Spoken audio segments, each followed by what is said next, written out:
Welcome in to Fantasy Football Night in America. If I can say that, I don't think it's trademarked.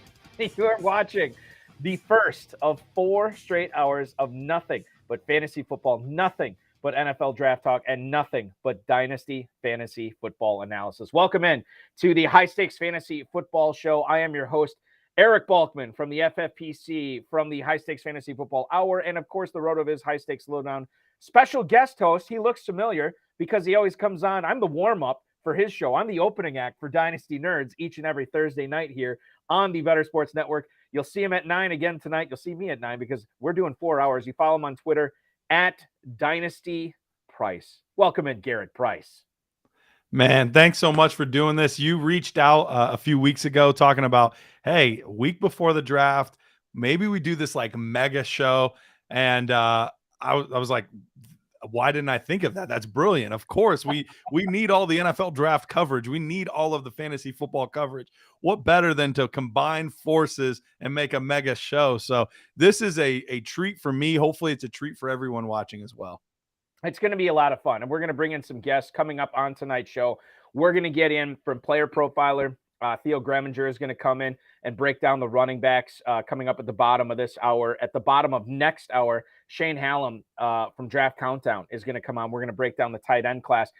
Garret and I are also going to talk about the wide receivers. I know you have a lot of expertise and you have a lot of thoughts and feelings and emotions on this year's wide receiver class. We're going to get into that in the second hour. And to kick things off, we'll talk a little bit about the quarterbacks in this year's class, a great crop that we'll get into here shortly. Before we do that, I do want to remind everybody, you know, the FFPC and Dynasty Nerds have been partners, I think, going back since last year as well. And one of the great things that you have access to at Dynasty Nerds is all this great Dynasty analysis that you can put towards your pocketbook and try to win with the FFPC Dynasty Leagues. You can actually adopt Dynasty Orphans right now with the FFPC. Discounted teams are available from the $250 level all the way up to the $2,500 level. But some of them are discounted all the way down to $1, and we're throwing in some free swag when you pick up these teams as well, as we are now we're officially less than 1 week until the start of the NFL draft. And so this is the time to go in and pick up those Dynasty Orphan teams. There's some Dynasty startups available at the $100 level there. That's at myffpc.com. And don't forget about the Fantasy Pros Championship, $350 entry fee in that. June 1st is the early bird deadline. Register by then, draft by June 15th. You'll get a free $35 team credit into your FFPC account, and you can win $1 million in the process. What's wrong with that? I tell you this, my friends, nothing is wrong with that. It's going to be a lot of fun this whole summer. But before we can get to the summer of drafting, Garret, we have to get to the NFL draft itself. So let's kick things off. We're going to talk quarterbacks on the show tonight. Now, at least to lead off, Bryce Young was the sort of de facto number 1 pick. We kind of all thought he was going to go number 1. And then the Vegas odds, our friends in the desert, shifted the odds on us after the Panthers traded for the number 1 pick. And there was a lot of heat that CJ Stroud was going to be the pick. Now we flip-flopped again, and we're back to Bryce Young. It looks like he's going to be the number 1 overall pick. He is a guy that has canceled all his other team visits going forward until the start of the NFL draft. He seems to believe that he's going to go number 1 in the Panthers, even though they have not come out and said as much. And of course, why would they? It doesn't help them at all to say that. I want to get to your thoughts from him from a Dynasty fantasy football standpoint, because this is a player that does it all on the field. He did it at a high level. He did it against great competition. He's a Heisman Trophy winner. He's shown us everything that we need to see from a collegiate aspect. One of the big things, and probably the biggest knock on him, is Bryce Young, or is his size, the size of Bryce Young. Yep. As we go forward, especially in our Dynasty Superflex drafts, as we go forward in those, if you have the number 1 overall pick, is Bryce Young's size enough to move you off of him, even though he has the talent, move you on to Anthony Richardson, CJ Stroud, or somebody like that? What do you think about Bryce Young's size and how it's going to affect him as a pro player? Yeah, it's obviously the biggest thing that's been a conversation point all through his collegiate career. He overcame it that entire time.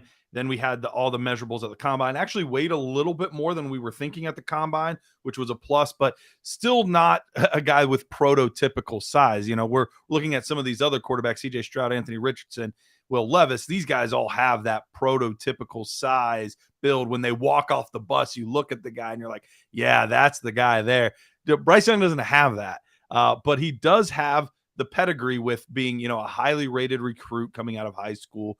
Then he went to Alabama, started pretty early on, performed very well there. So there's a lot to like with Bryce Young.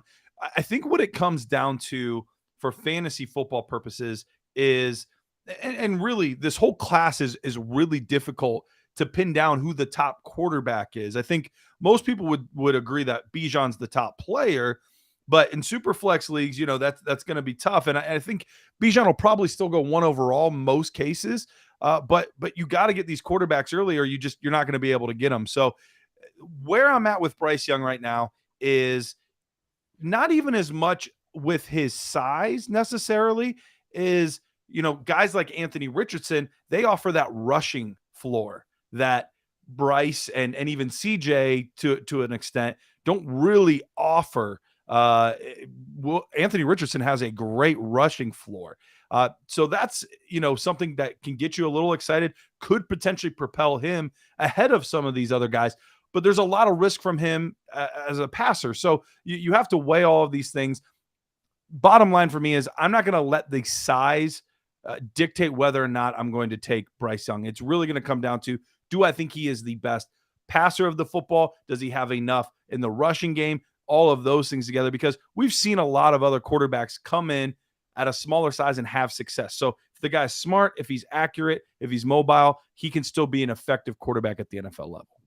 So, and I don't want to put words in your mouth here, but if you have the number 1 pick, and assuming the Panthers do take Bryce Young here, are you going to be able to move off of him because obviously, you just said, we know, like, one of the things high stakes players always talk about year after year, we want pass catching running backs, we want target hounds, target volume guys at wide out, and then quarterbacks that can run. And I think, like, when you have the first overall pick in Superflex, you gotta make sure that you're getting the right guy here. And if Young doesn't offer that running upside that maybe somebody else would, Anthony Richardson, then maybe the time is to move off him. Is the lack of his running skills, or at least the question mark of his running skills, is that enough for you to move off him to take maybe an Anthony Richardson, even if he ends up in Seattle, where he's probably going to be sitting for this year, or Stroud if he goes to Houston, if he goes to Indianapolis or something like that? It's tough because I if I'm being completely transparent, and normally you come on here and you're like, I'm listening to these analysts because they have the answers, right? Right. I'm torn. I'm very, very torn on this exact question, because for me, I like to play it safe, especially when I'm picking in the first half of the first round. I don't want to miss, because if I miss in the first half of the first round, that's setting my team back so far. Like that's a big hit. So Anthony Richardson, although on paper makes sense for fantasy football players, if he's out of the league in 2 years, then that doesn't do us any good if he's not a good enough passer. I think he can. I think he can develop into that passer. If you want to take that risk, I have no problem with it. For me right now, if I had to draft today, knowing only what I know now about them as prospects and roughly where I think they'll go, I think they're all going to be top 10 guys. If that's the case, I think CJ Stroud is the best passer of the football and the safest guy with the fewest red flags. So all of that being said, he would probably be the quarterback I would go with first, then Bryce Young, then Anthony Richardson. But the draft could completely shift all of that. So we're going to have to wait and see. Dynasty rookie drafts for me, I know the deeper it gets into the draft, Garrett, I start swing. My swing gets longer, right? Like 100%. I'm shooting for the home runs, right? But what about the top half of these drafts? Because we are facing, and we'll get to Anthony Richardson here. We are facing a player athletically, his upside is something we haven't seen at the NFL Combine at his position before. Broke numerous records there.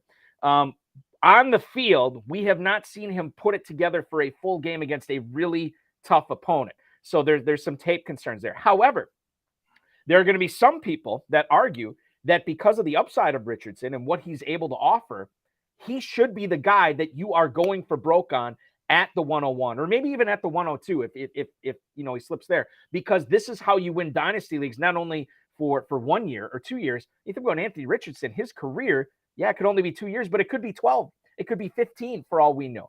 And at that point, then you can make the argument, well, instead of swinging for home runs in the second round, maybe I should be swinging for home runs at the start of the draft.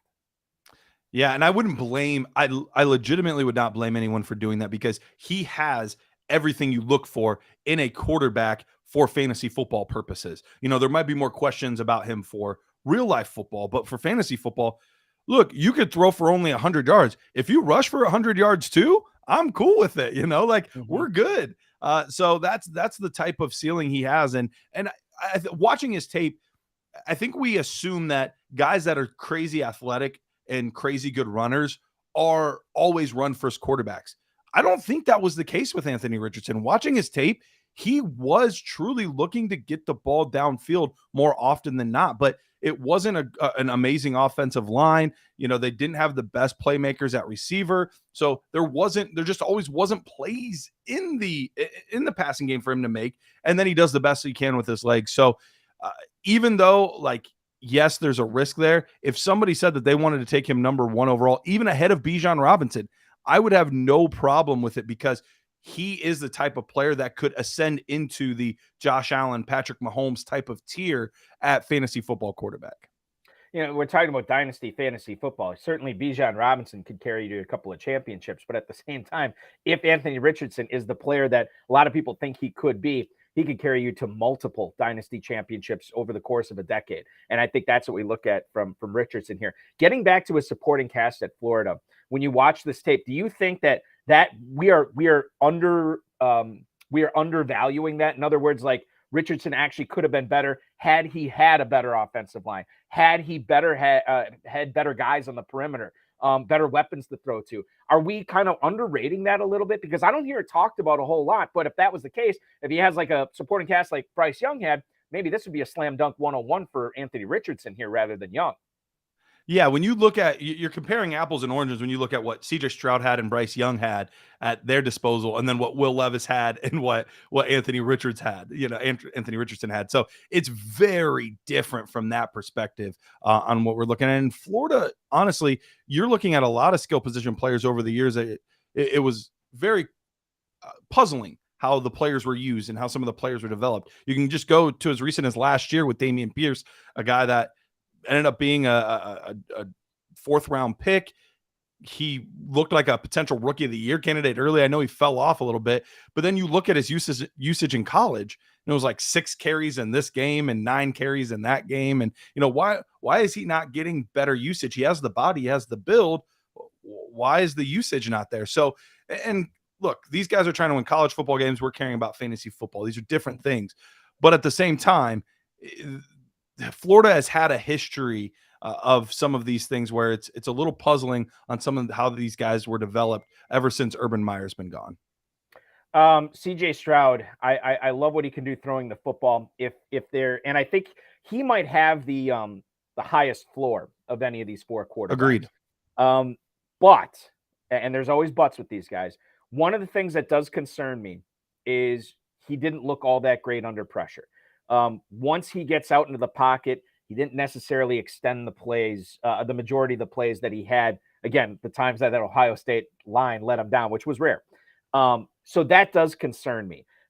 When you have a quarterback that is going from college to pro, I think there's 3 things that are really important. Number 1 is how do you do under pressure? Number 2 is throwing with anticipation, which I think you have to do in the NFL. And number 3 is being able to extend the play. Now, I think Stroud does everything really great for a collegiate quarterback. My concern is how well he is going to do once he gets to that next level and he's facing these big, ferocious, speedy, super strong, super quick, super agile defenders that he didn't always face on a week-to-week basis at Ohio State. What's your concern level for that aspect of his game? I think that's a great point you brought up, because especially some of his earlier tape, that was one of my biggest concerns with CJ Stroud. And I want to rewind 2 years real quickly when we were talking about Justin Fields, another Ohio State quarterback. One of the things that was said about him was, we would like to see him run the ball more. He's an excellent passer, but we would like to see him run the football more. Well, then he gets to the NFL and we see this dude's a ridiculous athlete. He's putting up Lamar Jackson numbers as a runner. Now, don't get me wrong. CJ Stroud is not the athlete that Justin Fields is. But we look at that playoff game against Georgia. That showed me a lot in that game because, one, that Georgia defense is the closest thing to an NFL defense that you're going to be able to see at the college level. So many pro prospects on that defensive line and linebacking core and secondary. Like, these guys were awesome. It's just a great, great defense that Georgia put out there. He was able to thread the needle, make big plays short. Like, he was all over the field, anticipating, making good reads, looking off defenders. Like, he was doing everything you want. But we also saw a little bit in the running game that we had never really seen before. Like, I thought CJ, as an Ohio State fan, I thought CJ Stroud was a statue. And now I'm seeing him out here breaking these gash plays, 15, 20 yards that I did not see his entire career. So that makes me wonder if this is more of a schematic thing for Ohio State, that they tend to try to have their quarterbacks stay in the pocket as long as possible until the play breaks down. And so I wonder if he's unleashed a little bit more at the NFL level. He's never going to be Anthony Richardson. He's never going to be one of these amazing rushing quarterbacks. But from a guy that originally would have gotten you 50 yards rushing and one quarterback sneak touchdown, now all of a sudden is he in the 400 yards rushing range, 450? Like, is he a little bit better of an athlete than we originally gave him credit for? And to go back to your comment about pressure, that was the best game that I had seen him handle pressure his entire career. Now, it's one game. It's a small sample size, so we can't bet the farm on that, but I like to see guys progress, especially in big games. By the way, we shout out to everybody in the YouTube chat right now. T-Was is commenting about my Chosen hat. This is not it's the second person that asked me this thing. Is this a Chosen Anderson hat in the honoring his new signing with the Miami Dolphins? No, this is a King Baby Chosen hat that I picked up at Caesar's Palace in Las Vegas a few years ago. I don't know why I chose it today, but I did it. It has nothing to do with Robbie Anderson, or Chosen Anderson, I should say. Not that I don't like Chosen Anderson. He's a fine player. Excited to see what he can do in Miami, although my expectations are very low. Now, moving on. Will Levis. He's the only one of the big four that we haven't talked about. This is a player, go back a month and a half or so, Garrett, and he was a guy that we kind of just thought he's going to be the third quarterback off the board. Maybe he goes fourth overall to Indianapolis, or maybe somebody comes up and trades with Arizona at 3, and then Levis is the pick there. Then I don't know what really happened, because I know Richardson, like, obviously leapfrogged him after the NFL Combine and everything. But at the same time, now we're talking about him not being a first-round pick, maybe being a day 2 pick. And I don't understand why he has fallen so far so fast when we haven't really gotten any really negative information on him. At least I haven't. Are we sort of unfairly painting him as a future bust right now? The fact that he has fallen so far down, a lot of the mock drafts out there and a lot of the pundits all of a sudden don't have as much good things to say about him. You know, the NFL draft is hilarious with that, because sometimes it's exactly what you just said. People fall out of love with them and they fall down draft boards. But what I have to wonder is, is that the case where the NFL GMs actually fell out of love with him? Or was he just always low, and then we as fans and media and analysts caught up to what the NFL is actually thinking? Now, I wonder, though, we talked about supporting cast. You look at Will Levis in 2021, he was putting up fantastic numbers on the ground, in the air, leading a Kentucky team that is traditionally a doormat in the SEC to a very relevant season, and everything went great. Well, that offensive line went from one of the better offensive lines in college football to one of the worst offensive lines in college football. Some of his best playmakers went to the NFL. So there was a lot that happened for him in that year. And I think you almost have to kind of balance the two films. You have to balance the 2021 and the 2022, because the truth is probably somewhere in the middle there. And I'm with you. I think he might be getting a little unfairly painted. I still think he has a very strong arm. I still think he's a very underrated athlete. We talk about how good of an athlete Anthony Richardson is. Levis is a very good athlete in his own right as well. So, you wonder how much happened in the interviews and things like that we're just not privy to. But I'm with you. I think the hate has gone a little bit too far with Will Levis there. Hendon Hooker is a player I talked about with one of my buddies today. A guy who's been getting some first round love. Now we're talking about maybe the Commanders or maybe the Titans or the Vikings is the team I've heard a ton about drafting Hendon Hooker. He's an interesting guy. I always, regardless of position, and maybe it's a little bit overblown at quarterback, but regardless of position, Garrett, I never really liked old players coming into the NFL. Hendon Hooker is 25 years old. He's coming off an ACL tear. Now he was SEC Offensive Player of the Year. He was first team All SEC. He cut up a ton of really, really good defenses. But then in the back of my mind, I'm kind of like, well, he was doing this at age 24 against 20 and 21-year-olds. Isn't there something to be said for that? And I think there is. Now, when we consider him from Dynasty fantasy football purposes, if this dude goes in the first round, even with the ACL tear, all of a sudden we have to sit up and pay attention because this is what the NFL is saying about this player. And now we have to look at it from our own selfish Dynasty fantasy football standpoint. Like, this should be a guy that we're looking at potentially being a super flex maven. 25 years old coming in the NFL. I don't know if an NFL team wants to do that, but I can get on board with it as a Dynasty fantasy football player because I know I could still get a lot of good years out of this guy if he's not a bust. You're absolutely right. And especially at the quarterback position, if this is a 25-year-old running back, I have huge concerns, but as a 25-year-old quarterback, I mean, these guys are playing, and we don't know that he's going to, but we're seeing quarterbacks regularly play past 37, 38, 39, guys even into their 40s. So, even if we only get 10 years, that's still 10 years out of a quarterback that's an eternity. Most dynasty leagues aren't even 10 years old at this point. So, I'm not concerned about that. You go back to his tape and watching it, talk about a guy that really elevated himself originally at Virginia Tech and just kind of continually kept working on his craft, only threw 2 interceptions this past season. Crazy accurate, made a lot of really good decisions, very good athlete as well. So you have a little bit of that rushing floor as well there. So there's a lot to like. Yes, you do have the ACL, but I remember talking about this. This would have been probably about a month and a half or so ago when we were breaking down the quarterbacks on Dynasty Nerds. And one of my comments was, if he had not torn his ACL, would we be considering him above guys like Will Levis? And it's funny now where even with the ACL tear, he is now getting to the point where people are talking about him potentially going above a Will Levis. So it's really interesting to see how things have kind of come full circle on some of this. But when a guy can do it in the SEC, that's definitely interesting. And even if he does end up still being in round 2 or round 3, we've seen a lot of very good NFL quarterbacks in recent years be in the 2nd and 3rd round. So it's not a death sentence, but that goes from a top 5 or 6 super flex pick to a mid 2nd round super flex pick or something like that. It's crazy. I don't know if I'm realizing this for the first time now.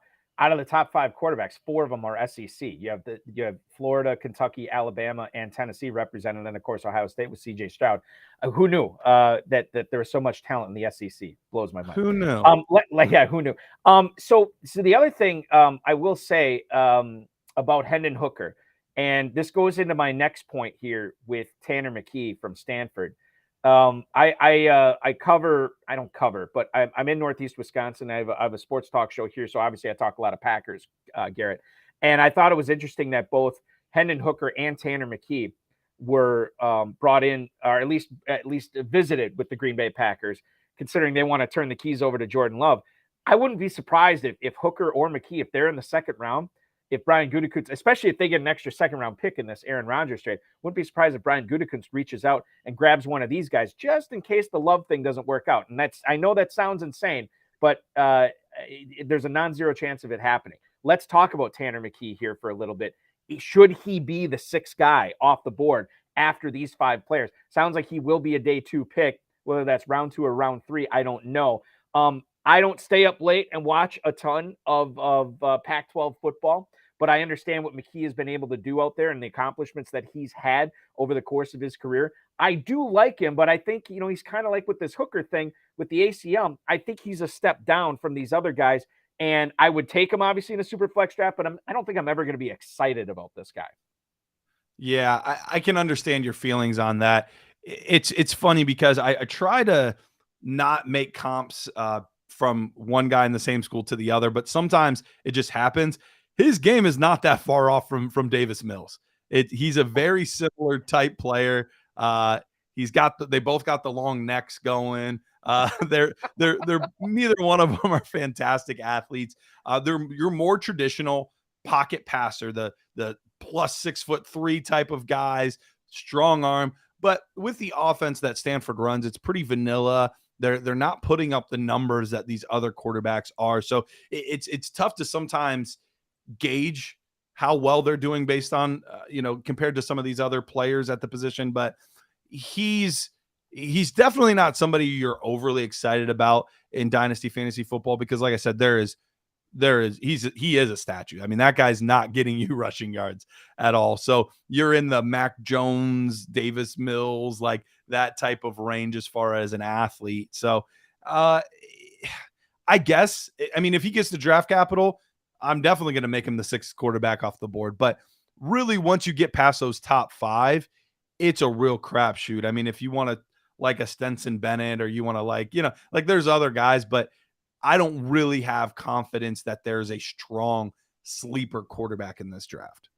All right. So why do we not like Max Duggan after what we saw in what he was able to do with TCU to get into the college football playoff? Great. I mean, again, we don't necessarily care about stories and everything, but why is this guy not getting more love? I mean, it seems like there's a chance he might not even get drafted. Yeah, I think he kind of falls into a range of a lot of quarterbacks that we've seen over the years of the, Stenson Bennett kind of falls into the same thing where they're winners, they work hard, they give their body up, but at the end of the day, they just don't have the physical attributes. Colt McCoy was kind of that same type of guy. People are wondering, was Baker Mayfield maybe overdrafted because of the heart and the desire and the story and and I think the NFL is just kind of like, look, we're going to base it on traits, and this guy just doesn't have it. When you watch him as a passer, yes, there are times where he'll make some very good throws, but there's a lot of very inaccurate throws. There's a lot of times where he would miss guys and not see the open receivers. And so there were just a lot of things on his tape that I wouldn't say were like red flags, like do not draft, but definitely looks more like the developmental type of quarterback as opposed to somebody that could come into the NFL right away and be a force. I'm going to bring up one more guy that I liked, and I thought he'd be getting more love, and he's not. And I guess I'm a little bit out of a loss to find out why this guy is so far down most people's dynasty rankings. And it's the guy at UCLA, Dorian Thompson-Robinson. This is a guy that put up solid numbers rushing the football, which we love as dynasty fantasy football players. Solid completion percentage. I thought he put up some pretty good yardage numbers those last couple of years. He did throw a decent amount of interceptions, and I know that's normally a bugaboo. For whatever reason, I kind of look past the interceptions a little bit at the collegiate level because there's a lot of stuff that goes into it. But this guy is a guy that's like, sometimes out of people's top 10. I mean, they're finding 10 quarterbacks better than Dorian Thompson-Robinson. And I don't really see that. I like this player a lot. I think this is a guy that, again, in a super flex league, and you're talking about a 6-7 round dynasty draft, I'd be all over this guy when we get to the third round and fourth round, and people are going to let him sit out there. I think he's got an interesting, like Liam Neeson, he's got a special set of skills, or whatever. I can't remember what Neeson said now and taken, but it's something like that. He's got a special set of skills that I think the right coach can mold him into something special in the NFL. Yeah, I think you bring up some good points. I think when we look at him as a passer compared to some of the other guys, the Clayton Tunes and guys like that, I think they're a little more developed as passers. And you have that Chip Kelly offense out there in UCLA, and it's a little gimmicky and things like that. But he is an older, not in the sense, and that sounds negative. I don't want to say older as in bad, but we like quarterbacks that have had a lot of starts. He is a guy that's played a lot of college football, which is a good thing. These guys that are one-year wonders are a lot more scary often than guys that have started for 3 years, 4 years, things like that. So, we do like to see that out of him. He is a really good athlete. So I would be with you. I don't know about the third. I'm kind of iffy on the third, but the fourth round, I'll take almost any quarterback. If it's a super flex league, Like, I'll just take all the quarterbacks because you never know when there is a Brock Purdy. You never know when these guys are going to be there. So I think it's absolutely worth taking a chance on him, especially somebody with the rushing upside that he has, even if he's only a backup. Sometimes those backup guys can be awesome because the starter gets hurt. You have him for 4 weeks. You start him for 2, trade him then to somebody else, and your life is good, So I think he is a guy that I would be willing to target later as well. He'd be the type of guy that if you have on your roster, because he's kind of a roster clogger, if you play in a deep dynasty league, he's kind of a roster clogger with, if he's going to be the backup on his own team, what are you really doing for him? Well, you wait till the guy goes down in front of him. And a lot of times we see these quarterbacks, these young quarterbacks that have rushing ability. I know because I was a sucky quarterback in high school. What did I do? After my second read, I'm tucking and running, and that's it. That's what some of these guys can do. DTR is one of them. And so if he's the type of guy that has to fill in, maybe he has a game where he ends up, having to come in the first quarter, second quarter, then you can flip him for maybe a future pick if you're not believing in him, or maybe he turns into something more. It's all why we play Dynasty Fantasy Football. Dorian Thompson-Robinson definitely on my radar for sure.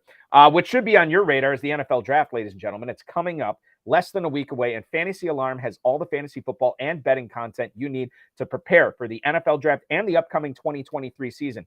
Featuring Britt Flynn's mock draft, rookie scouting reports, NFL team needs, player projections, Discord chat, and much more. For a limited time, get the complete NFL package plus DFS playbooks for all sports at an additional 20% off the already discounted annual price with promo code NFL Draft at fantasyalarm.com. That's promo code NFL Draft, as in National Football League, at fantasyalarm.com. We're just getting started here, ladies and gentlemen. We got a ton of stuff in on the quarterbacks. We're going to bring in a special guest. Theo Gremminger from Player Profiler is going to step in right now. We're going to talk running backs with him. It is the High Stakes Fantasy Football Show Dynasty Nerds mega episode mashup tonight. We're having a lot of fun. We hope you are too. He's Garret Price. I'm Eric Balkman. This is the Better Sports Network. Front Yard Fantasy, weekdays at 3 Eastern on Better Sports Network. Our great friend, Britt Flinn with Fantasy Alarm, and as the host of the Lightning Round podcast and the Herstory pod with Women of Fantasy Football. Dawson Knox, what happened to him this year? Man, fell off. Right? It's just gone. It's disappeared off the face of the map. You think Dawson Knox can put together a comeback campaign here? Man, I don't know. I think that kind of some of the Gabe Davis hype and a little bit of that system change took away his targets. And I think that they're probably going to go out there and get a legit wide receiver too. So I'm not really expecting him to bounce back like he did 2 years ago. I think he's fine. I think he lives in the glob of tight ends. You know what I mean? Like he's not going to get better, but he's probably not going to get worse. And if you need a guy to plug in your roster who's got a shot at a touchdown, you grab Dawson Knox in that Bills offense. And that's a good point too. Like there's Travis Kelce and then there's basically everybody else. A glob of tight ends was such an accurate description. Yeah. He is firmly in that glob for me. Firmly in the glob. It was a little bit disappointing this year. He didn't take that step up, but now he has cemented himself as, I'm not trying to project a breakout for Dawson Knox. There's some safety in what he's going to provide, and you can stream him pretty much any given week if you want to. Jones gets hit, throws it left, caught by Slayton, down the left sideline, 15, 10, 5, touchdown Giants! Darius Slayton! Speaking of Darius Slayton, how are we feeling about this New York Giants wide receiving core this upcoming year? I think a lot of question marks there. Yeah, it's pretty much garbage right now, but if they were able to do it last season with what they had, I think Waller's going to open up a lot of different possibilities and avenues. So who knows? They could still be good, but I think they're going to invest heavily in the draft in some bona fide receivers. I think so too. You think you guys think Sterling Shepard or Darius Slayton can make their way to fantasy relevance this year? I can't see anything happening with Shepard after an ACL and then an Achilles. I mean, that's just seems almost insurmountable, and it really sucks because I love his story. Slayton, maybe, but if they go out and get somebody in the draft, I don't really think so. So when the hell did Sterling Shepard turn 30? I just feel like he's still 26. On his birthday. Oh, thanks, Joey. But he's the kind of player, it's probably because we haven't seen maybe complete seasons get put together with the level of hype that we've had for Sterling Shepard in the past, that it doesn't like, I don't view him as a failure. You know what I mean? We see some of these players in the NFL and it feels like they've gotten older, even though they're not performing. I just view him as like, hasn't broken out yet, but he's 30 years old. It's probably not happening. Make bets and follow your fantasy team while you buy, sell, and trade collectibles in real time. Only on Better Sports Network.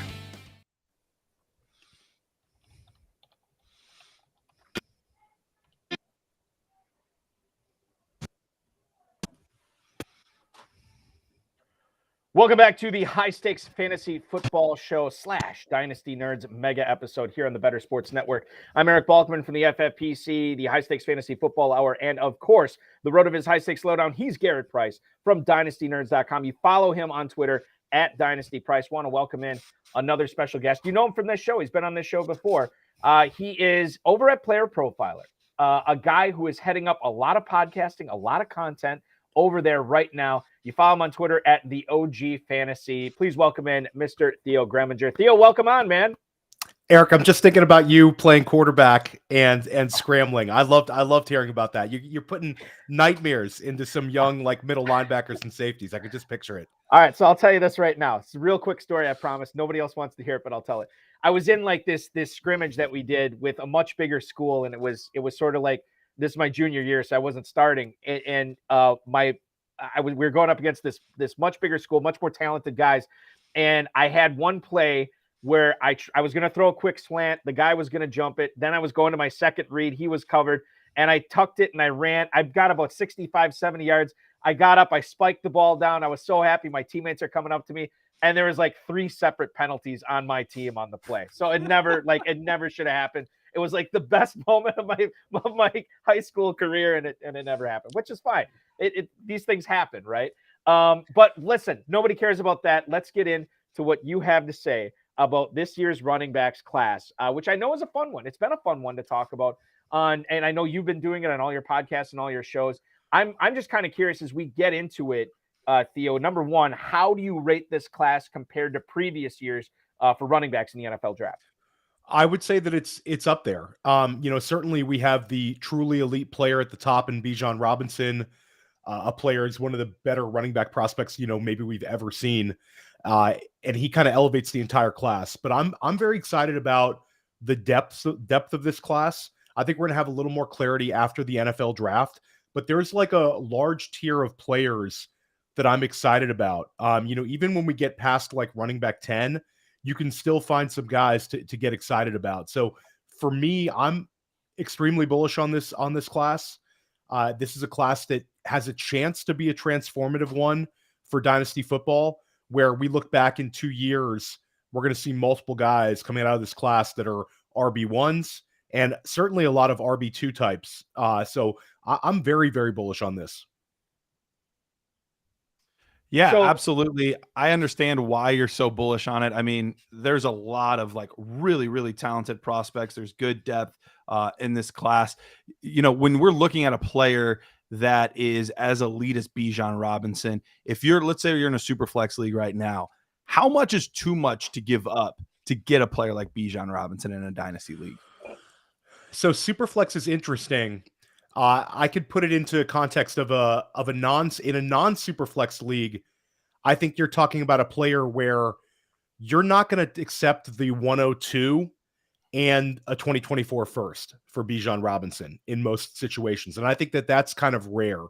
I think in a super flex league, you have to weigh, how you are at quarterback, because Garrett, this, even a fantastic running back like Bijan Robinson, you can't keep a window in Dynasty where, hey, don't worry, I'll win this league in 4 years. I'll get Bijan this year, then I'll get my quarterback in a year or two. It's going to happen. Bijan is kind of the kind of player that, from a Dynasty perspective, can kind of mess up a rebuild, because he could be an immediately give you that 18 points per game type, right out the gate. And he could put you right smack dab in the middle of your league. And then a year from now, in a super flex format, you're priced out of a guy like Caleb Williams already. So he's a difficult guy to gauge for super flex. But I think for non-super flex, right now I would be looking at trying to get 3 first-round picks or the equivalent of. I think he's that impactful, especially when you talk about the scarcity at the running back position in terms of true bell cows. There's not a whole lot of them. And the fact that a lot of the running backs that we love for Dynasty are past the age apex, where, we can see them having a fantastic 2023, but a lot of these guys are going to be entering their 28, 29-year-old seasons, and those are the kind of guys we cannot bank on long-term. Theo, when you're talking about 3 first-round picks, do they all have to be this year? Is that what you're looking for? Because obviously, if they're 2024, that's different valuation than 3 2023s, right? Yeah, I mean, I think if it was like an FFPC league, Eric, I think that it would be, if somebody offered me the 102 and the 112, I don't think that's getting it done. Right. Okay. If somebody offered me the 102 and maybe the 107 and then their blind 2024 first, I think that's the kind of value you can get for Bijan. I have seen Ken Walker and the 107 for Bijan in an FFPC league that go down pretty recently. We've seen Tony Pollard and 2 firsts go down in an FFPC league for Bijan. I completed one trade where I moved a Ken Walker and a DK Metcalf, and I received Bijan plus. I received a couple other guys with him, but that's the sort of value you're able to get for Bijan right now. And I do think when we get into Dynasty startup season, especially in non-Superflex, I think he's the 103 already in non-Superflex startups. I think he's right behind Chase and Jefferson. I think you go with Bijan. I think that's the kind of player he is. And I think that he's kind of a break the mold type in terms of trying to valuation, because when you get to a running back that could possibly average in that sort of McCaffrey-like outcome where you're talking about a 24 point per game kind of guy, those guys just don't grow on trees. He has the pass catching ability. He's a true 3-down back, and he's going to be the rare back that NFL teams use first round draft capital on, potentially top 10 draft capital on overall. So he really checks all the boxes. One of the players that I think is, I don't want to say he's the consensus number 2, but he's pretty close as far as running backs in this draft go. Behind Robinson is Jahmyr Gibbs. Now, expectations for him at the pro level vary widely, Theo. I've heard the Alvin Kamara comparison. I don't necessarily think I'm on board with that. But Jahmyr Gibbs, when you look at him as an NFL running back as opposed to a collegiate running back, how do you think he's going to fare at the next level? And what kind of fantasy production should we expect from him? What type of running back is he going to be? Well, I know for us at Player Profiler, we debated him, and I think that he's right now a fringe RB1 in Dynasty. There's a lot of red flags here. He's 199 pounds. You bring up Alvin Kamara. Alvin Kamara is about 215. So that to me is it's a difficult one to make that comparison of. If you squint and you want to go way, way back in time, there's a little bit of Jamal Charles to him. That would be kind of a peak outcome, where the 199 scares a lot of people off, but I think it's and I know weight absolutely matters for running backs in the league. It's a grown man's league, but if he would have just weighed in at 202, there wouldn't have been these kind of concerns. So, I mean, I sure wish, Jahmyr Gibbs would have had a larger dinner the night before, maybe a bigger breakfast the morning of, or chugged a couple of gallons of water right before the weigh-in. But I do think he's a dynamic receiver, and I think that he's the sort of player that's going to command targets. And I think that he doesn't profile like a true bell cow ever, but he's the kind of guy that could be an 80 catch guy, could be a 75 catch guy. And those kind of guys drive our fantasy success. I think that there's a potential that we have to devalue him if he lands with a mobile quarterback that doesn't check down to the running backs. But if he lands in the sort of offense where either we have an innovative offensive coordinator or we have a pocket passer, then I feel great about him. It's a little bit of a risk with the weight, but I think he's dynamic, and I think he's a true pass catching weapon. And he was also a successful running back in 2 separate leagues, the SEC, the ACC before that. So I realize there's some risk, and there's certainly a large tier for me between 1 and 2, but I still have Gibbs as RB2. You go from a player in Gibbs that is arguably one of the highest ceiling players, in this running back class, to a guy that is probably one of the highest floor players in Zach Charbonnet. Is he destined to be a guy that could be a true 3 down back. We saw what he did at UCLA and Chip Kelly's system, and that was a great offensive line that they had there. He's not the speed demon, but he does fit the prototypical size, speed, can catch the ball. Do you think there's enough there, and will he get the draft capital to be a 3 down back? I'm really rooting for him to be a second-round draft pick. And I think that those little micro changes, do matter. I'd be more comfortable seeing him in the second than I would the third, because it would just show a willingness of an NFL team to really, really invest in him. I think he has the pass catching ability. He's a larger back, 215. He ran a fast enough 40, a highly successful player at UCLA. He also broke out at a young age at Michigan. He played ahead of Hassan Haskins, who's in the NFL right now. So he checks off a lot of boxes. I don't want to use the word boring, because I think that boring can be an okay thing. Do I think that he's got top 5 running back seasons in his range of outcomes? I don't, but I do think that he could be like a David Montgomery plus, where a guy that's going to give us continual fantasy success, and whether that's providing us low end RB1 numbers or mid-level RB2 numbers, I think that he will hit one of those outcomes. I'd love to see him end up in a situation like Miami, where there's potential for for touches right away. I think he's not a dynamic receiver, but I think he's a good enough receiver that I think that's going to kind of keep him afloat. Theo, I think I saw you tweet about this. Right now in your rankings, you have Robinson, Gibbs, Charbonnet, but you said after the draft you might move Charbonnet ahead of Gibbs, right? I think that there's a scenario for me where, if Charbonnet lands in a clear situation like Cincinnati, where we see the writing on the wall with Mixon, where it's not long for it, or a backfield where you can kind of paint a picture where it's his, and Gibbs lands, maybe a scrambling quarterback. I've seen some people get excited about like Gibbs potentially landing in Philadelphia. Like, I don't think that would be a good outcome for him at all. Like, I think a team like Philadelphia, where you have a quarterback who doesn't check down to the running backs, and a coach which likes to use a committee, like, I think that could keep a guy like Gibbs down. For me, it's still most likely going to be Jahmyr Gibbs as my RB2. But I'm open to the possibility that Charbonnet could leap him. It would have to be like Charbonnet landing perfectly and Gibbs landing very poorly for that to happen. We're talking with, Theo Gremminger from playerprofiler.com. Follow him on Twitter at DOGFantasy. Roschon Johnson, Bijan Robinson's backup at Texas.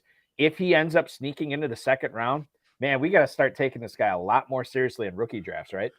Well, I took him. I was in a Superflex draft last night on Sonic Truth Dynasty podcast with Matt Kelly, and we had a number of guests. It was a really good episode. We had Scott Connor on, we had Jax Falcone on, and I took him towards the tail end of the first round.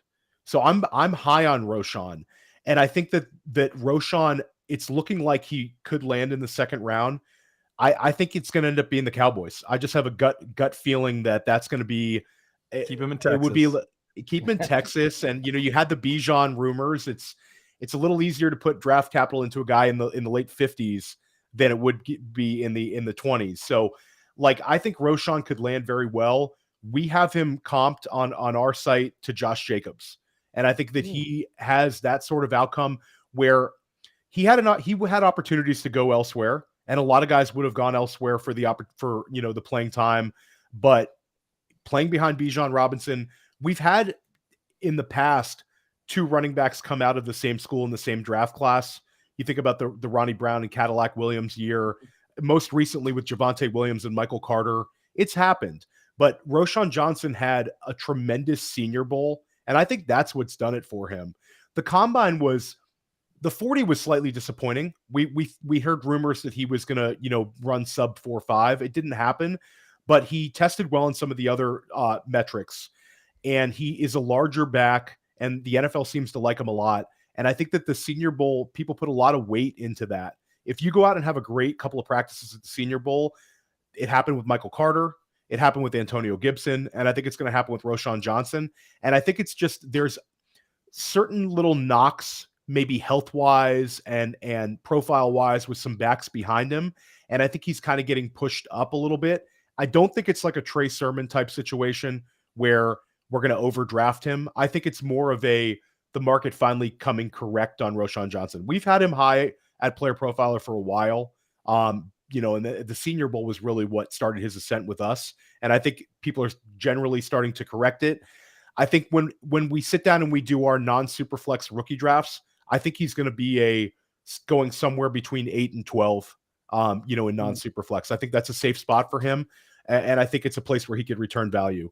I think at the very least, he's a committee back in the league. And I think at the most, he could be a really nice, you know, I don't think he necessarily can be a 3-down workhorse, but I think that could happen. I think he's a little bit better receiver than people think, and he's got the size and the explosiveness. One of the interesting Devy names, you know, if you play Devy, there's guys that, you know, are on a lot of teams and gain a lot of buzz in Devy circles. Sean Tucker was one of those guys that got a lot of Devy buzz for what he was doing at Syracuse. He's cooled off a little bit since his college days. He had some of the issues where he wasn't able to perform in the combine, but he did his own pro day and he posted it, and you know it was kind of comical. But now he's actually got a scheduled legitimate pro day. What are you looking for in that pro day, and are any of the numbers in there going to affect your feelings on him? So I like Sean Tucker, and I think it's funny. You know, Garrett, we talk about like Devy take lock. A lot of people like can't get the you know, where we valued these guys 2 or 3 years ago out of their heads. For me, the only number that's going to really matter with Sean Tucker is the draft capital, because I like watching him on film, and I love the fact that he seems like he's healthy. And I know there's some guys that are really, really into him. Billy Muzio and I had Dwayne McFarland on yesterday, and Dwayne's model has Sean Tucker really high. But I think that I'd like to see Sean Tucker. I'm not going to be scared off by an early 4th round draft capital, but if he starts sliding into like the 5th round, there's too many backs in this class that I don't need to worry about things like health and draft capital, that I think I could move on from Sean Tucker. I like the fact that he's 21 years old. He's not a large back. He certainly was productive and explosive looking on film, but I'll root for him, but I don't necessarily need to use valuable rookie picks on a guy that's going that late. Theo, just to kind of like this is more of an all-encompassing question here for you. Relative athletic score, how much emphasis do you put on that when evaluating a prospect? You know, like these running backs prospects that we've been talking about. How much does that factor into like, okay, this is going to be one of my guys, this is not going to be one of my guys? Big? Is it significant? Is it small? Does that have any impact for you? It certainly does. I think that athleticism at the running back position matters. It matters to the NFL. And it certainly should matter to us. I don't want to completely shut the door on a guy. Like, I'm not if somebody doesn't run, you know, in the 4.5s, I'm not like closing the door on him. But we certainly want to see running backs who are explosive. We want to see running backs who have size. And if they are undersized, we want to see them fly. Mm-hmm. So I think that using these kind of metrics, not being like take locked on them, but using the metrics, I think we absolutely have to do it because the NFL teams do it. I want to ask you about Pittsburgh running back Israel Abanikanda. Now, I can't remember when I had you on if we talked about him or not, but I do know in my conversations with high-stakes players and all the shows that I do, one of the last questions I always ask them, give us a sleeper for the upcoming NFL draft, who's a player that not a lot of people are talking about. And I feel like Israel Abanikanda can no longer be a sleeper, because literally everybody's talking about, like, every time I ask that question, Abanikanda's name always comes up. And I feel like I don't want to say we're sitting on a gold mine, but man, there is a lot to like about this prospect, isn't there? Absolutely. Like, Abanikanda is a guy that we've been high on, but now it's getting to the point where he's getting steamed up. And you do have to worry about that a little bit. Cody Carpenter has some questions about his vision, you know, more of like a straight line, kind of like athletic back. But I think that those sort of guys can develop into like one cut backs in the NFL and find success. I think that we have a nice comparison for him with Tevin Coleman, where he could be a big play type guy. I don't know if he's going to command a backfield to himself, but I mean, we're talking about like the age of running back by committee. And I think Abanikanda is explosive enough. He's athletic enough that I think he can get better. And Garrett, like the vision thing, like Cody brings that up, but I think the fact that he can get more nuanced in his game. He's 20 years old right now. So I love the fact that he's younger. And this year he did take a huge leap in terms of production, without Kenny Pickett there. So we did see that big leap. And he's a hell of an athlete. It doesn't take a whole lot to just watch the workout to see that vertical, to see that 40. He certainly looks the part. That's another guy that we want to see the NFL invest in him, because I think that there's a chance he sneaks in the third round. If that happens, Eric, the hype train is going to be nonstop in these FFPC leagues. It's going to be crazy. Yeah. All right. So who else do we need to know about, when looking at our rookie drafts? I know I have a guy that we haven't covered that I love. So I'll throw this name out as one of them. You don't have to talk about him. You can talk about somebody else. But I'm a big Tyjae Spears guy. Love his tape. Love what he brings to the table. Is that a guy you're interested in, or are there other guys in this class that we haven't brought up that you think need a little bit of attention? No, I love Tyjae. I think that he's another guy that did very, very well at the Senior Bowl. And it's funny because at Tulane, he had some of his best success in their big games. I mean, people talk about the USC game where he just ran to daylight, but they had multiple games against like Cincinnati, Central Florida, pretty much any ranked team. He put up ridiculous numbers. And then for us to kind of get excited about him, we wanted to see him weigh in at a certain weight, and he did go over 200 pounds, which I think was a big hurdle for him. So a lot of times we see these guys that are listed a little lighter and then they go get actually weighed, and it's disappointing. So Tyjae, like, hitting the over 200 pounds, I think is big for him. And I think he does profile like a guy who can catch passes in the league. So I'm into Tyjae Spears. I think that he's the kind of he's a great example of like this class, Garrett, because if he lands well in the fourth, I'm all about Tyjae Spears. And I think he could creep into that third. I think a lot of times it's difficult for us to project where these guys are going to get drafted because you get like that cascade effect where once Bijan goes, some other team's going to have Jahmyr Gibbs on their board. They might push him up to the end of the first. We're thinking he's going to be a second rounder. And then once you start seeing these other running backs go, some teams might not risk guys falling to day three. So you might see like a long string of running backs drafted. If you look at the tail end of the second round up to about 15 to 20 picks into the third, it's like that sweet spot for running backs. It's all these teams who need running backs. You could see, 6 or 7 of them go in that segment of the draft. And I think that would push up a lot of them, at least for us in Dynasty. It seems kind of simplistic, but all you have to do, Eric, is go and look at the top 24 scorers to running back ones to running back twos every single year. And you're going to see so many guys that are day 1 or day 2 picks. Mm-hmm. So we really, really want to see that from some of these guys. But yeah, I'm into Tyjae. I like him a lot. It seems like, Theo, you are on, I don't want to say every podcast, but maybe 99% of fantasy football podcasts, you're on them right now, which I love because you are such a brilliant mind when it comes to not only fantasy football, but Dynasty fantasy football as well. Can you tell us a little bit more about what's going on at Player Profiler and what you're doing for playerprofiler.com right now as well? Yeah, so I appreciate that. So you can find my written work at Player Profiler. I still write a lot of Dynasty content. I write some redraft content, and I do our waiver wire article during the season. I'm on the Sonic Truth Dynasty podcast with Matt Kelly and Alan Soslowski. We're on every single Tuesday. I'm doing First Class Fantasy with Billy Muzio. We had Dwayne McFarlane on yesterday, and we actually had Jared Smola on today.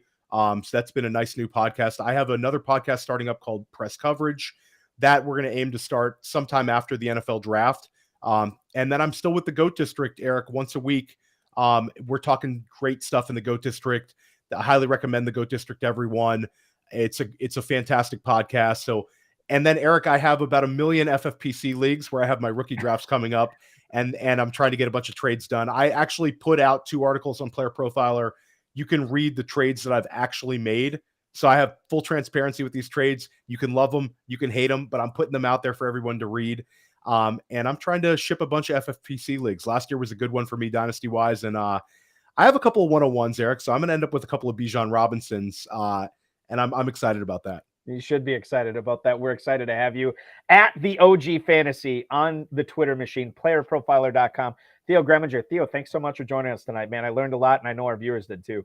Thanks for having me. I enjoyed chopping up with you and Garrett. Have a good night, guys. Thank you. Theo Gremminger, ladies and gentlemen, from playerprofiler.com and the GOAT District. We are just getting warmed up. In fact, I think we are warmed up now. We've stretched. We're limbered up. We're ready to talk Dynasty rookie receivers. Garrett has some thoughts on this year's class as well. That is coming up here in hour number 2 of our 4-hour extravaganza of the High Stakes Fantasy Football Show and the Dynasty Nerds program as well, dynastynerds.com and FFPC meshing together for a 4-hour mashup mega show tonight. We're just getting started, ladies and gentlemen. We got Shane Hallam coming up in hour number 2. We have a real NFL mock draft coming up in hour 3, and then a Dynasty rookie draft coming up in hour number 4. It's mind-blowing tonight. I hope you're enjoying it as much as we are. He's Garrett Price from dynastynerds.com at Dynasty Price. I'm at Eric Balkman from the FFPC. This is the High Stakes Fantasy Football Show right here on the Better Sports Network. The 5-Pack with Kyle Elfrink, weekdays from 12 to 1 p.m. Eastern on Better Sports Network. Jalen Hurts has got a new contract. It is 5 years, $255 million. Now, if you follow anything in the NFL, you know the argument is always about guaranteed money. That's why Lamar Jackson's holding out. Lamar Jackson's winning like $230 million guaranteed. Jalen Hurts reportedly is getting $180 million guaranteed. Now, that sets a new standard. Lamar Jackson says the standard is Deshaun Watson. The rest of the NFL says it's not. Now the standard is $180 million. So I just want Lamar Jackson to hear this. Jalen Hurts today was more than happy to take $180 million guaranteed. Jalen Hurts has probably not accomplished as much as Lamar Jackson, but in a manner of speaking, and this is just my opinion, Jalen Hurts started from a weaker spot than did Lamar Jackson when he came to the NFL. Both guys were seen as a bit of a project. Both guys were seen as more runner than thrower. To me, Lamar Jackson has improved slightly as a thrower, but is still mostly a runner. Jalen Hurts has improved an incredible amount as a thrower, and he's done it in a lot more of a quick time frame than Lamar Jackson. Jalen Hurts has arrived in the NFL as an unfinished product. It's not finished, but the polishing and the improvement has been off the charts. Much better than Lamar Jackson. And Jalen Hurts more than happy to take $180 million guaranteed. Lamar Jackson not. Lamar Jackson's still holding out. Now, those aren't the only two quarterbacks thinking about money today. Kudos to Jalen Hurts. Lamar Jackson's still pouting. Joe Burrow and Justin Herbert. I will tell you this. At some point in the next month, I would suggest one, if not both those guys, Burrow and Herbert, will do even better than Jalen Hurts in terms of guaranteed money. Because that's what this is about. It's ego. That's what these guys love. He gets 180, Burrow will go 182, and Herbert will go 185. Meanwhile, Lamar Jackson will still be pouting and saying, why am I not getting 230? Maybe he comes to his senses after all this. Who knows? But Eagles get it taken care of. Jalen Hurts signed, sealed, and delivered. A lot of guaranteed money. Make bets and follow your fantasy team while you buy, sell, and trade collectibles in real time. Only on Better Sports Network.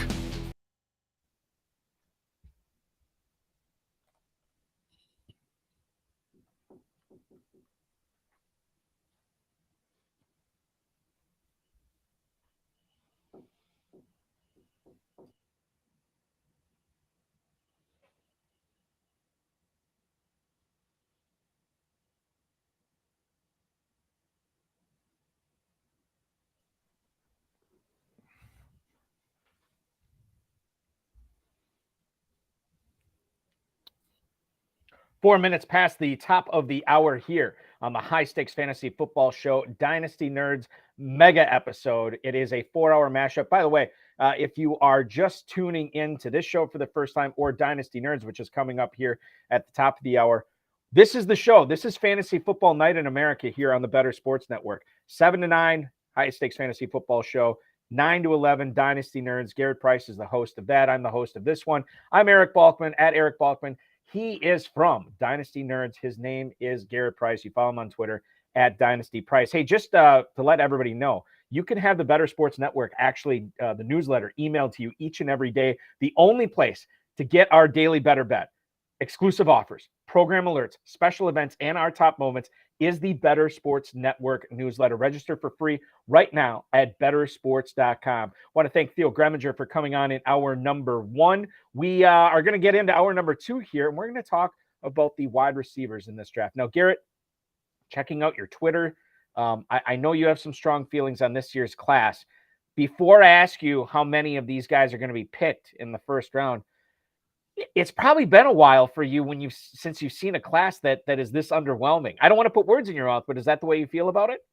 No, that's 100% accurate. Every year I put together my nerd score is what we call it. And so myself and Jared Wackerly, we both had the privilege of getting to play college football. And so we watched a lot of film over the years. And so we took that love of watching film and we put it into fantasy football. And so this is our 4th year of developing scores.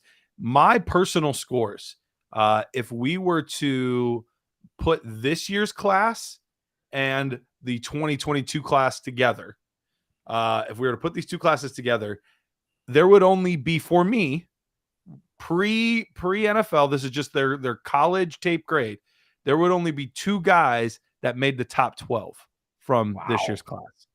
So if that's any indication, and granted, there's some guys that I'm a little lower on in this class than other people are, and we'll talk about some of those players, but we don't have the nice top first tier of 3-4 receivers that are just absolute studs, no worries about miss it. Like, we don't have that this year. So it does make things very interesting. So when you talk about those 2 receivers, that would be top 12 guys. Jackson Smith and Jigba's 1, right? Absolutely. And number 2 for you is who? Number 2 ended up being Zay Flowers, which surprised me a little bit. I wasn't sure how I was going to feel about him coming into the process, but I do my best to like scrub my brain of everything that I know about these players, any preconceived biases, anything like that, and just watch the tape. And when I watched his tape, he has a really, really unique movement pattern. And it was funny because the other night I was going to talk about, like, it reminds me the way he moves. I don't think he's as good as this player, but he moves similar to Tyreek Hill. But I was like, I'm not going to say that on the Nerds podcast because everyone's going to freak out and say I'm comping him to Tyreek Hill, which I'm not. Just saying there's movement patterns that remind me of each other. Well, then, of course, the next day he goes out and catches passes from Patrick Mahomes. And I'm like, well, there it is. Done and done. But just how it works sometimes, man. Yeah. But he's a good pass catcher. He's not going to win a lot in contested catches because he's a little bit of a smaller guy. Not that precludes you from contested catches, but that's not his forte. But you get the ball in his hands in the open field, and he's going to make a lot of guys miss and a lot of guys look silly.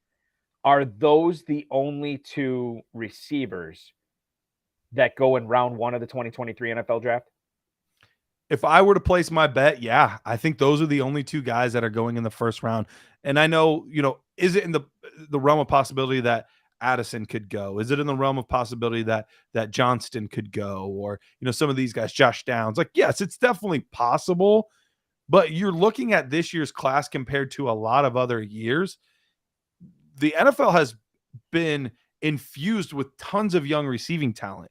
The need for it is always there, but teams have gotten a lot more out of it in the past 3 or 4 seasons than they had previously. So it's not like many teams are just super thirsty for these guys where they'd be willing to overdraft them. I mean, last year we had 6-7 guys go. I think Josh Dotson was like the 6th wide receiver off the board to the Commanders in the middle of the first round. Like, we had tons of guys go early on. So I don't think that the urgency is there as much for NFL teams this year. And I think that matches up with the lack of talent that we have in this class. So with Zay Flowers, before you started digging deep on this guy, I don't feel like you were that high on him. And then once you actually grinded the tape, crunched the numbers, all of a sudden Zay Flowers like, man, you know what? This could be an exciting player for Dynasty leagues now.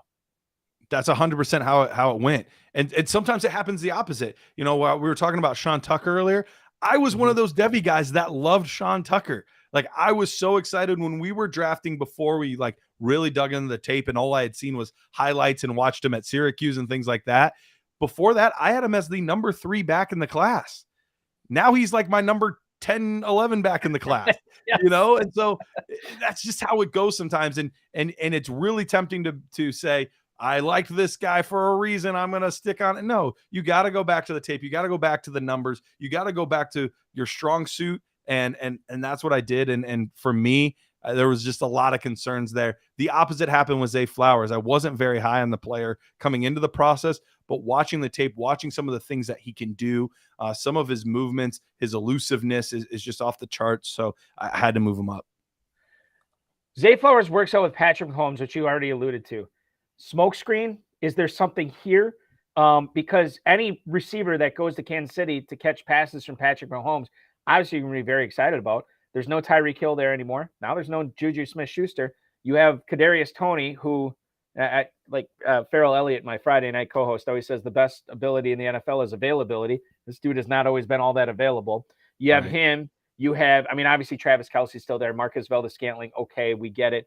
And then Sky Moore, who really underwhelmed last year, but, the 2023 is a new season. If Zay Flowers will go to Kansas City, man, people are going to lose their minds drafting this guy in the top 3, top 4 picks of non-superflex leagues. I think about the FFPC Dynasty Rookie Leagues. People are going to be falling all over themselves to try to trade up for this guy. Yeah, they absolutely will.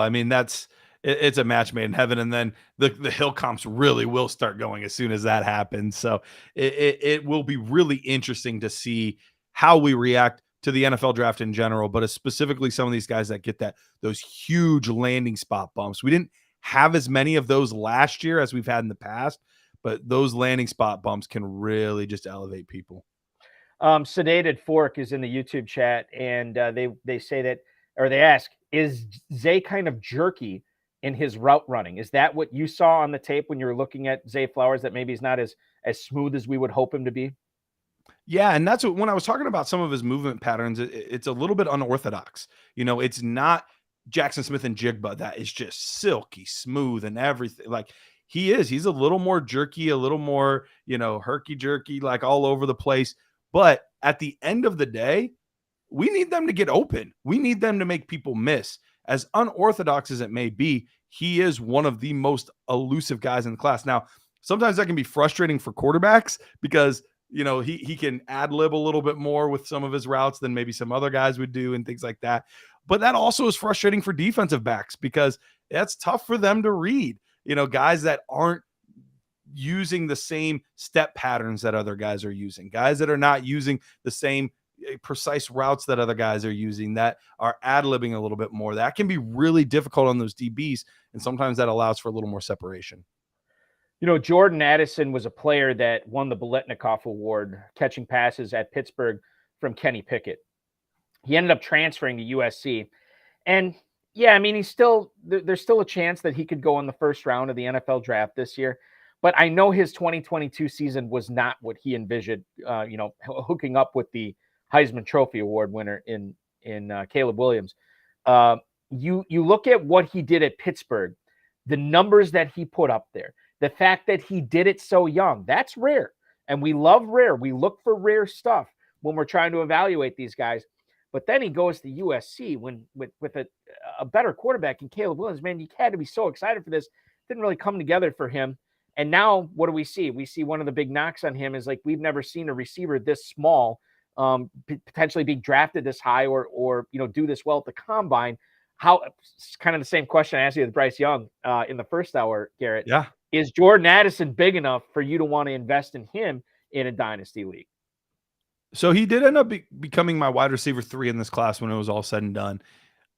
More out of, I had to put somebody there more so than anything else. When I broke down the tape, like I said, you combine the two classes, he doesn't make the top 12 from the past 2 years. So he got a 73.3 for me, just for reference points.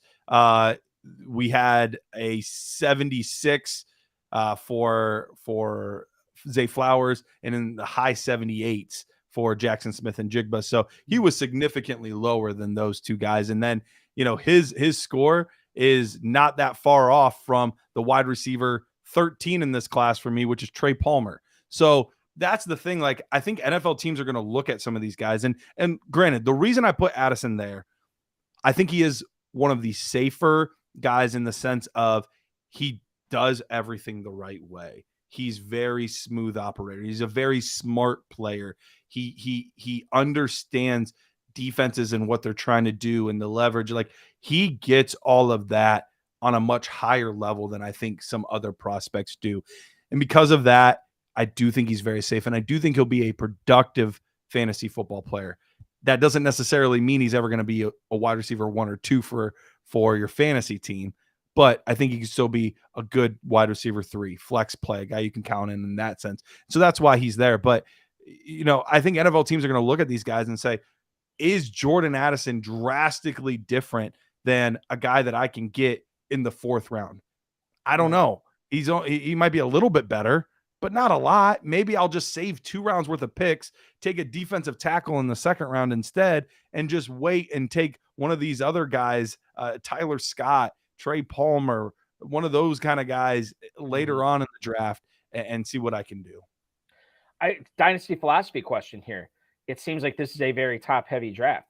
JSN, and you mentioned Zay Flowers and obviously Bijan Robinson. We talked about some of the running backs too.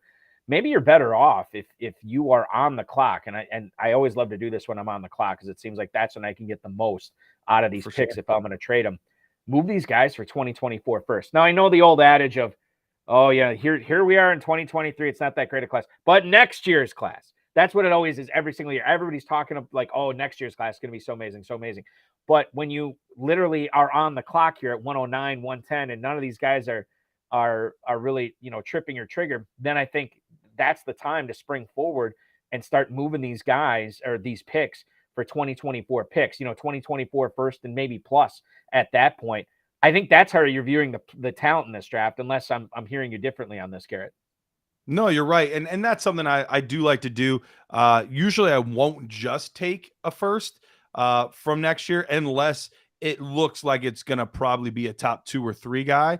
Then I'll take just that. But otherwise, I want a second back, because I got to wait a whole year. That's an empty spot on my roster. That kind of thing. That's what I'm pitching when I'm talking to these guys. But also, I am not opposed to it. And Rich Dotson, who's going to come on during the second half of the show, he talked about it, and we're going to talk about it more next week. There's nothing wrong with trading for veteran players at that point. There are other established receivers that you already know what you're getting from them on their teams, where they're at. Why take the risk with a guy that you don't really like that much when there is a guy that you do like already doing it? So sometimes, especially in the second half of those drafts, I think it's a great time to look at the DJ Moores of the world, the Terry McLaurins of the world, the Jahan Dotsons, those types of guys where you've seen it from them already. Those are the kind of guys I want to go after that still have at least a little bit of youth on their side. I can't remember. I mean, it was like 10 plus years ago when I started playing Dynasty fantasy football for the first time. And I'm an idiot. I don't know what I'm doing. For sure. We all we all were. Yeah. And I traded, I was on the clock at 108 in the rookie draft, and there's nobody I liked. And some guy said, "Hey man, I'll give you my first round next year for this." And his team was awful. I'm like, yeah, this is, I'll totally do this. Well, I don't know if it was necessarily because of that pick alone. I can't remember who he picked, but he ended up having a pretty good season. So when I traded the 108 in whatever year it was for next year's first, it ended up being the 109 the following year. So I had to wait a full year, Garrett, and then pick one pick later. It was one of the most frustrating, but I learned from it, which is all we're trying to do. We learn, and I'll tell you this. Here's what I learned over the course of this past year. Last year I want to say this time, because it was right after the NFL draft, and we're already looking forward to the following NFL draft. I heard Kayshon Boutte's name over and over again. This guy is going to be a stud. Could be the first receiver off the board next year. Kayshon Boutte. And I was like, okay, I'm going to file that name away. And now this year, this is a guy that I've seen some people say that there's a non-zero chance that he might not even be drafted into the NFL. Now, I don't think that's the case, but certainly there's a possibility. What happened? What did he do so wrong at LSU his final year to tumble so far? I'm looking at some rookie rankings right now, and he's outside the top 10 at wide receivers. What happened to Kayshon Boutte? And more importantly, Garrett, how concerned should we be about this if we're choosing to draft him in our Dynasty rookie drafts coming up in a couple of weeks? Yeah, I don't want to slander the guy because nothing's been confirmed, but there's a lot of rumors as to why he said he was going back to LSU and then all of a sudden switched and decided, no, just kidding, I'm going out for the NFL draft. There's a lot of rumblings down in the bayou as to why that happened. So there's some off the field question marks. He was always in Brian Kelly's doghouse, it seemed like. And then he had a tough injury, which if you watch his early tape versus his later tape in this past season, he does not look like the same guy. When you watch him at the combine, it looks like he didn't even prep for it. So there's a lot of just question marks as to, is this guy just a schmuck? Like, hopefully not. Hopefully he's awesome and he performs great and he's great for a team. But you have to worry about that because there are other guys that could be great sleepers in the second, third rounds that you could be taking, as opposed to a guy that might just self-implode. So that's the thing that you're worried about. And that's the type of thing that NFL GMs are going to have to look at and see if that's what they are worried about. And you as fantasy players, you have to decide that same type of thing too. So that's the question mark. And when we get back to the tape, I didn't love his tape. Even going back to his freshman season, most of those big touches, there were a couple that were like, ooh, that was nice. But there were a lot of them that were just broken plays where it was just wide open down the field. So it's tough to really know if he's that guy.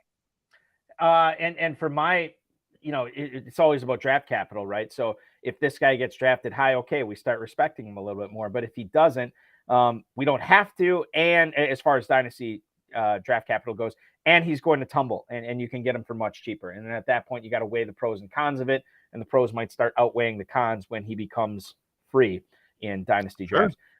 There's some other stuff. I'd take your chance. Exactly. There's some other stuff I want to get into here. Now, maybe I'm misremembering this, but I felt like A.T. Perry was talked a lot more than he's being talked about now. And I know he's tumbled down Dynasty rankings at all a little bit over the course of the last month or two. Can you give us your read on A.T. Perry? Is this guy slipping? Is this a guy that we should be concerned about? And if he gets into the right spot, how excited should we be? So he was one of those guys where I was really excited to watch his tape, kind of the opposite of Zay Flowers, where, I was kind of like, we'll see. And then I end up being really, impressed. It was kind of the opposite with A.T. Perry, because this was one of the guys with size in this class. There's a lot of, smaller, skinny guys, short guys. This was one of the guys that could, really do something because of his build. But watching him play, he ended up getting, I've graded 25 receivers, and he has the third lowest score for me as far as his tape went. So I ended up being extremely disappointed watching him play. Really stiff, not explosive. There were moments where you would see flashes of some of that big playability, but for somebody as big as him, he didn't actually perform very well in contested catch situations, which would be his forte. So I ended up being pretty disappointed when I ended up watching his tape. So A.T. Perry, not necessarily a guy that we should be super excited about, and I get that. Tennessee, I feel like this has been the Tennessee show. We talked about Hendon Hooker. Now we're going to talk about Cedric Tillman and Jalen Hyatt. I know there's a lot of people that are very excited about Jalen Hyatt, and I think that you would say that, hey, maybe more people should be excited about Cedric Tillman. How do these two volunteer receivers compare with each other as far as what's in store for them at the next level, Garrett? Yeah, they ended up getting very, very close scores for me. I actually ended up having Tillman just a hair higher on mine. And part of that was just because he can do a little bit more, I think. He's got the size and the physical build that you want. Hands were fantastic, whether it's the routine or the spectacular catch. He was aggressive at the catch point. One of the more physical receivers that I've scouted. There was a lot to like on there. And Hyatt, he's tough because he seems like an incredible best ball pick. I think I would love him in best ball. But if I'm trying to start him week in, week out, I'm a little terrified because he profiles as a more traditional Z than he does as an X. And I think people are wanting him to be a featured target. But this is a player that will probably be taking the top off the defense, and he's going to get some bomb targets every week. How many of those will he convert? We don't know. He might have weeks where he got 4 catches for 150 yards and 3 touchdowns. There might be other weeks where he got 7 targets, but he only caught 2 of them for 15 yards. So I think there could be some real up and down Deshaun Jackson type of stuff there.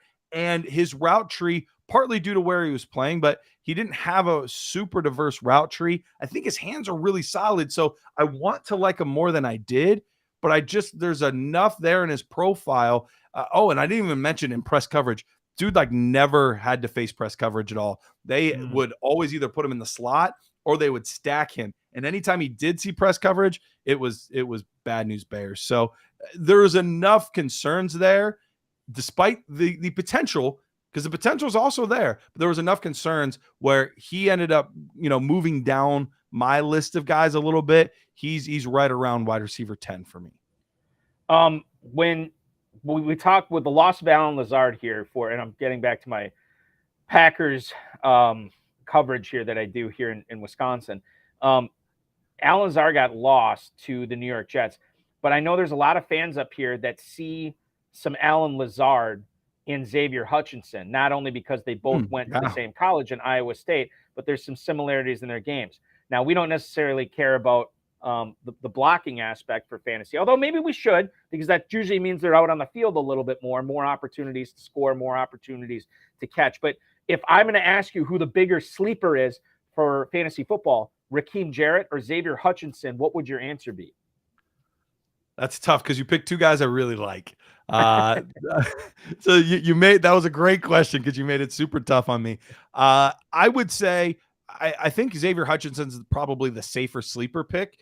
He is a guy that has the size, has the ability, but very fluid for a guy that is as big as he is. And there were times where, and this doesn't happen very often, I watch a lot of tape where I was watching him and he would make a catch and I would audibly, like out loud, go, "Oh, wow," or "Oh, snap," or "Oh, something," because like he would just make a catch where it was really impressive the way that he was able to not only track down the ball, but then be able to contort his body to be able to catch it. So there was a lot of movement skills that I liked for a bigger player in this class. Now, when you get to Raheem Jarrett, I had this whole like tinfoil hat conspiracy theory on Dynasty Nerds, and the guys laughed at me because they didn't think it was as big of a conspiracy as I thought it was. But I'm fairly convinced that like him and Stephon Diggs are clones somehow. Like, first of all, they both went to Maryland. Both were 5-star recruits coming out of high school, which Maryland doesn't get a lot of 5-star recruits. For them to be at the same position, both 5 stars, both of them disappointed during their time. Both of them, their best season ever was 800 yards. Both of them are exactly 6 feet tall. Both of them weighed between 190 and 195 pounds. One ran a 4.44. One ran a 4.46 in the 40. They jumped within a half inch of each other in the vertical jump. And, oh, yeah, the offensive coordinator for Stephon Diggs all those years ago went to Alabama for a while, came back, and is now the head coach of Maryland. So it's the same guy calling plays for both of these players. I don't think he's going to be as good as Stephon Diggs. So, as much as I have fun with that, like, I don't think he's going to be that guy. But he is a very raw athlete that does great things with the ball in his hand that was just underdeveloped. And so I think if he goes to the right place, to the right team that will coach him up, he could be one of these guys that we're like, well, where did Jarrett come from? Because he's got a lot of the things that you like. And in regards to Jarrett versus Diggs, I'll channel True Detective's Russ Cole when he says, "Time is a flat circle." And that is your horrible Matthew McConaughey impression for the evening, ladies and gentlemen. Well done. Done. Thank you so much. Thank you. The other receivers we haven't got to, you brought up a few names tonight. We haven't really got into them a whole lot, but I think about a guy like Trey Palmer. We haven't talked about Jonathan Mingo, but I know he's picking up some steam a little bit, as well as Dontavian Wicks. You don't necessarily talk about any of those guys, but any other sleepers that the viewing audience should know about as we prep for this NFL draft a week from today? Definitely Mingo. Mingo ended up being in the top 5 for me. It's one of those production versus like traits. I think is the best way to put it. Production versus traits. He didn't have the production, and so I think that's why he was a little bit overlooked. But I mean, look at some of the receivers that have been put out from Ole Miss over the past few years. DK Metcalf, AJ Brown, Elijah Moore. Like, they've been putting out some good receivers, even though the numbers weren't always, amazing. Some of them they were pretty good, but they weren't always amazing. But you watch his tape, And there were a lot of times where he's getting open, he's making plays, he's doing things that we're not seeing out of other guys in this class. And if you told me 3 years from now he ended up being the number 2 receiver in this class, I would not be shocked. I think he has all of the traits. It's how much can he develop all of those traits to become a legitimate NFL wide receiver? We've hit on the quarterbacks. We've hit on the running backs. Now Garrett has given us the rundown on wide receivers. The one position we haven't hit yet, it's tight ends, and it's coming up next. From Draft Countdown, we have Shane Hallam coming up. We're going to discuss one of the best tight end classes I can remember. We're getting into Kincaid and Mayer, Musgrave. We're going to talk about Laporta, Darnell Washington, all these guys. It's on the High Stakes Fantasy Football Show, Dynasty Nerds Mega Mashup here on the Better Sports Network. I'm Eric Balkman. He's Garrett Price. Shane Hallam coming up. Don't go anywhere. This is BSN.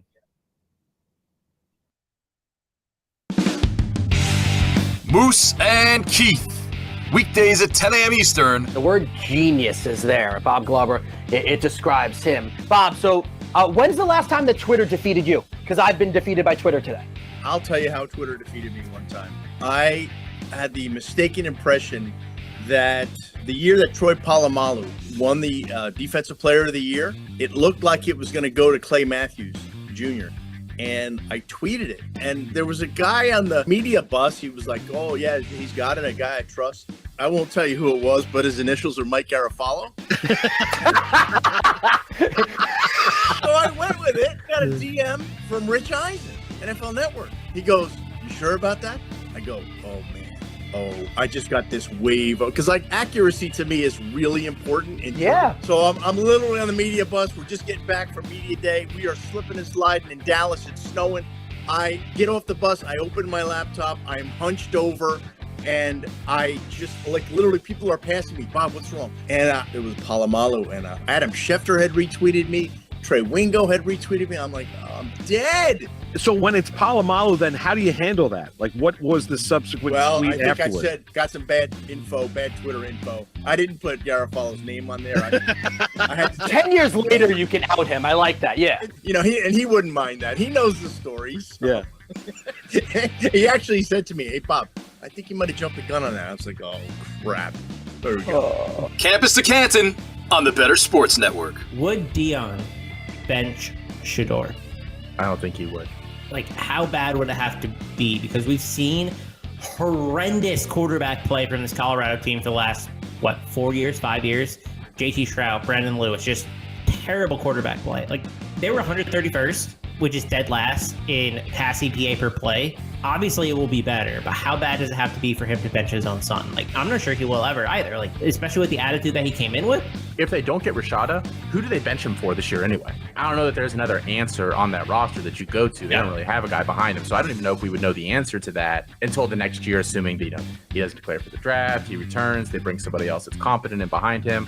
If they're going to do this the Lincoln Riley way, next year would be the class to bring somebody in. Shador Sanders is going to be a third-year player, so he's going to play 2023. I don't think he's declaring for the 2024 NFL draft, so he's going to play in 2024 and then declare for the 2025 NFL draft. And let's remember this, he hasn't had a full recruiting cycle at Colorado. He will have that next recruiting cycle, so maybe he could get one of these class of 2024 quarterbacks there to come to Colorado. However you're invested in sports, from betting to fantasy, collectibles, and more, join our community on Better Sports Network.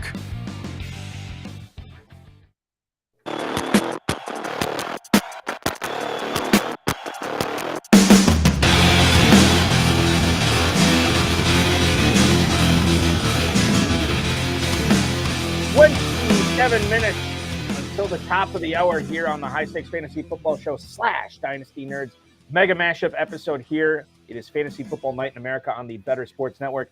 He's Garrett Price from Dynasty Nerds. I am Eric Balkman from the FFPC, the HSFFR, the Road of His High Stakes Slowdown. I want to welcome in our special guest, our next special guest tonight, as we are full of them tonight. Draft Countdown, Debbie Marketplace, Dynasty League Football, at Shane P. Hallam on Twitter. Please welcome in Shane Hallam. Shane, thanks so much for hanging out with us tonight, man. No, thanks for having me, Garrett, Eric. You two are two of the best in the business, so I appreciate you bringing me in. It's exciting to talk about this when we're a week away.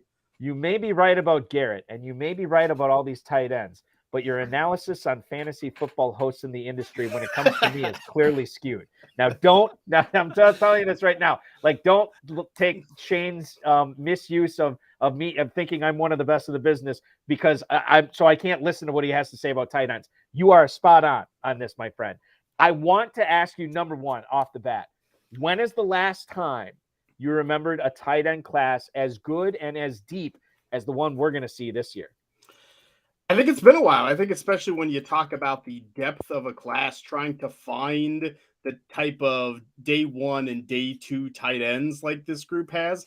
Man, I mean, it's been a while because I think what we're seeing is kind of that strength in day two. So maybe 2017, we had OJ Howard and Evan Ingram and David Njoku.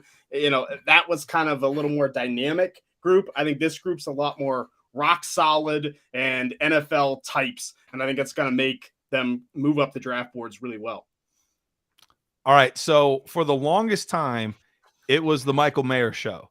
He was the 101. He was the guy. But now, since the season's ended, there's a lot of love for Dalton Kincaid and even a few other guys.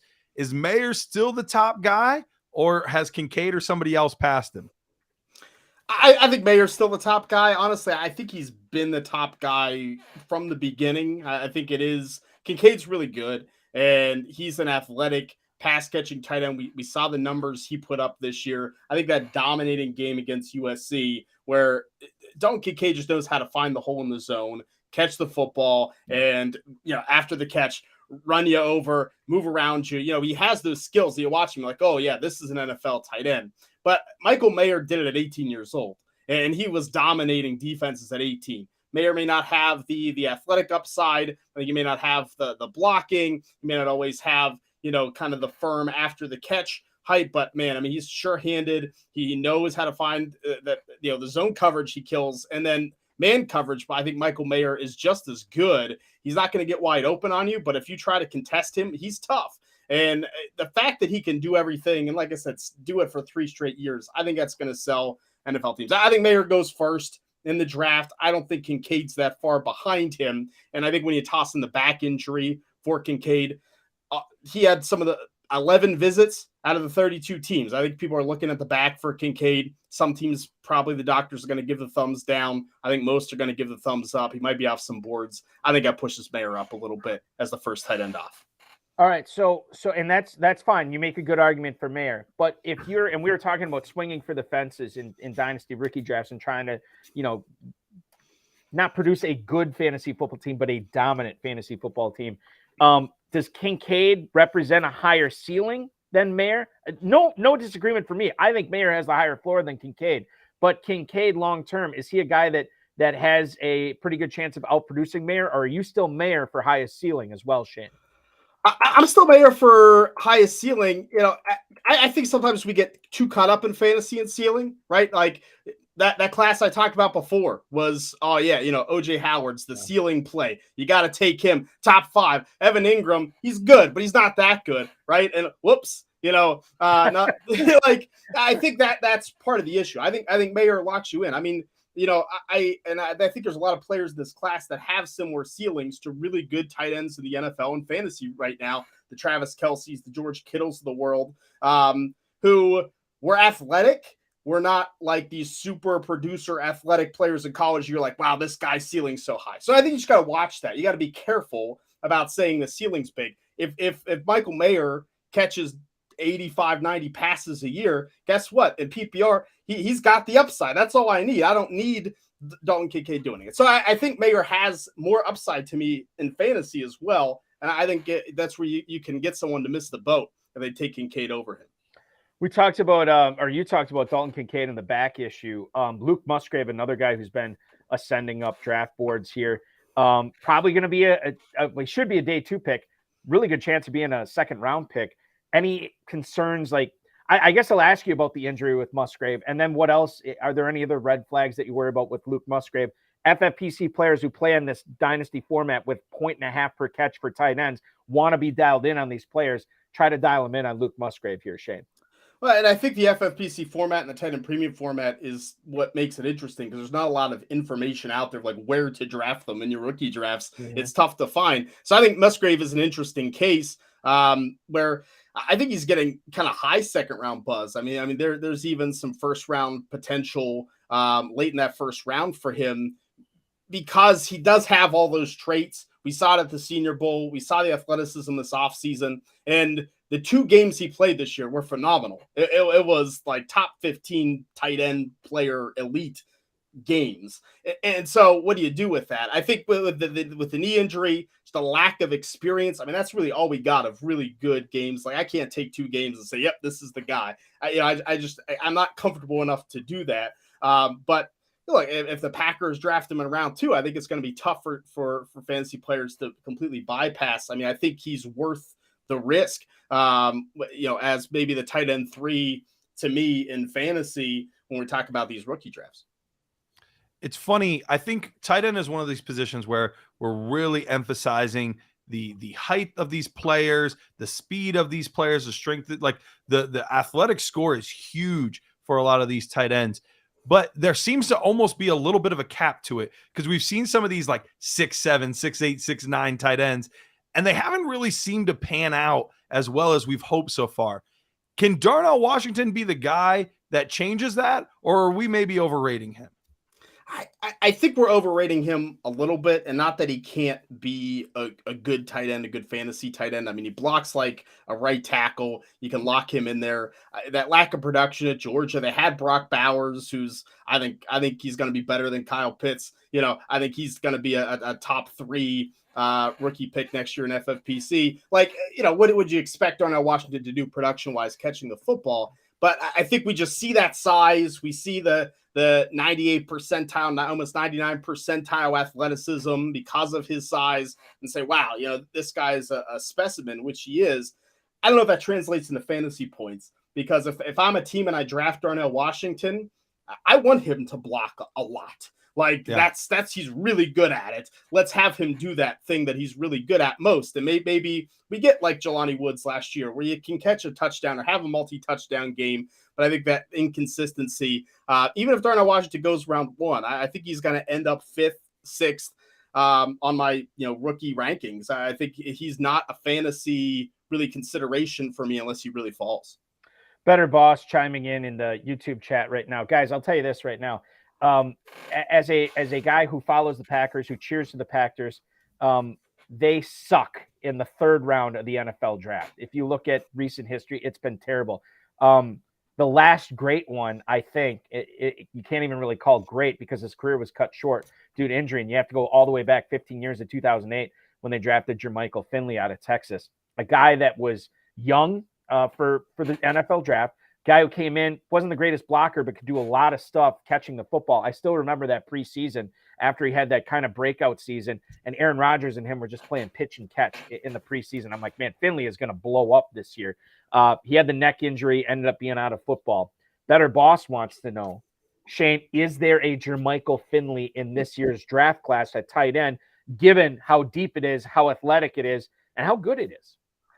It's tough because Jermichael Finley didn't test like out of this world. Like no. I can't find a tight end in this class that tested like Jermichael Finley did because all the tight ends in this class are the 80, 90 percentile. I would say when we talk about like watching Jermichael Finley as an NFL player, I think Sam Laporta from Iowa is probably closer to that, right? A little bit undersized, but a really good body control to be able to go up and catch passes at different catch points all over the field. And he had terrible quarterback play and made it work. And I think that's interesting to me to get that athleticism like Finley had with the Packers, where you have the versatility. And Laporta tries to block, God bless him, but it's not really in his, it's not his wheelhouse. You can put a couple good highlights on there to hide it, but like he's trying and usually not, overly succeeding. I think Finley was that way too. I think Laporta is probably that player. I think he's a player that fantasy players are going to like maybe more than the NFL. So I'm interested to see where he lands third round and if it props him up rookie draft boards a bit. Yeah, and when you talk about a guy like that who is skilled catching the football and getting out into his routes, sometimes I feel like the offensive coordinators, the head coach just tells me, all right, son, just get in his way. We need you out there to catch passes. You got to block. Just get in his way a little bit, and we'll see what happens. That's what coaches always used to say to me. Balkman, just get in his way. We'll worry. Everybody else will do their job. We'll be okay. But Sam Laporta, do you feel like you're a little bit higher on him than the rest of your peers as far as all the draft nicks out there? I feel like you might be a little bit high. Not saying you're wrong, because I like him too. Do you feel like you're a little bit higher than other people?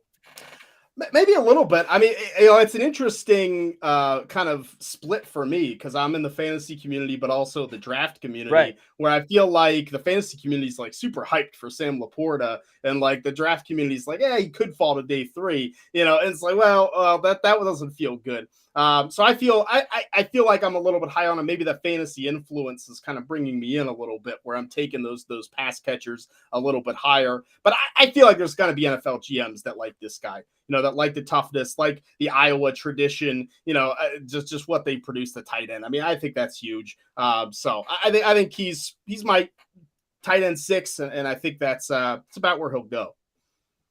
Makes a lot of sense. You talked about GMs being high on a certain player. GMs were pretty high on Dallas Goedert, despite being the small school guy. There's another small school guy that is from, in fact, the same small school this year in Tucker Kraft. Are there any other comparisons from these two guys other than just they both went to the same school? Look, I think there's some comparisons to when you look at kind of the small school transition. I'm a huge Tucker Kraft fan. I don't think you'll find anyone higher on him than me. He's my tight end 3 in this class. I think he's going to be a stud. So my comp article for Draft Countdown. Yeah, when I looked at my notes, what I go back in my tight end notes, and I that's how I do my comps, is as prospects. And Travis Kelce, man, his notes matched up perfectly with Tucker Kraft. It was, injuries kind of slowed him down, really good hands, good to find the hole in the zone, run you over, but doesn't look overly like fast or athletic. And I think it's similar. I think Tucker Kraft, his best football is ahead of him. Now, look, is he going to be Travis Kelce? Like no one from this class probably is. But, when I look at their profiles as coming into the NFL, I think it is very similar. He worked out super great, better than I even expected. I think if Dallas Goedert is what Tucker Kraft ends up being, I mean, you got to draft him. I think it's going to be 3rd, maybe even 4th round of some of these rookie drafts that'll be available. I think he goes 3rd to 4th round in the NFL draft, and I'm hoping the 3rd. You are not the only Tucker Kraft fan out there, Shane. We have Dan Toomey. Now, is Dan Toomey going to join us at all tonight, Garrett? He's not going to be on all tonight, but he is doing his own NFL draft live coverage for Dynasty Nerds. So he's doing that all night Thursday, all night Friday, and Dan knows his stuff. So I'm excited to see that. All right, so he's obviously excited for Tucker Kraft. He says he's here for all the Tucker Kraft hype.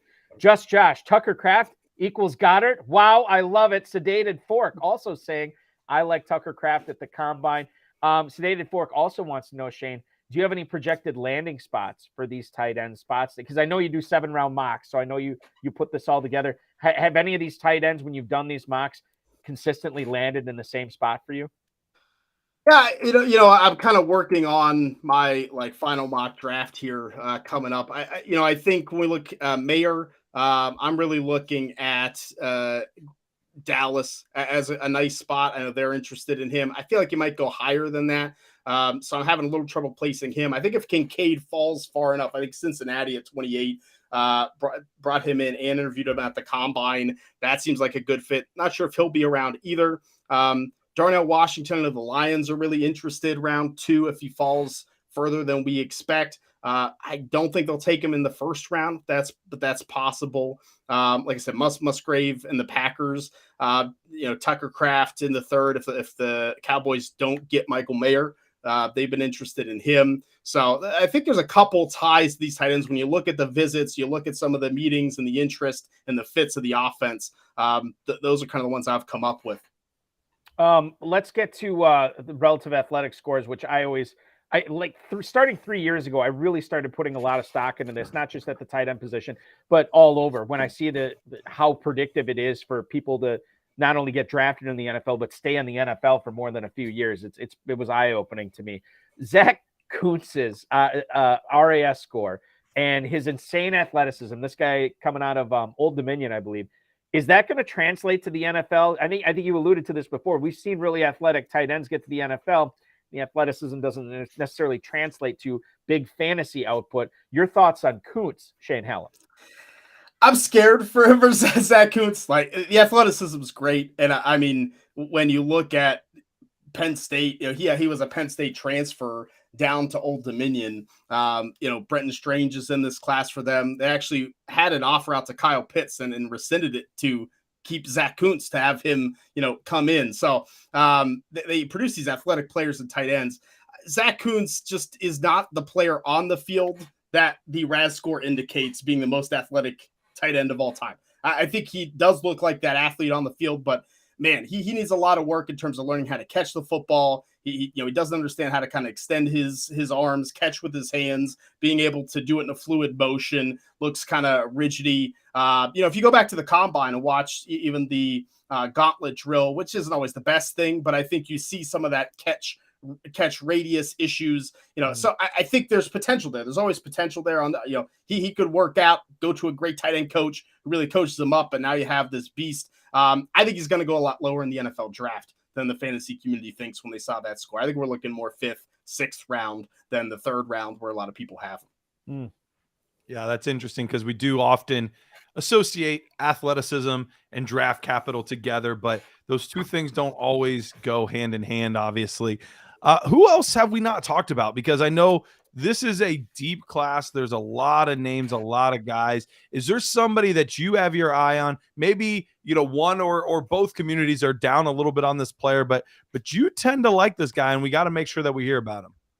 Look, yeah, I think a guy you need to take a flyer on is Luke Schoonmaker, the tight end out of Michigan. I don't know why people are not talking about him more. I think he had the injury this past season. But he's a player that kind of does it all as well, is a really good blocker, but came out with the nice athleticism at the combine. I mean, he was in the 98th percentile as well, running a 4.63 at 6'5", 251 pounds. I mean, he could catch. He's like a smooth athlete in routes and movement. Michigan just doesn't know how to throw the ball much, and that's been their problem for a long time. So he didn't get used all that often. And I'm like, man, this guy is going to be a much better NFL player than he ever was in college. I actually think like Miami in round 3 would be a great fit for him, and they need that two-way tight end that fits that Shanahan offense. I think Schoonmaker could be a natural fit if they don't take one in the 2nd round, and I think fantasy players need to get on board with him.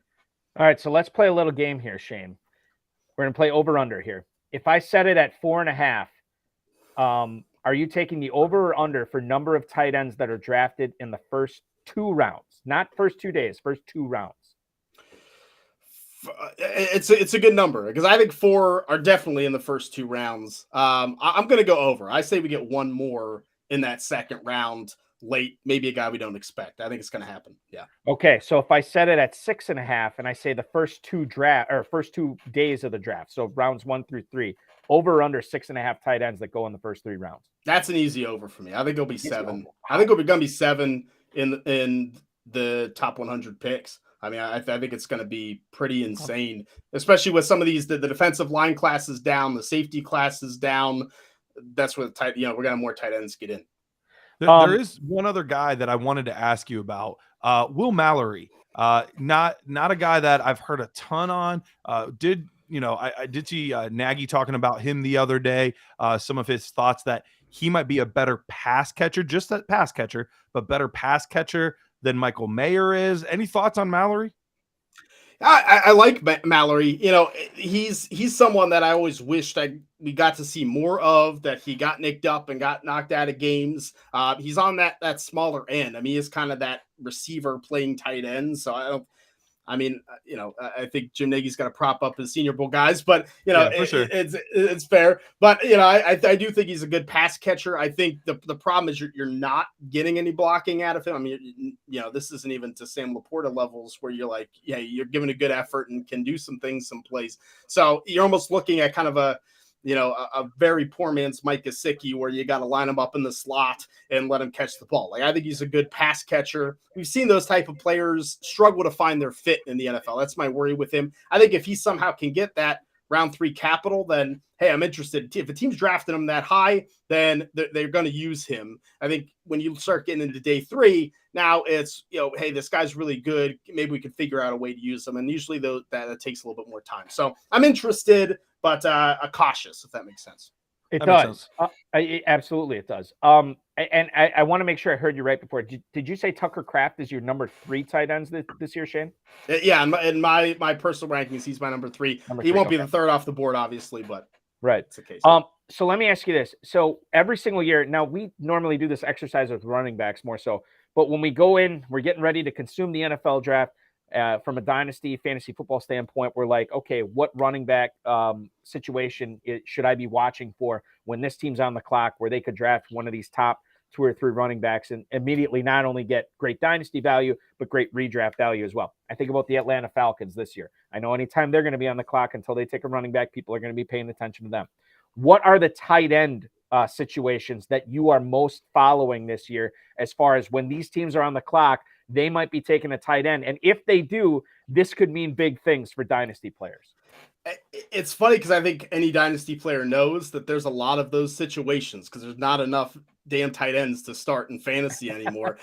So, yeah, I mean, look, we're looking at Green Bay, Washington, Cincinnati, New Orleans, Dallas, Miami, Los Angeles, the LA Chargers. Like, I think there are a ton of situations that, like, you draft a tight end in the first 2 days, that's a guy that should get a lot of playing time. And I know as a fantasy owner, you can't rely on the rookie tight end. I think you're still not going to be able to do it here, but I think there's a lot of situations where they're going to benefit. I think the Raiders, the Arizona Cardinals, I think there's just a ton of those situations where a tight end could step in and at least be a 1B type right off the bat as a rookie, and that doesn't happen often.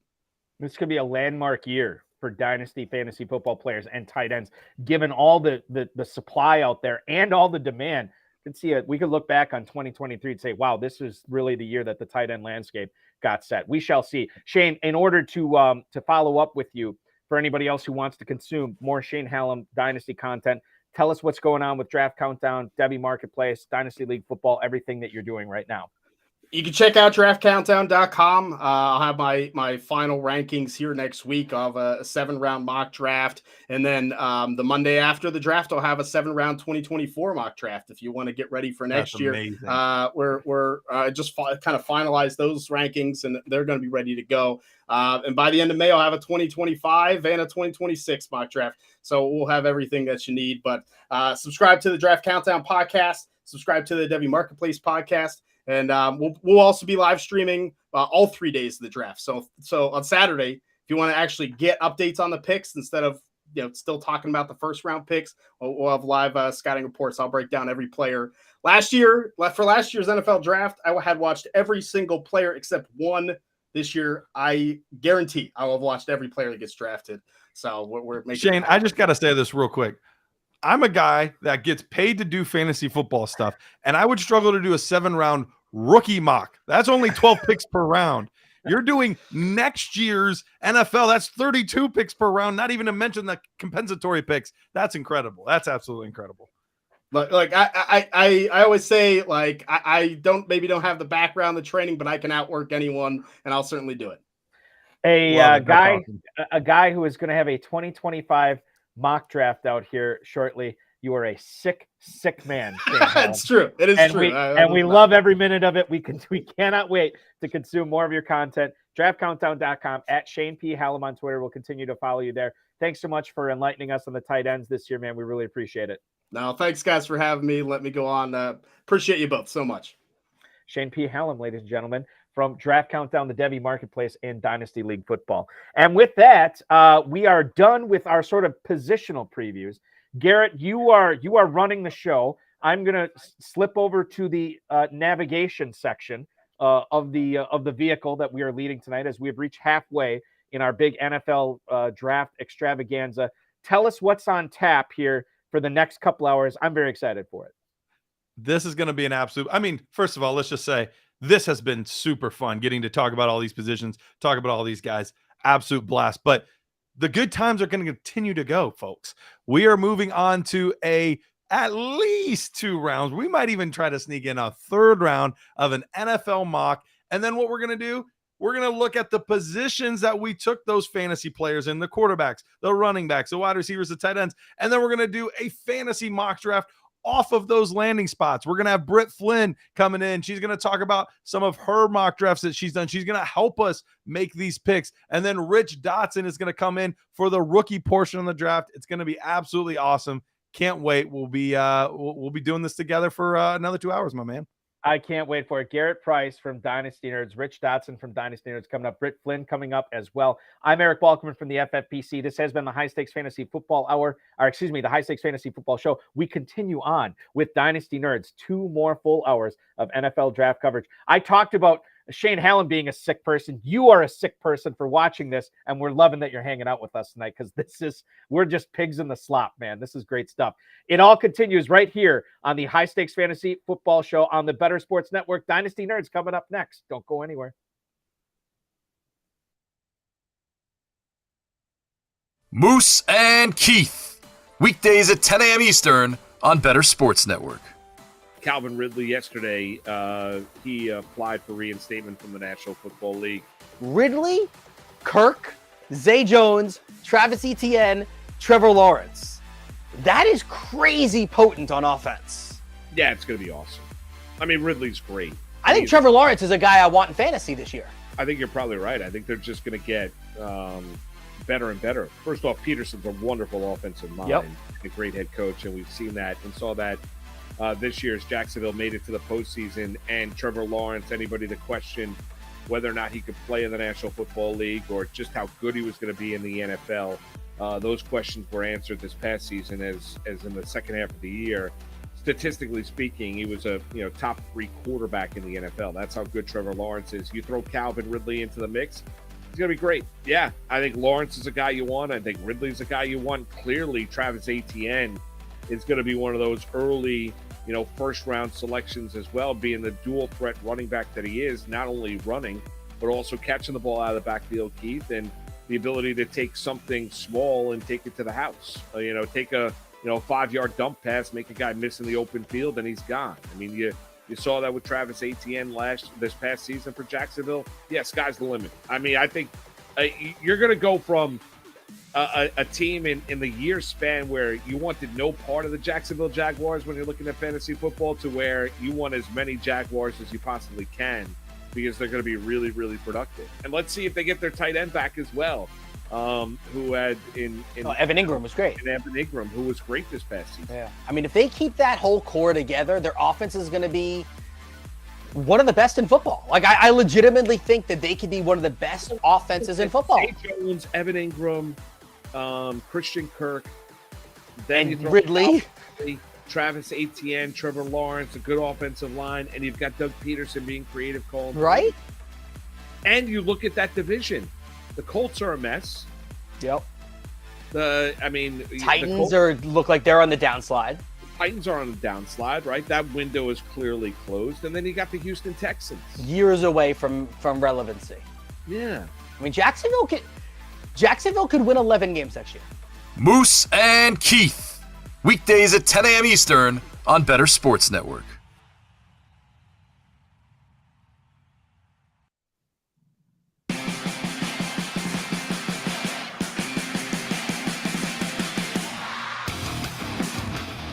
Oh boy, we are back. Oh, it's been a joy. It has been a joy. 2 hours already. We have the mega show, FFPC Dynasty Nerds, coming together, and we have a very special guest to help us make sure that we are doing everything right in this NFL mock draft. Britt Flinn. You can find her at Britt Flinn at Britt_Flinn. I gotta make sure I get that right. I apologize. at Britt_Flinn on Twitter. How you doing tonight? I'm so good. Thank you guys for having me. This is exciting times. Oh, it is great times right before the draft. Love this time. We were talking quarterbacks, running backs, wide receivers, tight ends before this. And the three of us together, we're going to put our minds together in this time. And we are going to look at the NFL draft board and we're going to decide, are these guys going with one of these fantasy relevant positions? If so, we need to talk about it a little bit. If not, we'll give them a little something, Jalen Carter here, Will Anderson there, and then we'll move on. Does that sound good to you guys? Perfect. Yeah, I'm down. Cool. All right, well, let's get that mock draft board up because I know we've got a lot to cover. We in theory think we're going 3 rounds, Britt. I don't know that that's happening. But that's what Eric and I talked. At least I talked Eric into it. I still don't know if he believes me that we can do it or not. But we're gonna try. We're gonna give it a try. I mean, there's no shame in trying. And there are so many possibilities. Like there you are. Can't, that's the best thing about mocks. You're not going to be, I guess, taken down a notch if you're wrong on these mock drafts picks. Yeah, no one ever gets it 100% correct, right? And that's the fun of it. You just kind of get to play your wish list and just play around with stuff. So, absolutely. Well, we are going to kick things off right away with the number 1 overall pick. Eric, we'll start with you here. I know that there have been a lot of talk about CJ Stroud leading up to it, but the past week or so, it's really shifted over to Bryce Young. We thinking Bryce Young at 101 here? I think it would be irresponsible for me to say anything else. And I know we'll get off the rails here. I don't want to get off the rails at 101. Like, let's just keep the KISS method, right? Keep it simple, stupid.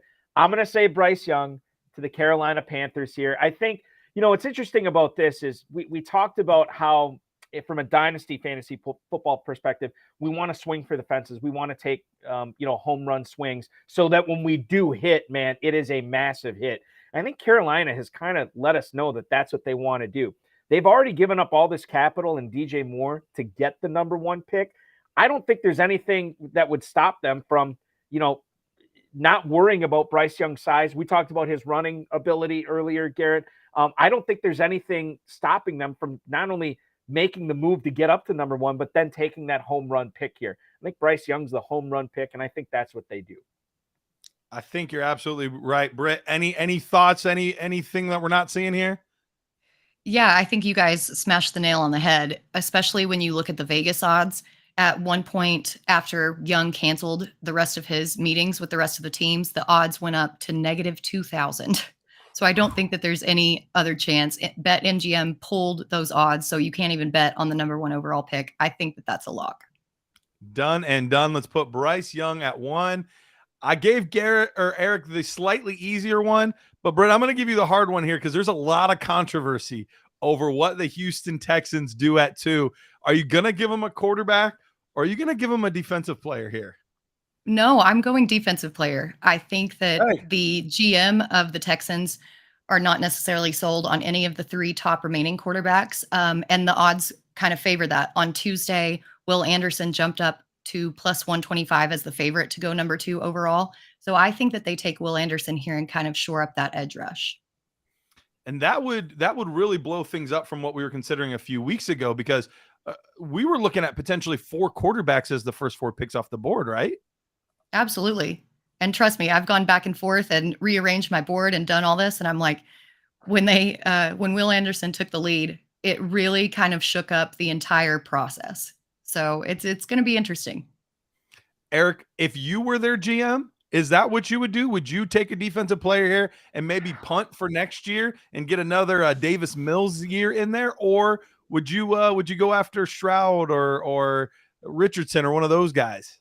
All right. So the Texans are in the unique position here of not necessarily caring about what their fan base wants or caring about being good this year. Because if they stink again this year, no big deal, right? They just go to the top or near the top of the draft board next year, and they have a great shot at either Drake May or Caleb Williams, which to me represents a higher ceiling than Stroud. Absolutely. For sure. I don't know if they're sold on Richardson. I also don't know if they can afford to take Richardson. with the second overall pick, and Will Levis for that matter too. I don't know if you can afford to take the second overall pick on those players. So I'm sort of with Britt on this one. I think I would go Will Anderson, although, man, there might be some smart GMs out there that were in charge of the Texans. They'd be taking the quarterback there. I wouldn't be able to do it. Makes sense there. So let's go on to number 3. We're going to have Will Anderson go at 2. We're not going to do any trades in this one because I think it's just going to take us way too long. So let's assume that the Arizona Cardinals stay at 3. I know that there's a high likelihood they move that, but you never know what they could do. At 3, we don't necessarily expect him to take a quarterback. I think it's probably too high for any other positions offensively. What do you guys think? Britt, what do you think here? I think that they're going to go with Tyree Wilson. They lost J.J. Watt to retirement. They lost another edge rusher last season. Their pass rush was not great last year. And they've, like you said, I don't think that they take a quarterback because they've already paid Kyler Murray all that money, and they can't afford to take somebody with that much capital. So, yeah, I think they go edge rush here with Wilson. All right, well, then let's move on to number 4, the Indianapolis Colts. And I think if this situation plays out, the Colts are thrilled because for a minute there, it looked like they were going to have to settle for QB4 or try to figure out some retread quarterback to get back on their team. And now they might get the second best quarterback in this draft. Eric, who do you think they would take if they had that opportunity? Yeah, I think when it comes down to it, and I'm going to go a little bit outside the box here, but I'm going to connect. I can't remember if it was Daniel Jeremiah or who reported it. It was a reputable source saying that there's been some connections to Will Levis to Indianapolis here. Now, I think that if I was Jim Irsay, I'd be telling my GM, hey, listen, man, we got to get Stroud here.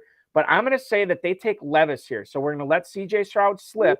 And we're going to get Will Levis going to the Indianapolis Colts here with the 4th overall pick. And already we're getting fireworks, right? Yeah, that's spicy. Absolutely. Britt, what do you think about that? I don't necessarily agree with Levis. I think that Levis has a bunch of problems, or not problems necessarily, but a lot more development. He's not that day one starter to me. And honestly, I would put Richardson over Levis because of Shane Steichen's love of the RPO. But, again, it's a mock. So who knows? Anybody can go at any given time. So I love it. Let's get spicy. There we go. Will Levis now off the board as the 4th player. We now have the Seattle Seahawks. Now, I don't want to rule out the Seattle Seahawks from taking a quarterback potentially here, but even more likely later on with their second first-round picker in the second round, because they did just sign Geno Smith, but I don't know that anyone's convinced that they love Geno, but I think that he's done enough. Is there any chance that they swing for the fences here at 5 and go Richardson, or is that just too spicy? What do you think, Britt? I think that's probably a little too spicy, especially with Jalen Carter sitting out there. He was the number 1 prospect before all his legal issues happened. Seattle definitely had problems stopping the run. I think that there are enough late round quarterbacks or mid round quarterbacks that they can wait on one of these top guys and go ahead and go with a defensive player in Carter. I think Carter makes a lot of sense. What do you think, Eric?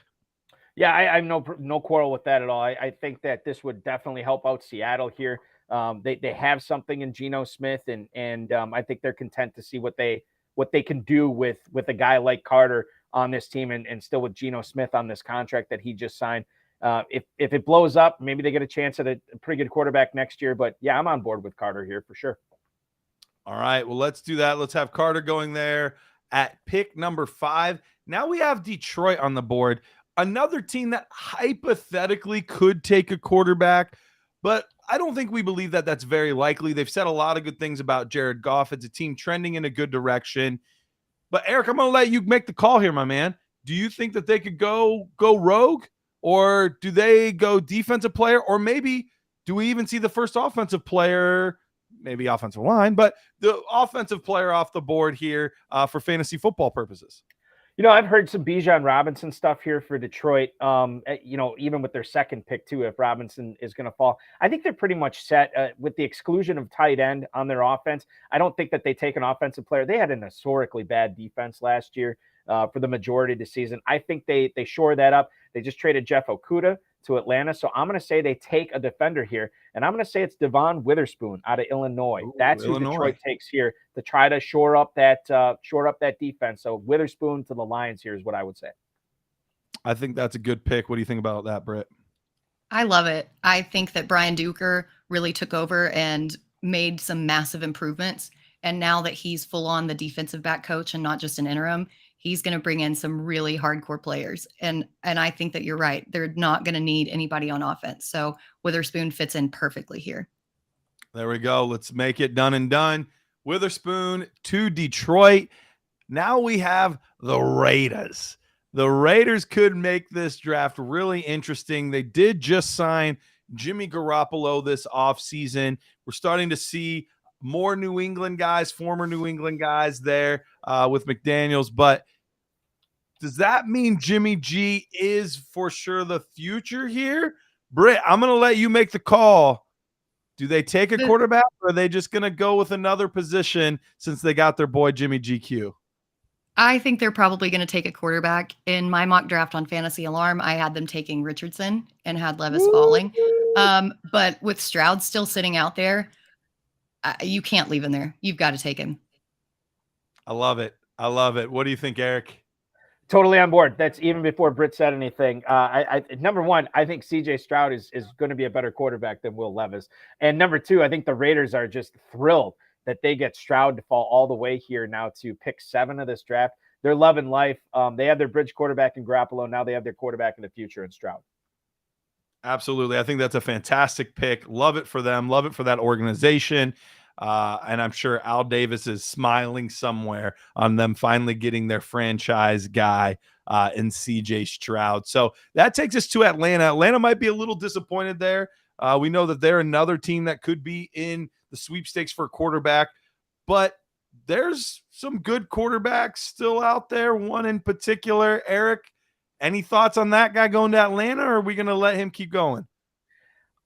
I thought about it. But I am going to go with, and this is, I said this before when we were talking with Theo Gremminger about this. All eyes are going to be on the Atlanta situation as far as the running back goes. You know that they want to run the football there. They probably don't have the horses in the backfield right now. Algiers fine, but I think to get a premium player like Bijan Robinson here, I think they skip quarterback. Now, here's the thing. I think that they think more of Desmond Ridder than the rest of us. I think he's okay at best. I don't think that he'd be the right choice here. If I was, I don't think that Ridder would be the right choice for quarterback going forward with Atlanta. So I would say if I was the GM, I would take Richardson if he fell there. You know, they obviously saw what a great dynamic quarterback can do with Michael Vick. I think they say Bijan Robinson too good to pass up. Bijan Robinson to the Atlanta Falcons here.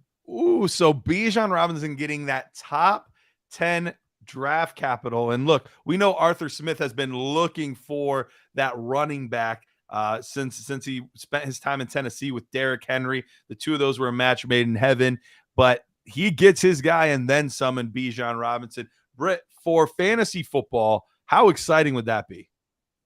It would be so exciting if you were able to grab Bijan.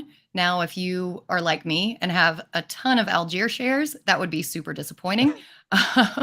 But yeah, I think that Bijan would thrive really well in that Atlanta offense, and it would take some of that pressure off Ridder. We know how Arthur Smith loves to run the football, ground and pound situation, and Bijan would just fit in perfectly there. Absolutely. All right, Bijan Robinson, pick 8 to the Atlanta Falcons. This thing is already so spicy. I'm loving this mock draft. This is fantastic. Absolutely fantastic. All right. Chicago traded back here to the number 9 spot. There's some rumors that they could maybe rekindle an old flame here with Jackson Smith and Jigba and Justin Fields. But there's a lot of people saying, man, they have so many other holes, particularly that offensive line. There's some needs on defense. Britt, I'll give you this one. What are you thinking here? Yeah, I think they have to go offensive line here. And I love a good hometown reunion story. So I really think that they go with Peter Skoronski here. They got rid of David Montgomery, who was really great in blocking. Khalil Herbert's not that great. D'Onta Foreman's old. I think that Skoronski is the logical pick here if you want Fields to go forward as your franchise quarterback. Yeah, I think that's the odds-on favorite pick that I've seen, and I think it makes a lot of sense for their franchise. Eric, any protests to that? Or are you cool with it? Yeah, I mean, as a Packers fan, Peter's grandfather, Bob Skoronski, was on some of the legendary Vince Lombardi teams of the 1960s. So I would have loved if he would have fell to my Green Bay Packers here. Totally don't think he will. I think this is a great pick for the Bears. I think this sets their offensive lineup really well in protecting Justin Fields. Absolutely. I think it makes a lot of sense. So we get to the last pick of the first round now. And this is the Super Bowl almost champs. They lost to the Chiefs in a very closely contested game, but they have multiple first-round picks here. And this was a favorite of mock drafts for Bijan Robinson for a while, number 10 to the Eagles. But they did, they signed Rashad Penny. They have Kenneth Gainwell. So they have other options there. So what do we think happens here now, Eric? They could take some offensive players, but there's a lot of good defensive guys still available here. What do you think they do? They lost so much in free agency on defense, and Jalen Hurts in that offense, they're going to be cooking along. I don't think they necessarily think that they need to take an offensive difference maker here. So I'm going to give him a guy who actually wasn't starting for his own collegiate team this past year, and that's Lucas Van Ness out of Iowa. He gives them that burst, that pass rushing burst off the edge. You can never have enough pass rushers in the NFL. The Eagles are going to load up here. I think Lucas Van Ness is my pick here for Philadelphia. Yeah, I really like that. You like that pick, Britt? I love that. I had him in both of my mock drafts going to Philly, and their defensive line is aging a little bit, and Van Ness gives them a little bit more depth. And I think that as he develops throughout the next several seasons, he's going to be really good. Absolutely. All right. Well, let's put Van Ness there at number 10 to the Eagles. We get to another potentially quarterback needy team, and there is a quarterback still sitting out there. Yeah. Britt, do you want to make that match, or are there other ways that these Tennessee Titans are going to go? I think you have to go with a receiver here. Like, you look at who they have on their depth chart. You've got Treylon Burks, who was okay when he played last season, but he got hurt a lot. And then you've got Chris Moore and Nick Westbrook-Ikini. Like, those guys are not starters. So I think you have to go with Jackson Smith and Jigba here. He's going to open up that field. Tannehill is still a little serviceable, so maybe you can take one in a mid-round or next year. Yeah, you've got to go receiver. So which receiver are you going to go with? Jackson Smith and Jigba. Okay, I'm just making sure. I thought you said that, but I wanted to make sure that it wasn't Zay Flowers, wasn't Quentin Johnston. Would you take JSN there as well, Eric? Yeah, I have no problem with Tennessee taking a playmaker like JSN there. I mean, they have a Okonkwo, who I like. Derrick Henry, I don't know how much longer they can keep riding that train. I did not like Treylon Burks last year, but I've warmed up to him. So to get a guy like Smith and Jigba, who I think is a complementary receiver to what Treylon Burks does so well, I think this makes a lot of sense. I agree. Let's make that happen. So now we get to the Houston Texans at pick 12. They just went defense. So guys like Miles Murphy and Nolan Smith and, some of these defensive backs that are still available, I wouldn't think that they would double up on defensive players here, but maybe they do. Eric, what do you think the Houston Texans do here?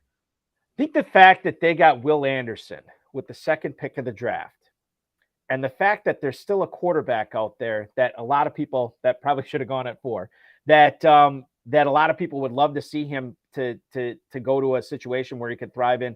I think Richardson is the perfect pick here for the Texans. Ooh. You get the difference maker at 2 on defense, and then you get Richardson, who has a super high upside as far as what he could be in the NFL. For him to fall this late to 12, I think it's a home run draft for the Texans if they get Anderson and Richardson. Eric, if he's the pick here for the Texans at 12, where does he rank in your quarterback rankings in Superflex? For Superflex, I would probably put him 2 behind Young. I mean, I like him better than Stroud. I like him better than Levis for sure, better than Hooker, better than Tanner McKee, obviously. I think I think you said this in the first hour tonight. They're all starting to blur together now at this point. Yeah. But I think if you want to take Anthony Richardson as your first quarterback and you have him ahead of Bryce Young, no quarrel with that. You do you. I think that's a fine pick. For me, he's my second quarterback. There we go. Britt, anything that you want to protest on this? No, I like Richardson for fantasy. The only thing that I will caution dynasty managers about is that if his passing inconsistency keeps up, he might only be good in dynasty for a couple of years Sure. with his legs. risk. And then obviously, if he's not passing well, then he's going to get benched. He's going to get replaced. So just a little cautionary tidbit there on Richardson for your dynasty rosters. Absolutely. All right. Well, then let's move on to the New York Jets. And we thought by this point we would have their quarterback situation figured out. We do not. They do not have Aaron Rodgers at this point. It is still believed that he is probably going there. But at this point, who knows what could happen? Maybe the NFL draft and who's on the board at certain times will offer a little bit of clarity to the situation, and we finally get something done. But at this point, we're at pick 13, Britt. Do you go defense? Do you go offense? Where are you leaning here for the New York Jets?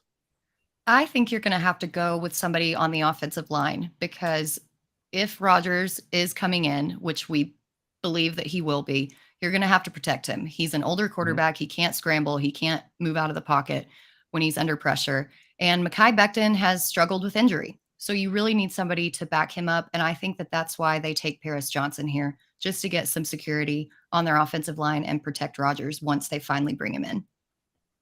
I think Paris Johnson's a great pick. There are definitely other offensive linemen still available, and guys like Broderick Jones and Wright, and there's some good other offensive linemen, but I think Paris Johnson's the right pick there for the Jets as well. Eric, you cool with that? 100%. If Paris Johnson was available here for the Jets at 13, they'd be running up the card. He should go higher than this. He did it tonight. The Jets would love any team who drafts Paris Johnson. I think is going to love him. Absolutely. Couldn't agree more. So that puts us at 14, Eric. And the New England Patriots are always a bit of a wild card.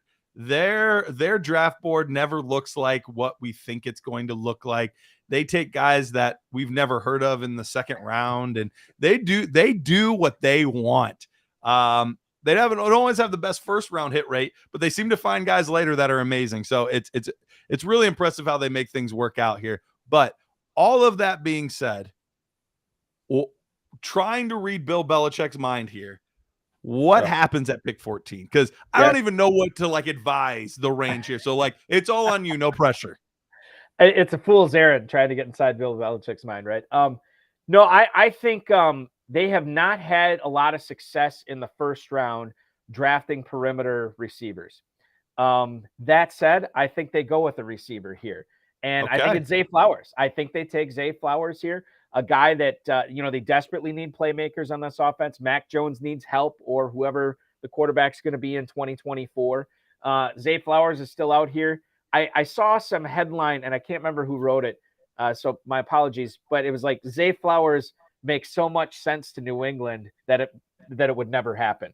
I'm going to say it happens. I'm going to say Zay Flowers goes to the Patriots here at 14. Britt, what do you think about this pick?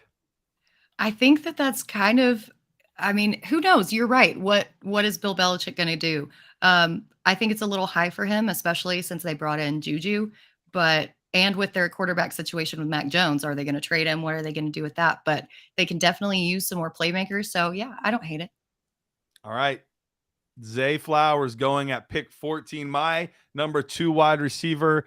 Also the number 2 wide receiver going in our mock draft. Now, normally we've been going back and forth, Britt. I'm going to let you go 2 in a row after this, but I'm going to let Eric have this one because he's a Packers fan.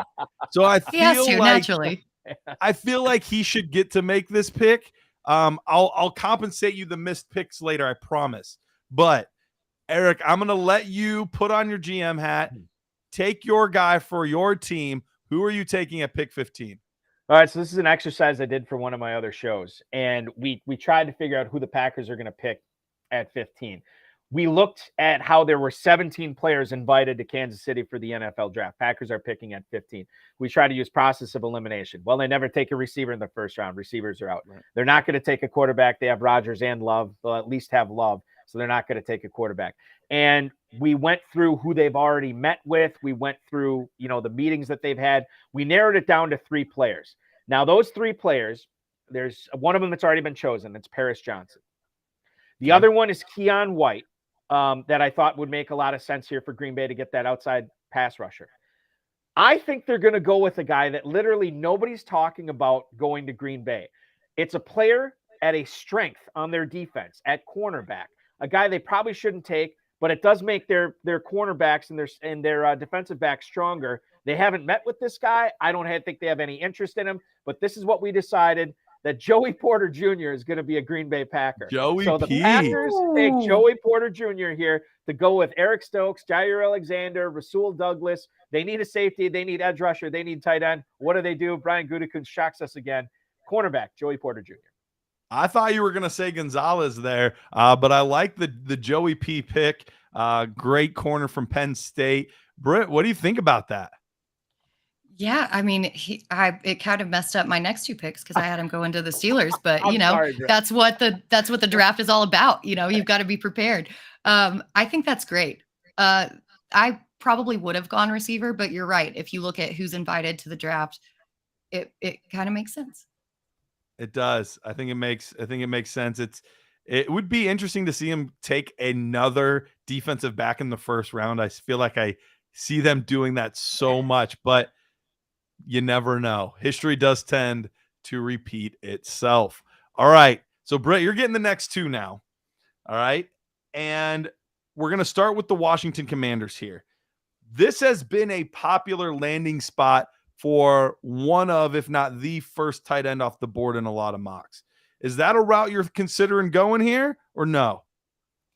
As much as I want to, I don't think that I can, because if the Commanders are really running with Sam Howell, they're going to have to protect him. Their offensive line last season ranked near the bottom in both run blocking and pass protection. You've got an inexperienced quarterback who you've got to keep upright. So I think that they actually go tackle here and go with Broderick Jones.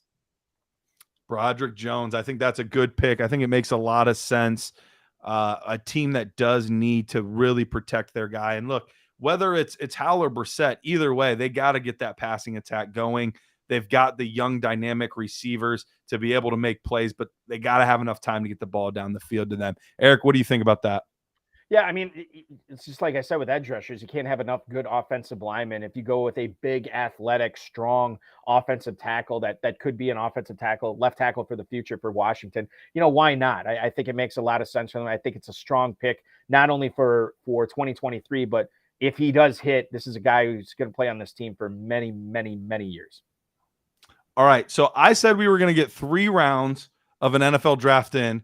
We're a half hour into roughly an hour segment, and we've made it through halfway through the first round. So we'll see if that actually happens. But, I like to dream big, folks. Maybe we can do some speed rounds at the end after the first round. We can speed through the next couple. But let's move on to the Pittsburgh Steelers. Britt, you get another selection here. Who are you taking with the 17th pick in the draft? Well, as much as I wanted Joey Porter Jr., he's gone. So I'm going to go with such a good fit, right? It would have been like the storylines alone would have just blown my mind. But I think they're going to go with the arguably better corner on the board and go with Christian Gonzalez. They got Patrick Peterson, but he's, on the aging end of things. Akilla Weatherspoon is fine, but they definitely need some depth in their secondary, and I think they go for it here with Gonzalez. I think that's a fantastic pick. I have not seen many mocks recently where he is not in the top 10. So for him to be falling this far, I think Pittsburgh would be very happy to get him. And he's got good size at 6'1". So, I mean, he's a long corner. So that's something that's pretty exciting for them. Eric, what do you think about that pick for Pittsburgh? Yeah, no question. I mean, Christian Gonzalez, I think when we actually do this for real, not us, but when we see it done for real, I think there's a really good chance that he goes top 10. Pittsburgh, yeah, Porter probably would have been much more of a fun pick there, but I think they got to be loving life with Christian Gonzalez falling all the way to 17 for them. He immediately helps their secondary and could be a shutdown corner for them. Absolutely. Well, we'll put you back on the clock here, Eric, with the 18th pick in the draft. The Lions get their second pick of the draft. You mentioned Bijan would have been a great spot if it was available.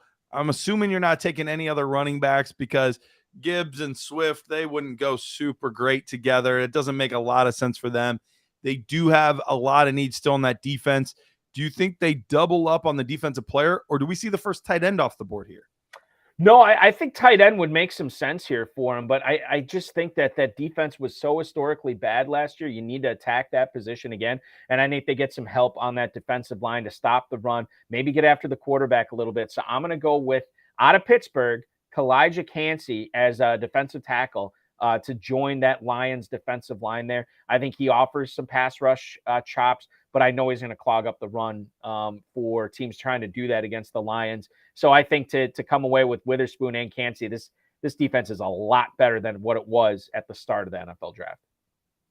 Absolutely. Cool with that, Britt? Yeah, I love that. I think that, like we mentioned earlier with the first Lions pick, that they're pretty well set on offense, and all they need is a few tweaks to their defense to really be ankle or kneecap breakers, whatever Dan Campbell says. And I think that Kalijah Kancey is the guy. Yeah, ankle biters are Chihuahuas. Kneecap biters, whatever. Ankle biters are Chihuahuas. Kneecap biters are Lions. That's how it works. There we go. I think Kalijah Kancey is the perfect piece to get them to that next level. So I love this pick. There we go. Perfect. All right, Brett. Well, you're back on the clock. Pick 19, Tampa Bay. What are you thinking there? Man, Tampa Bay has so many pieces that they need to fill in. You know, they lost some receivers. They lost some tight ends. They obviously lost Tom Brady. So where are you going to go? I'm going to go a different route and go with safety Brian Branch here, because Tampa Bay had so many injuries in their secondary last season. Their secondary is getting a little bit older. They had just inconsistencies all the way around. Branch is versatile enough that he can play safety. He can play corner. He's just great in all aspects of the game. And I think he's the most multi-purpose player on the board at this position right now. So I think they take him. I think Branch is a really good pick. We've known for a while now there's some players requesting trades, and guys are getting older, but that front seven was really good for a while for the Buccaneers. But the secondary was always a big concern. So I think that's a good pick. You cool with that one, Eric? Yeah, I mean, Brian Branch is a guy I was actually excited about. I know Dan Edwards is chiming in on the YouTube chat right now. He liked Brian Branch going to the Packers here, and I think there was a lot of smoke with him going to the Packers. The difference, and the reason I don't think they do, well, number one, I already had him taking Joey Porter Jr. But number two, Brian Branch, if you look at Brian Gutekunst historically in the first two rounds of the draft, he goes for these hyper athletic guys, the stuff that you can't coach. And Brian Branch's relative athletic score wasn't necessarily all that great. Now, he is a great football player, and I have no doubt his instincts are going to carry him. He's going to have a productive NFL career. So for Tampa, I think this is a really good pick for them. It just certainly helps him out. He's a ball hawk. He can make plays as well. He's just a great football player and the type of guy you want to take in the middle of the first round. Absolutely. All right, Eric, we mentioned earlier that there's a chance that Seattle could take a quarterback here, and Hooker could be a fit that would make sense with Seattle. Is there enough there that you would maybe want to make that kind of pick, or are we going elsewhere for the Seattle Seahawks? I think if you were at the 6th spot and you had the opportunity to take either Stroud or Richardson, again, for this exercise, and you pass on both, I think that you do not take Hooker here. Now, I do believe that with Jalen Carter going there, they feel like they've shored up that defense a little bit. Now they get Geno Smith another weapon here. Tyler Lockett has been hurt over the course of his career. He's not the youngest guy in the world anymore. I know they're paying him a lot of money, but don't you want a guy to pair with DK Metcalf in the future? I think they do. And I think Jordan Addison is a good guy to go with here. So I think Seattle takes Jordan Addison here. Great 3 wide receiver set with him, Lockett, and Metcalf. And then when Lockett does fall off, whenever his talent drops off or he moves on or anything like that, and you have an outside threat of Metcalf on one side, Addison on the other side, that's going to be tough to defend. So I got the Seahawks taking Jordan Addison here. Yeah, I could definitely see that as a possibility. We talked about it earlier. I'm a little bit lower on this receiver class than other people are. So for me, if I'm a GM, like I'm not taking another receiver in the first round, but I could see teams that really like a guy like Addison, really smart player, really safe player. What about you, Britt? Yeah, I think that Addison did well, and you don't win the Biletnikoff Award if you're not a good receiver. But his numbers were down last year. That being said, Tyler Lockett is getting older. DK Metcalf has suffered a few just little tiny injuries. Seattle's never had a solid number 3. And so I think Addison is a logical fit here. All right, Britt, if I'm picking at 21, strictly for a fantasy football heart and desire, I want Dalton Kincaid to go to the Chargers here so bad. Are you going to crush my dreams with this pick? I am going to crush it because I have selfish motivations to go at another pick. But I think that, man, this is really throwing everything off. I think that the Chargers were so bad in run stopping last season that they're going to have to do defense again. So I'm going to go with Brian Breezy from Clemson. Really shore up that interior. They've got Bosa on the edge. So while I could see Nolan Smith going, I think that they really need somebody on the interior, and that's what Breezy gives for him here. Yeah, as much as it hurts my heart, it makes sense. Eric, how do you feel mean you don't about like it? Trey McKitty? You're not sold on McKitty? Donald Parham? Right. Yeah. No, I'm not. I'm not sold. All right, Eric. What do you want to do with Baltimore here? Because this was another spot that if a wide receiver was going to go in the first round, this is another place where I could see it happening. Do you think that the Baltimore Ravens decide to do that? Do they kind of go rogue with not knowing what's going on with Lamar yet? Like what's happening here at the 22nd pick? Yeah, this is a tough one for me. So I think if you would have asked me this before they gave Odell Beckham all this guaranteed money, I would have said, okay, it's going to be a receiver here. Now I'm going to pull back on that a little bit. Baltimore it seems like over the years has been really famous for these big time playmakers on defense. I don't necessarily think that Deonte Banks is a big time playmaker at corner, but I do know he is definitely a first round grade. And I do know that Baltimore has taken these first round defenders and turned them into really, really good players for them. So I think this could be a best player available. I know we still have Miles Murphy out there, and I could see that pick being the play for the Ravens here. I'm going to go with Deonte Banks. This is a tough one for me, but I think I'm going to take the corner out of Maryland and go with Deonte Banks. Yeah, I could absolutely see that being a real possibility there. Britt, you think that would happen? Yeah, Baltimore is another one of those teams that their secondary just has been really banged up over the past few years, and they do have age concerns. So Banks still being out there, perfect fit. Yeah, well, we're definitely not getting our first tight end off the board here. They just traded for TJ Hawkinson last season. So we still don't have the number one guy off the board. So who are you taking here, Britt? I think Quentin Johnston finally goes off the board here. The Vikings got rid of Adam Thielen in free agency. KJ Osborne's likely going to slide into that slot receiver role. Quentin Johnston is perfect on the outside to complement Justin Jefferson with that big 6'4" frame and just huge ability to obliterate corners. He definitely has that side speed combination that is difficult to find, especially in this draft, with there being a lot of smaller receivers towards the top end of this draft. Eric, we're going to move on to you with the 24th pick here. Another possible opportunity for their first tight end, but Evan Ingram did just resign here. So I'm guessing that's not what you're going to do, even though I want a tight end to go. I'm chomping at the bit here. But go ahead, Eric. Who do you think the Jaguars take with the 24th pick? All right. So there's some moving pieces here. We can definitely make a case for several players. Okay. I am actually, I think I'm going to make you happy here. I am going to take a tight end for the Jaguars here. And it will be, with apologies to Shane Hallam, who we just had on, it's going to be Dalton Kincaid out of Utah. Now, Trent Baalke said, I believe today, that it looks like they're going to get a long-term deal done with Evan Ingram.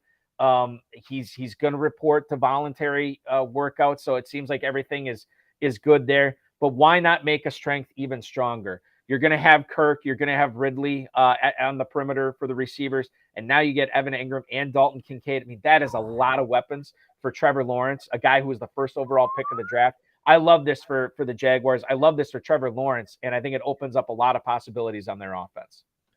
Absolutely. All right, Britt, let's move to you at pick 25.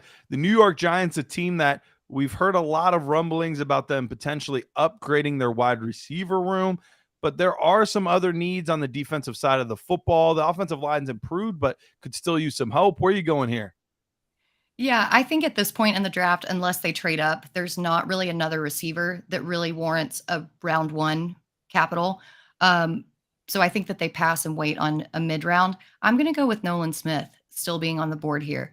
Like, this guy is a freak athlete, and that 4.39 at the combine, like, are you kidding me? This guy is just going to crush on their edge.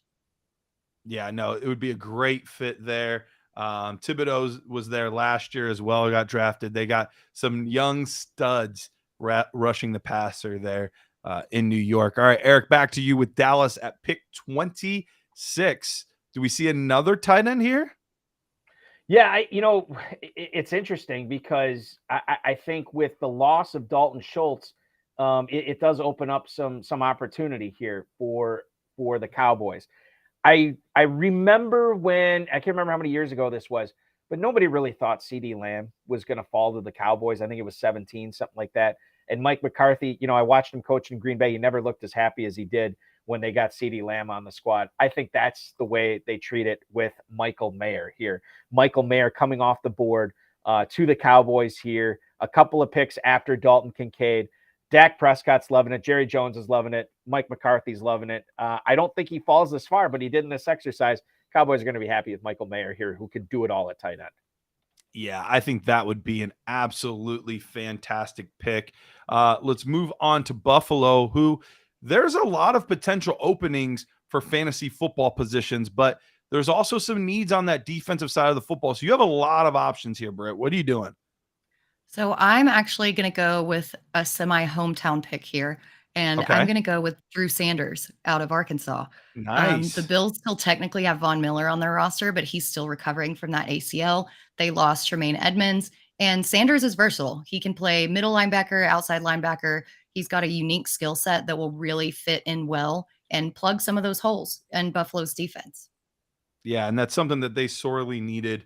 There were flashes, but a lot of injuries to that defensive unit. So that would be a good player to plug in. Eric, you get pick 28 here. What happens with these Bengals? I know that there's a lot of potential upcoming signings with Joe Burrow and Jamar Chase. They got to lock up a lot of these guys, but chance to get some fresh blood here at pick 28.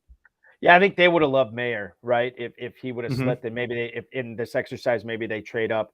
It didn't happen. I think they shore up the defense here and they get some more pass rushing. They did so much to protect Joe Burrow last year. Let's get a player on their team that can go after the opposing team's quarterback. I'm going to butcher this name. I'm going to tell you this right now. Northwestern edge defender, Adetomiwa Adebawore.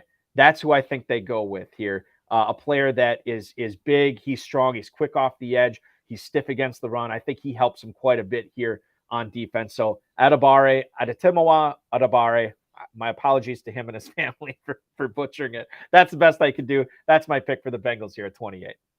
No, I think that makes a lot of sense. They've needed some help there. Wouldn't have been surprised to see you go offensive line either, but it was an improved unit from years past. So we will see how things pan out. All right. We are now to pick 29, Britt. You've got the New Orleans Saints. What are you doing with that pick? Man, as much as I want to get some depth on that offensive line, Miles Murphy is still sitting out there and he's staring me in the face.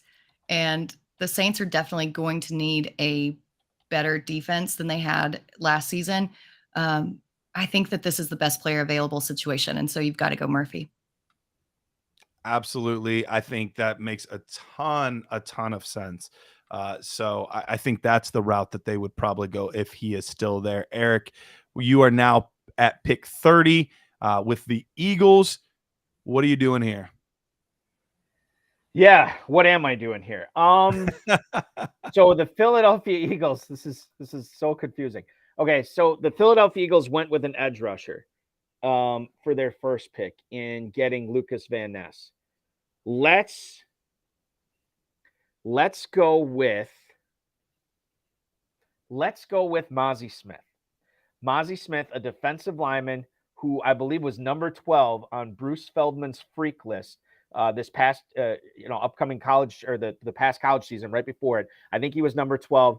Super athletic, very strong, very fast for his size. I think about the drill that they do at Michigan where they got to jump up those 2 foot and a half stairs. They got to jump up 6 or 7 of them. He did it, I think, 0.6 seconds slower than Aiden Hutchinson. And Mozzie Smith has like 60 more pounds than Aiden Hutchinson. I think this guy is really underrated as far as how athletic he is. I think he's a great football player as well. And what do the Philadelphia Eagles do? They take good football players. All of a sudden, this defense that lost so many starters, you get Van Ness, and now you get Smith. It doesn't look so bad anymore. Doesn't look too shabby. All right, last pick of the first round, and then we will be taking a quick break. Britt, who are you giving the Super Bowl champs? So I think I have to go with Will McDonald here. The Chiefs lost Frank Clark. They may lose Carlos Dunlap. Yes, they did bring on Charles Omenihu, but they still need some real depth in that edge rush. And I think that he's the guy to do it. Yeah, I think that's a really good pick. Makes a ton of sense. That wraps up our first round. So here's what we're going to do. We're going to take a quick break, and then we're going to lightning round through the second round just to see if we can get through it. Because we don't have a ton of time. But then probably what we'll do, we'll probably call a slight audible. When we bring Rich on, we might just do a straight up rookie mock. You okay with that, Eric? Because we might not have enough landing spots to go 4 to 5 rounds on that. So we might just finish these 2 rounds and look at how beautiful it is and then just start from scratch. You guys cool with that? Absolutely. All right. Well, for Britt, Eric, and myself, this has been so much fun. We are going to be back. Don't leave on the commercial break. Don't leave. We'll just be like 3 minutes, and then we'll be right back finishing up the second round here on the Better Sports Network. Monday Night Rants with Edward Rouse on Better Sports Network. Do you believe in the Madden curse? Do you think that's a real thing? I did. Now, I don't think it's as big of a deal anymore, but it was a real thing for a solid 10, 15 years. Yeah, it was Sean Alexander, LaDainian Tomlinson, Peyton Hillis. LT was never on the cover. I know that. Was he not? I thought he was one. Okay, well, you do know all the covers of everything. Yeah, okay. So if you want, I could do this real quick. So Garrison Hurst is the first official Madden cover athlete, 1999. 2000, I believe they still put John Madden on the cover. And then 2001 is where it all started. So 2001, you have Eddie George. 2002, Dante Culpepper. 2003, Marshall Falk. 04, Michael Vick. 05, Ray Lewis, first defensive player on the cover. Okay. 06, Donovan McNabb. 07, Sean Alexander. Okay. 08, Vince Young. 09, Brett Favre. Okay. 10 is a trick one because it's no way you know. And Larry Fitzgerald. 11, Drew Brees. 12, Peyton Hillis. 13, Calvin Johnson, I believe so. You're right. 14. No way you know all this. 14, also a trick question. I believe that's the Madden 25 cover, and it's Barry Sanders, unless you got it for the new consoles, in which case Adrian Peterson oh my God. was on the cover. You're not cheating. You're not looking at... Swear on my life. Swear on my life. Okay, keep on going. 15, you have Richard Sherman. Okay. 16, hold on. 16 is Odell Beckham. Okay. 16. 17, now this is the one I get mixed up because 17 and 18 are back-to-back Patriots. They are. 17, I think, is Gronk, and 18 is Brady. You are correct. 19 is Antonio Brown. Correct. 20, Patrick Mahomes. Oh my goodness. 21, Lamar Jackson. 22, Brady Mahomes. 23, John Madden. Yeah, dude, I'm a cover nerd when it comes to this stuff. We now know, but that was really impressive. I don't know how. Thank you. That's literally 29 of them or something like that. Wow, that is That is, you did not miss a single one, and you even got the special editions where they had 2 people on the covers. Monday Night Rants on Better Sports Network.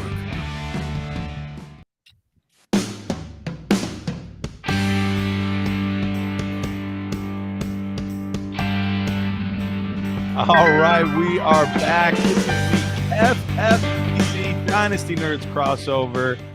Eric Balkman, Britt, Flynn, myself, we are all here.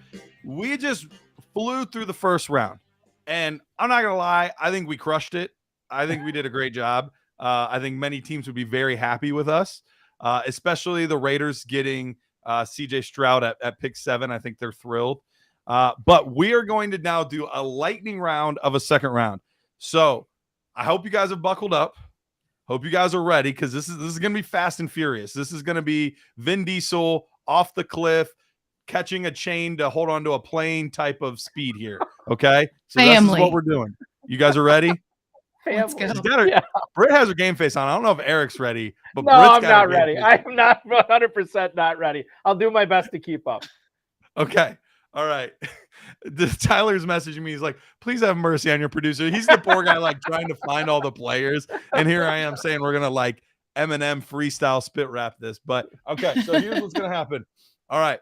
So I'm going to start with you, Britt. You're going to get the Pittsburgh Steelers, and then we're going to alternate. Eric, you'll get Houston, so on and so forth. We good with that? Yes. I'm ready. Okay, Britt, give us your pick for the Pittsburgh Steelers. I think for Darnell Wright still being out there, let's go. Sure up All that right. line. Darnell Wright. Now, Eric, who are you taking for Houston? I'm going to go with, I think I'm going to go with another receiver here, guys, to pair with Anthony Richardson. Give me Josh Downs out of North Carolina for Houston. That would be a very interesting landing spot for him. I like it. Arizona, Britt, who are you taking? Osiris Torrance. Let's give Kyler Murray some protection. We saw how he struggled last year. Let's get that guard in there. Absolutely. Absolutely. All right, Eric, who you taking for the Colts? They got their quarterback earlier. Who they taking here? Yeah, let's go defense. Another corner off the board. You can never have too many of them. Kansas State's Julius Brents. Nice. Okay. All right, Britt, back to you. Let's go with the Rams pick here. Who are they taking? And I think this is the first time we've seen them. Yeah, they're like the missing stepchild in the closet. I think they're going to go with Emmanuel Forbes here. I'm surprised that he hasn't gone yet. I think he's a ball hawk guy, and the Rams getting rid of Ramsey. I mean, they need him. Absolutely. Absolutely. All right, Eric, you got Seattle here at pick 37. Who are you taking? They went Jalen Carter. They went Jordan Addison. Let's give them some protection for Geno Smith. I'm going to go with my hometown Badgers here, a guy who can play up and down the line, and that's Joe Tippmann from Wisconsin. Center, guard, tackle. He'll block wherever you put him. Love it. We'll give our guy Tyler a second to catch up. Find him. Sorry, Tyler. We apologize. There we go. All right, so we're on to the Raiders here. Britt, the Raiders already got CJ Stroud. We're at pick 38. Who are you giving them? I'm going to go with Anton Harrison here. Shore up that O-line. Jimmy G's kind of a game manager situation in the first place. There's not a lot of experience on that line to begin with, so they need some more depth there. Absolutely. This looked like a juicy landing spot for a running back, but then Miles Sanders was like, nah, I'm here, folks. So, Eric, who are you taking with the Carolina's 39th overall pick here? Let's go. Let's give some protection for Carolina in Bryce Young.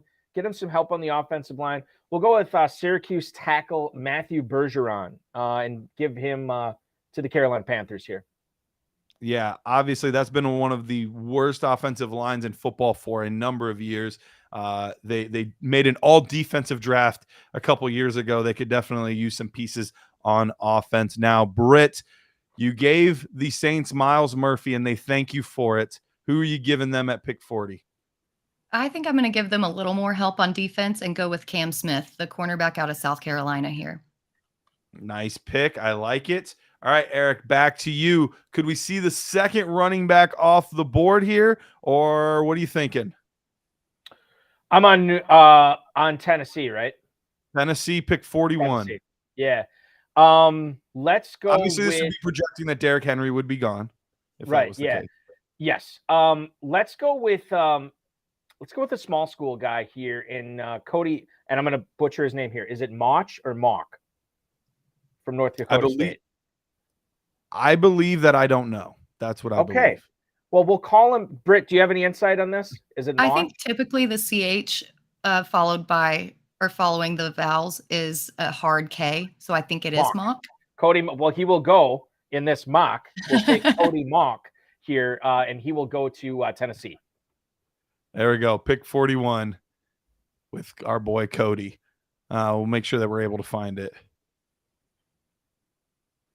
There he is. All right. Back-to-back picks for the New York Jets. Britt, who you got with the first one? I think that the Mean Green get a little bit more mean on defense, and I'm going to go with Diane Henley from Washington State, the linebacker. Nice pick. I like that pick for them. Who are you giving them then, Eric? I'm sorry, that was Henley. Okay, so let's go with let's get nuts here, as George Costanza would say. Hey, let's do it. Go back-to-back defenders. We'll go with edge defender. I think he's still out there. Yeah, I just see him now. BJ Ojulari out of LSU. Let's give him to the New York Jets, continuing the tradition of whoever has Aaron Rodgers on their team not giving him any weapons. That makes a lot of sense. That's really nice of you. All right, so Bijan Robinson went at pick 8. One of the most exciting running backs we've seen in a long time. Who are the Falcons taking at 44, Britt? I think I'm going to reach a little bit here and go with Jalen Hyatt. Calvin Ridley got traded to the Jaguars. They've only got Drake London really as the tower, and I think that he's going to function really well in their offense. I like it. I think that makes a lot of sense. And look, if Desmond Ridder can't make it happen with Drake London, Jalen Hyatt, and Kyle Pitts, like, it's just not meant to be. And Bijan Robinson. We're giving you all the chances. Come on, Ridder, do your thing. Come on, man. All right.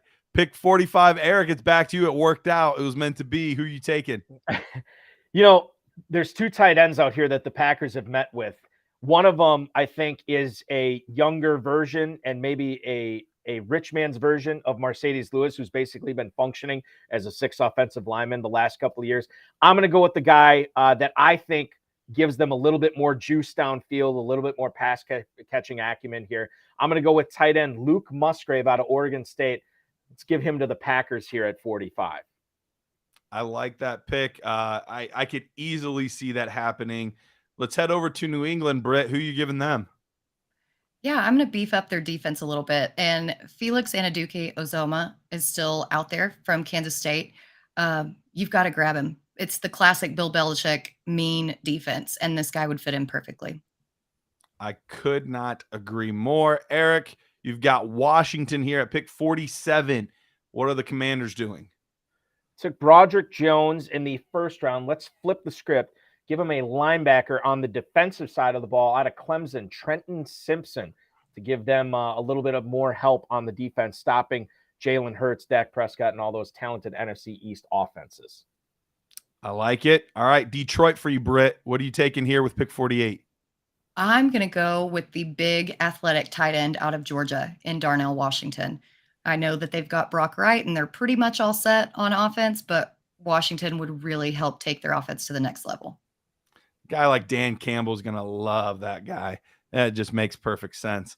All right, Eric, Pittsburgh. They've made 2 picks so far, one on the offensive line and one at corner. What are they doing here? Well, there's another Badger defensive lineman that I would love to give them, but I'm going to stay away from him. I'm going to go down to Texas and take a defensive lineman out of Baylor for Pittsburgh here, Siaki Ika. I believe I'm pronouncing his name right. Let's give him to Pittsburgh to help shore up the run defense and give them another guy that can plug up blockers so those outside linebackers that Pittsburgh is so famous for can get after the quarterback and start making plays. Absolutely love it. All right, let's head back to Tampa Bay. They took the safety branch out of Alabama with pick 19. Britt, what are you having them do here? I think you're going to have to go Hendon Hooker. You don't have any safety or depth at quarterback after this season. This year will be the perfect year to sit behind, heal up, learn the system, and then next year be the franchise starter for the Bucks. All right. Well, we got another team making their first pick here, Eric. Who are you giving to the Miami Dolphins? All right. So the Dolphins, they love running backs, right?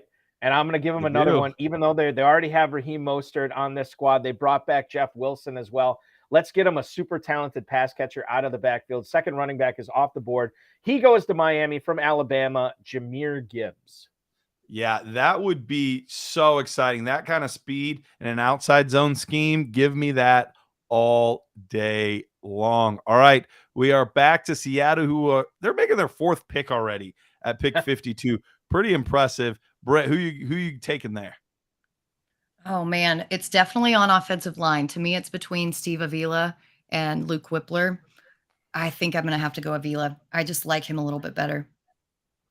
I like it. Makes a lot of sense. It's a team that could use some offensive line help. We are now headed back to Chicago. They are now making their second pick at pick 53 after trading their earlier pick for none other than Chase Claypool. So, Eric, who are you taking at pick 53? I'm going to end the slide of one Keon White, a guy who was invited to the NFL draft to be in the green room for round one. He was not taken in round one in this mock. He finally gets taken at 53. Keon White, the edge rusher out of Georgia Tech, is now a Chicago Bear for this exercise. Seems like one guy falls into like the 30s or into the second round every year. So it's bound to happen. You always feel bad for those guys. Like that sucks. But, it does happen. All right, Britt, the Chargers, you broke my heart on their tight end, but, maybe you can fix it here. Who are they taking? I think you have to go with potentially the best linebacker in this draft, and that's Jack Campbell. That's a bold claim, but I like it. Well, Iowa. Personally, I think that it's Sanders, but I'm also biased. So all those Iowa guys do, man. That all they do is they eat corn, they eat beef, and they play football. Jack Campbell's a perfect example out of that. I mean, that defense last year was filthy, and the offense kind of got, was the unit that held them back. I love Jack Campbell. I think he's a tremendous player. All right, Eric, what are the Detroit Lions doing with their fourth pick at pick 55? Yeah, I'm not going to wait on my Badger anymore. Keanu Benton, a guy that was like a third, fourth round projection at the start of the 2022 collegiate season. Now he's going to go. He's been rising up draft boards. I think that the Lions get better on defense here on that defensive line. Keanu Benton to the Lions. There we go. Another defensive line to pair with Aiden Hutchinson. The Jaguars are making their second pick at pick 56. Britt, who you taking? I think I'm going to get a little protection here for Trevor Lawrence and go with Luke Whippler, the center out of Ohio State. I think that's a good pick, but let's be real. Anytime you pick a Buckeye, that's always a good pick. All right, pick 57. Do we see the talented corner Ringo finally go, Eric? Not here, no, but we will see a defensive back go. This is a player that I was hoping that my Packers would maybe sniff him in the third round. He's not going to make it there. Texas A&M safety Antonio Johnson has been moving up the boards. He's a super athletic guy, a guy who has made a lot of plays in the secondary for A&M, and I think a guy that's very projectable to the NFL game as well. Giants are going to love what they get in Antonio Johnson here, the safety from Texas A&M at 57. Perfect. All right, Britt, who you got here for the Cowboys at pick 58? I am so excited about this pick, and Zach Charbonnet is still sitting right there on the platter for me. So I am taking the every down bell cow back out of UCLA. This is turning into probably the consensus RB3 in the class for the most part. I know there are some differences. Mine is slightly different, but I do think that it's a very good pick. He would be a great fit with Tony Pollard there. So pick 59, Buffalo. Eric, who you got? A player I don't think we've mentioned all night, Garrett, and we'll mention him right now. They obviously like Gabe Davis, but they might love a different guy in his position. I'm going to go with Rashee Rice here as the Bills pick, the wide receiver, a guy who's been getting some love lately. I know he's not the most dynamic guy in the world, but he has shown a penchant for playmaking in his career. I think the Bills can work with him here with Josh Allen. So Rashee Rice to the Bills.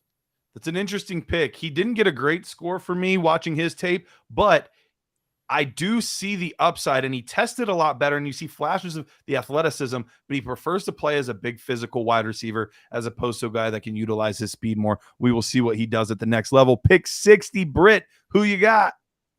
I think I have to go with another Ohio State player here, and DeJuan Jones, the tackle. See, always a good pick. Anytime you pick a Buckeye, always a good pick. Absolutely. All right. We are to the Chicago Bears with pick 61. Eric, who you taking?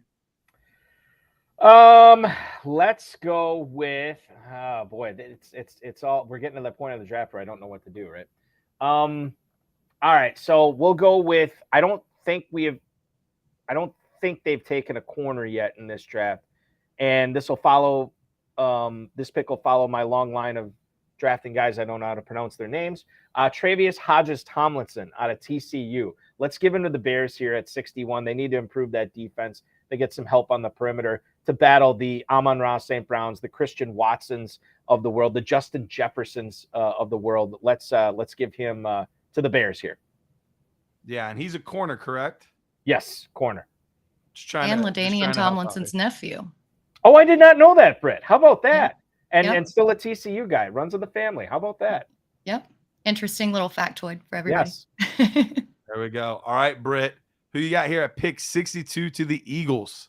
Oh, man, this is so hard because the Eagles are so complete. Oh, they are. Man. They can really go best player available. You know, I think that they're going to go ahead and go Nathaniel Dell. They've got Tank. I mean, you need a third wide receiver here. I think that this guy's the best on the board because I cannot think of another place that they really have a need. So got to go with him. Yeah, speedster, small guy, makes big plays. Eric, what are you thinking here with the final pick of the speed second round to the Kansas City Chiefs? I'm trying to keep up with it. I think I got it. So they went Will McDonald in the first round. Let's make, again, the strength even stronger here. You get Jones on that defensive line. You have Will McDonald there now. And let's give him, again, a guy, I'm going to butcher his name, Tuli Tuipulotu from USC. Tuli Tuipulotu, defensive lineman from USC that will help Chris Jones. It will help the Chiefs defense. It will help them in their battles to try to get back to another Super Bowl this year. I love what the Chiefs do here with McDonald and then Tuipulotu. This is a good formula for Kansas City. All right, and I believe that wraps up the second round because we are a pick short this year due to Miami Dolphins not having the first one in the first round. So pick 63 is actually the last one of the second round. So, Britt, I really appreciate you joining us. I don't think you could have done any better in a situation. Drink some Gatorade, get some electrolytes, recover from this. We really appreciate having you on. Yeah, I'm sweating over here. That speed round really got me. Thank you guys for having me on. It was a blast. Thanks, Britt. It was an absolute joy having you on. Thanks again for coming. Appreciate it. All right, we are going to take a quick break. When we do, Rich Dotson of Dynasty Nerds, my good friend and co-host, will be joining us, and we are going to do not a startup. We're not doing a startup. We are doing a rookie mock Don't throw draft. that on me now, Garrett. We can't do a startup draft after we just did the NFL draft. We have to just do a rookie mock. My God, I got palpitations enough already. After this, Eric's going to message Matt and be like, never again. Never ask to do a show with nerds again. Thank you and goodbye. All right, we will take a quick break. We'll be back in a few minutes here on the Better Sports Network. The 5-Pack with Kyle Elfrink, weekdays from 12 to 1 p.m. Eastern on Better Sports Network. Jalen Hurts has got a new contract. It is 5 years, $255 million. Now, if you follow anything in the NFL, the argument is always about guaranteed money. That's why Lamar Jackson's holding out. Lamar Jackson's winning like $230 million guaranteed. Jalen Hurts reportedly is getting $180 million guaranteed. Now, that sets a new standard. Lamar Jackson says the standard is Deshaun Watson. The rest of the NFL says it's not. Now the standard is $180 million. So I just want Lamar Jackson to hear this. Jalen Hurts today was more than happy to take $180 million guaranteed. Jalen Hurts has probably not accomplished as much as Lamar Jackson, but in a manner of speaking, and this is just my opinion, Jalen Hurts started from a weaker spot than did Lamar Jackson when he came to the NFL. Both guys were seen as a bit of a project. Both guys were seen as more runner than thrower. To me, Lamar Jackson has improved slightly as a thrower, but is still mostly a runner. Jalen Hurts has improved an incredible amount as a thrower, and he's done it in a lot more of a quick time frame than Lamar Jackson. Jalen Hurts has arrived in the NFL as an unfinished product. It's not finished, but the polishing and the improvement has been off the charts. Much better than Lamar Jackson.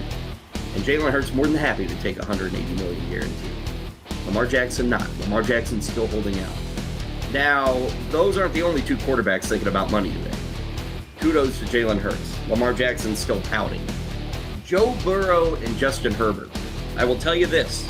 At some point in the next month, I would suggest one, if not both those guys, Burrow and Herbert, will do even better than Jalen Hurts in terms of guaranteed money. Because that's what this is about. It's ego. That's what these guys love. He gets 180, Burrow will go 182, and Herbert will go 185. Meanwhile, Lamar Jackson will still be pouting and saying, why am I not getting 230? Maybe he comes to his senses after all this. Who knows? But Eagles get it taken care of. Jalen Hurts signed, sealed, and delivered. A lot of guaranteed money. Make bets and follow your fantasy team while you buy, sell, and trade collectibles in real time. Only on Better Sports Network.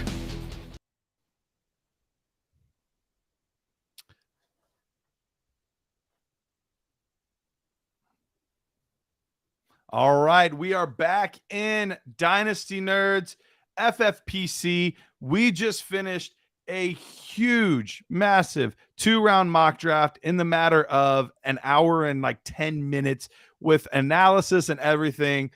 Eric, I know you needed that break. I needed that break. How are you feeling now reflecting on it? It was good. You know, like normally when I do mocks, I'm usually just mocking it for one team. And letting a simulation do the other team. So I'll do 7 rounds, but I don't normally do where we're going, you know, every other, you know, trying to figure out what's going on for these teams. So shout out to not only Tyler Soto for crushing the actual, you know, keeping track of it, which we really appreciate it. But then obviously also Britt Flinn for knowing way more than me on some of these defensive players and offensive linemen, which I really appreciate. And kept it going. She was great. You were great. It was a fun exercise. This is one of those things too. Like when we get to draft season, Garrett, like March and April, like we could easily pound out like 1 or 2 rounds of this. And I don't know how informative it would be, but man, it'd be fun because it was fun. So much fun. Yeah, she did a fantastic job. You did a fantastic job. Great information, great insight on what the teams needed, what they were looking for. And there were some spicy picks there. But speaking of a spicy pick, we've got Rich Dotson at Rich Dotson on Twitter. Rich, how's it going, man? Oh, it's going good, boys. How we doing tonight? We are doing well. We just finished up a 2-round NFL mock draft, full mock. Now, our original hope was to do 3 rounds, and then we would draft the rookies based off the landing spots. We only got through 2. So we're just starting from scratch. We're not doing landing spots. We're just going to do a straight up mock. You all right with that, Rich? Yeah, I'm down, man. I caught the first round. I was at my son's baseball game earlier. So you guys started a while ago. I caught the first round of your guys' draft there. So it was good stuff. Awesome. Well, what we're going to do is we're going to pull up the board and we're going to go just in order. So basically, we'll have you start off, Rich. Then we'll have Eric go, myself, and we'll just go all the way through the 3 round or the I think we're doing 4 rounds. We'll see what we get to, but we'll make our way through the rounds, pick by pick. Before we do, though, I got to tell everybody, Fantasy Alarm has all of the fantasy football and betting content you need to prepare for the NFL draft and the upcoming season, featuring Britt Flinn, who we just saw, Britt Flynn's mock draft, rookie scouting reports, NFL team needs, player projections, Discord chat, and more. For a limited time, get the complete NFL package plus DFS playbooks for all sports at an additional 20% off the already discounted annual price with promo code NFL Draft at fantasyalarm.com. That's promo code NFL Draft at fantasyalarm.com. All right, so what we're going to do here is a super flex rookie draft. And Rich, you have the 101, probably the easiest pick. But is it still Bijan Robinson for you? Yeah, it's an easy pick for me here. You know, and I will say this throughout the hype, there is one player I think in this draft that could, as crazy as it sounds, 5 years from now make you go back and go, oh man, I wish I had that player instead of Bijan. I know it's loony as that sounds. You know, don't call me Bugs Bunny, but it's loony. And I think it's Anthony Richardson from a fantasy football perspective. I think 5 years from now, if it goes the way like you hope it goes, then you go like, oh yeah, Anthony Richardson's nice, but I'd much rather, or Bijan's nice, but I'd much rather have Anthony Richardson because he's outperforming them on a weekly basis. Because you know that's the key here with Superflex is when it's why we push quarterback so hard because you know it doesn't matter if you're quarterback 15, you're still a top 25, top 50, top 60 overall fantasy football scorer. Anthony Richardson has the potential to be the number one overall fantasy point leader. So as of today, as it stands, you know, all the rumors, I don't know where Anthony Richardson went in your guys' mock. I can't recall. If he went to the Colts, that's a really good spot for him. But it's still going to be Bijan Robinson because I'm still taking the most special player in this draft, and that's Bijan. We can sit here and talk about him all day, but if you could sit here and close your eyes and say, what do I want my perfect running back to do really well? Well, to go ahead and check that box because that's what Bijan does. He does everything well, whether he's moving outside, whether he's moving inside between the tackles. If you want to run routes, you want to catch the football, there is nothing that he does not do well. A true 3-down running back, which is Dynasty fantasy football gold to get that kind of player that can be on the field all 3 downs, catch the passes, get the rushes. Easily has a chance to be the number one overall fantasy football running back, just like we see a lot of these rookies come out and do, like Jonathan Taylor a couple of years ago. In year one, it doesn't matter what team he goes on, he's bulletproof. So right now, I'm going to take the most bulletproof player in this draft, and it's going to be Bijan Robinson. I think that makes a lot of sense. You know, I think most drafts we would see at this point probably agree, but I know that the quarterback is pretty tempting. And just to remind everyone, we are going with a super flex mock draft here. We're also going to use the FFPC scoring, so you get that 1.5 for tight ends as well, so that boosts up some of these other guys. So Eric, you are on the clock at pick 102. You taking a quarterback here, I'm assuming? I am, and you know, we talked. You asked me this last hour, like who are your top 2 quarterbacks, or who's your number 2 quarterback, and I said I had Bryce Young ahead of Anthony Richardson. Now, Rich, in our draft, Anthony Richardson did slip. I went crazy and I took Will Levis to the Colts at 4 over Anthony Richardson, which may or may not happen. Richardson fell to the Texans, so he goes with their 2nd pick. That's where he went. That is probably going to be the deciding factor. I love Anthony Richardson. I want to swing for the fences in my Dynasty Superflex drafts. However, the fact that he slid a little bit, the fact that Bryce Young is still out there, and he is the first overall pick of the draft to the Carolina Panthers, a team that gave up so much to get him. I think this is another home run type pick here with Bryce Young. So I'm going to take Young at the 102. I would have taken, had I had the 101 pick, I would have taken Bijan Robinson still, even in Superflex. But at the 102, I'm going to go with Bryce Young for the Carolina Panthers here. Yeah, I think it makes a lot of sense. And you made my decision really difficult because you guys are hyping up Anthony Richardson, and I believe that he could be that guy. But Rich will tell you, I'm more conservative with my early picks. I don't like to take a lot of chances, and I see the risk, but I also see the reward with Richardson. So as difficult as it is, I think I'm going to go with CJ Stroud. I just think he's a guy that will be a consistent NFL quarterback for the next 10 to 15 years. I think he will do enough with his arm, and I think he has enough with his legs where he will be a fringe quarterback 1 for fantasy. And I just really don't want to lose a first-round pick early. It's the safe pick. It's not the exciting pick. It's not the flashy pick. but I got to go CJ Stroud here at 1-3. So, Rich, I think I put you in a pretty nice spot here at pick 1-4. Yeah, I'm in a rookie draft here. I'm feeling really giddy about this pick, and I'm really excited because my team's bad enough where I'm at 1-4. I'm not the worst team, but I'm also not a good team. So Anthony Richardson here would be a fantastic pick because you took CJ Stroud, right? I took CJ Stroud. Yep. I think Tyler's going to fix that, but yeah. Yeah. So I mean, to me, it's a home run pick because. And I don't even care where he goes. It's the same thing. If he goes to the Texans, that's fine. That team's doo-doo, which means he's going to run the football a ton. And that's where I'm really going to get my fantasy football production.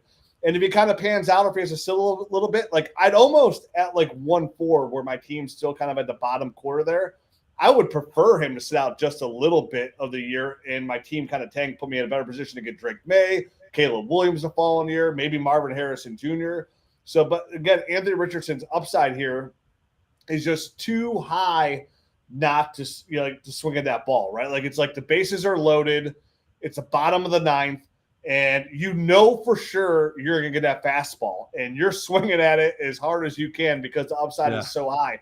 And here's the thing, it's an insulated pick, definitely in Superflex, because when you get a guy like Anthony Richardson, even after that first year, we have to project that Anthony Richardson is probably going to be a top 10 NFL pick, maybe top 12, right? So that's an insulated pick. Like he's going to get opportunity, and the fact that he can move so well with his legs, he's going to get 2 years. So like after that first year, if you aren't totally bought in, you're still going to be able to recoup that draft capital that you sold, if not even probably plus that you spent on that 1-4. So I love the upside here. I think Anthony Richardson he's inaccurate, but I do like his pocket presence. I love the fact he doesn't take sacks.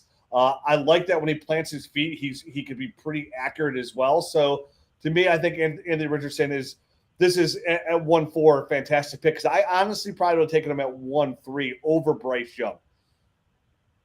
All right, there you go. It makes a lot of sense, and that he could end up being the best player in this draft. So always a good opportunity with a guy like that. So, Eric, that means you are up at pick 1-5. Who you going with? I made my bed, guys. I'm going to sleep in it. Will Levis, in this exercise, went at the 104 to the Indianapolis Colts. If I'm going to take him to the Colts at 104, I am going to select him at the 105 in a super flex draft. I know there's some talented guys out there. I know JSN's out there. Zay Flowers, obviously. You talk about the tight ends, obviously, that went in the first round here too. But if I take Will Levis at 104, I'm obviously believing that he is worth a super flex pick at 105 here. So give me Levis at 105. Yeah, and I think that makes perfect sense. If he's a top 10 pick, especially at pick 4 to the Colts, I mean, you've got to take him in the top half of the draft. Like you have to. He has to be a top 6 pick. There's no ifs, ands, or buts about it. If a guy gets that type of draft capital, you've got to take him. So I'm up here with pick 6. And there's a lot of options. Hooker has been getting some first-round buzz. You know, he's elevated himself to, if he actually does get taken in the first round, he's within range here. But I mentioned that I like to play it safe, and I don't think there is a more safe player in this class than Jackson Smith-Njigba. I think he is as solid as they come, fantastic route runner, can go up and get the football. We've seen him do it with other talented receivers on his team, and he still is able to put up the numbers. I think he can win outside. I think he can win in the slot. I think he's team proof. I don't think there's a team where it's like, oh no, now I don't want him because he went here. Now, like he could go just about anywhere, and I would be interested. So I got to take Jackson Smith-Njigba at pick 106, which puts you on the clock, Rich, at 107. I know who you're taking too. Yeah, I mean, everybody knows we're taking. So I'd rather, can I just make a statement too? Because I kind of want to go back to Eric's pick and like what you said. Sure. Garrett, because I think it's really important for people that play Dynasty Fantasy Football and Superflex. And you hit the nail on the head where if Will Levis gets top 10 draft capital, there's absolutely no way whatsoever you could take Jahmyr Gibbs, Jackson Smith-Njigba, or anybody else over him. You absolutely 100% have to take the quarterback there because that's where the value is. And I see too many leagues and too many people that they're like, well, I don't know. Like, I like Jackson Smith-Njigba better. I don't trust Will Levis. It doesn't even matter if you like Will Levis. If you think he's the worst quarterback in the whole world, if he goes top 10 in the NFL draft in Superflex, you have to take him.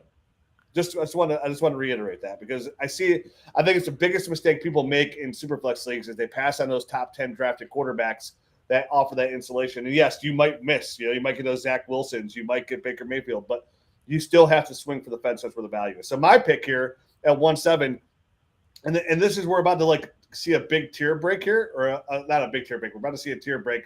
So to me, it looks like you'd want to have a top 7 pick in your Superflex draft this year because I'm taking Jahmyr Gibbs, running back out of Alabama.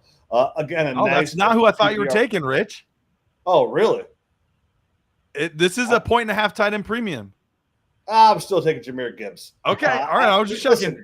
If I have a chance here to get like an Alvin Kamara, right, like a running back that's coming here and catch, if he could just do what he did in college, if he come in here and just catch. I mean, he averaged 3.3 receptions in college. So if he can come in here and catch 4 footballs a game, get that high second-round draft capital, get some yards in between the tackles, definitely if it goes to a place like the Eagles or whatnot, get a PPR monster. These pass catcher running backs trump the solid in between the two tackle running backs, and that's where the value is. It's about like scheme and system fit. And if you're going to draft a guy like Jahmyr Gibbs, you're drafting him to fit your system, and you're going to scheme him because he's going to get really good draft capital. And, we say that on our podcast all the time, Garrett. Alvin Kamara has been one of the best running backs this past decade. Is he one of the best running backs in the NFL? Absolutely not. But for fantasy football wise, he's been an all-time Hall of Fame fantasy football running back, and that's the kind of production that Jahmyr Gibbs can give you. Those pass catcher running backs are Dynasty fantasy football gold. Again, he's an upper echelon with his speed. Remember, he ran a 4.36, second fastest combine, 40 at the combine.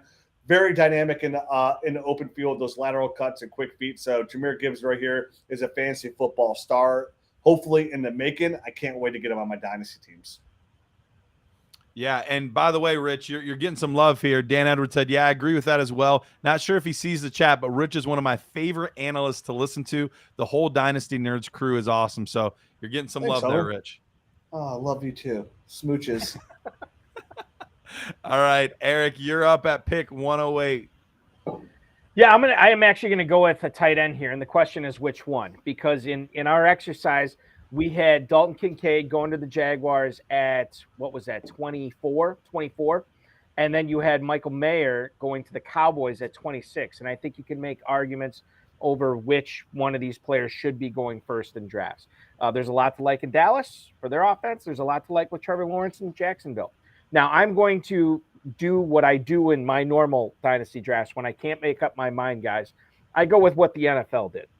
Since Dalton Kincaid went first here and I can't make a strong enough argument for Michael Mayer over him, I'm going to take Dalton Kincaid despite the presence of Evan Engram, despite, that Michael Mayer should step into the starting role in Dallas with no Evan Engram. I'm going to go with Dalton Kincaid here as my pick. I think that he is set up. I said this on one of my other shows, like, I'm convinced that this back injury for Kincaid, I think he's over it, but I also think that there's a non-zero chance that this takes a few years off his career, and then you can make the case, well, maybe it should be Mayer. But I'm too in love with Dalton Kincaid right now to take Mayer over Kincaid, so I'm going to go with Kincaid in the tight end premium FFPC Superflex rookie draft here. I feel like somebody just stole my wife right in front of me.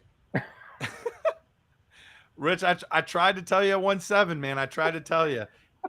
All right. I know. So, I can't pass that. I know.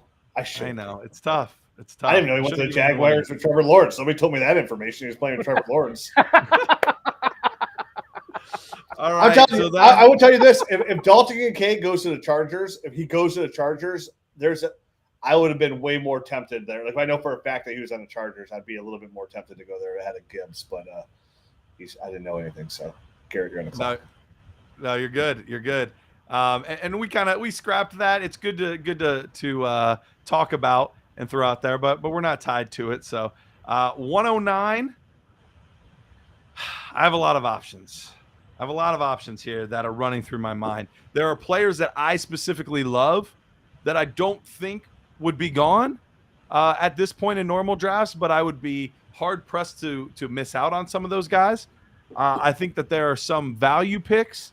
So, I'm all over the place here with this one. But I think at the end of the day, I'm going to go with the number 2 wide receiver on the board in Zay Flowers, because for me, there's a big drop-off I know other people have Addison above Flowers or Quentin Johnston above Flowers. For me, it's JSN in his own tier, Zay Flowers in his own tier, and then a tier of like 10, 12 receivers. So I like Zay Flowers enough that I would want to make sure that I got a receiver that I liked in this draft. As much as a guy like Michael Mayer or somebody like that might be tempting, I got to go with Zay. So, Rich, you're on the clock here at 110. Yeah, and that workout with Pat Mahomes is pretty nice, right? There's a lot of rumors coming out now. They're at 31 that they might get a little saucier. So I think I'm gonna kind of shock some people here. And I think this is the way you should go in Superflex, because I have a feeling that this player is going to sneak his way into the back of the first round. I'm gonna go Hendon Hooker, quarterback out of Tennessee. Good pick. You know, when I say I think after Zay Flowers, but even Zay Flowers, because of his height, he's got to kind of be the outlier out there, right? Being at 5'9". This draft class where there's a ton of talent, it starts to get real risky, right? Like any one of these players can bust. Any of one of these players could be solid. Any of these players just be a jag or really good. Like it wouldn't shock me for this next tier players, probably like 8 to 9 of them. So if I'm going to take a risk in a super flex league, I'm taking a risk on the quarterback. And Hendon Hooker, you know, where he's kind of a safe play. Like if W gets that back end first round capital, even at high second round, like that Derek Carr, Drew Brees draft capital, this is a player that went to 2 different schools that came in and set their record for passes without throwing an interception. He's accurate. He's smart. He's a little older coming to the league, so 25, but that's fine in quarterbacks. Like if you can give me 8-9 years at the quarterback position, I'm going to be pretty happy. I think Seattle will be a pretty good spot for Hendon Hooker there, sitting behind Geno Smith for a couple of years, and I'm okay with that. You know, like I'm okay with sitting on a quarterback, and definitely back here, right? Like if you're picking at 111 and this is your real pick, how many opportunities do you get a young quarterback? Like how many opportunities are there for you to get that young quarterback? So, and if he hits, this is a perfect position for a team that's at the back end of their first, because if he does hit, this puts you in position to go out and trade and fill a need that can help excel, elongate your dynasty reign into the playoffs, right? Like it's why you take the best player available. And sometimes the best player available, you got to know your scoring format. So if it's tight end premium, tight ends here, you know, if it's quarterback super flex and there's a quarterback that went real high in the second or the back end of the first, that's where the real value is. So I think Hendon Hooker is my pick here, and I just hope it all works out. All right. So number one, I love what Rich is saying here about Hooker. I think that, you know, oftentimes we see as we get closer to the draft, it's what do they always say? It's lying season, right? And a lot of the stuff you hear isn't necessarily true. But this Hooker stuff has been going on for like the last 2 or 3 weeks, where not only could he be a high second round pick, he could be a late first round pick, which in my mind, guys, I'm like, well, what if this dude wasn't 25? What if this dude wasn't coming off a torn ACL? Then how high would he be going? I don't necessarily care about a 25-year-old quarterback for dynasty fantasy football, because I think he could put up big numbers again into his 30s if he hits. And if he hits, he makes a lot of sense here where Rich takes him, and maybe even a little bit higher in a super flex draft. So I think that's a solid pick. Now, in our exercise tonight, as our wonderful producer Tyler Soto is pointing out, he went to Tampa Bay in the second round in this draft. And I love that spot for Hendon Hooker going forward, because he's going to have, if he sits out this year, I mean, to me, Kyle Trask isn't a threat. If he starts next year and he's ready to go, he's going to have the opportunity to be throwing to Evans and Chris Godwin, who I like, and Cade Otton, who really came on at the end of this past season. He's going to have a pass-catching running back in Rachaad White, not to mention who else they get in the draft this year and next year, plus free agency. There's a lot to like about Hendon Hooker going to Tampa. There's a lot to like about Hendon Hooker going to Rich here at the spot that he just took him. Yeah, I think it's a great pick as well. And that puts you on the clock here at 111. So who are you taking? You mentioned a tight end you thought about at 8, and he's still there. All right. I'm going to wear the FFPC badge on my sleeve for this one. Tight end premium. He's still out there. I considered him with my last pick. I'm not going to let him slip any further. Listen, CeeDee Lamb's going to be a target monster in Dallas for the foreseeable future. After that, I don't know. I don't know if Brandon Cooks is there long-term. I don't know if Michael Gallup's ever going to be the guy that they drafted him to be.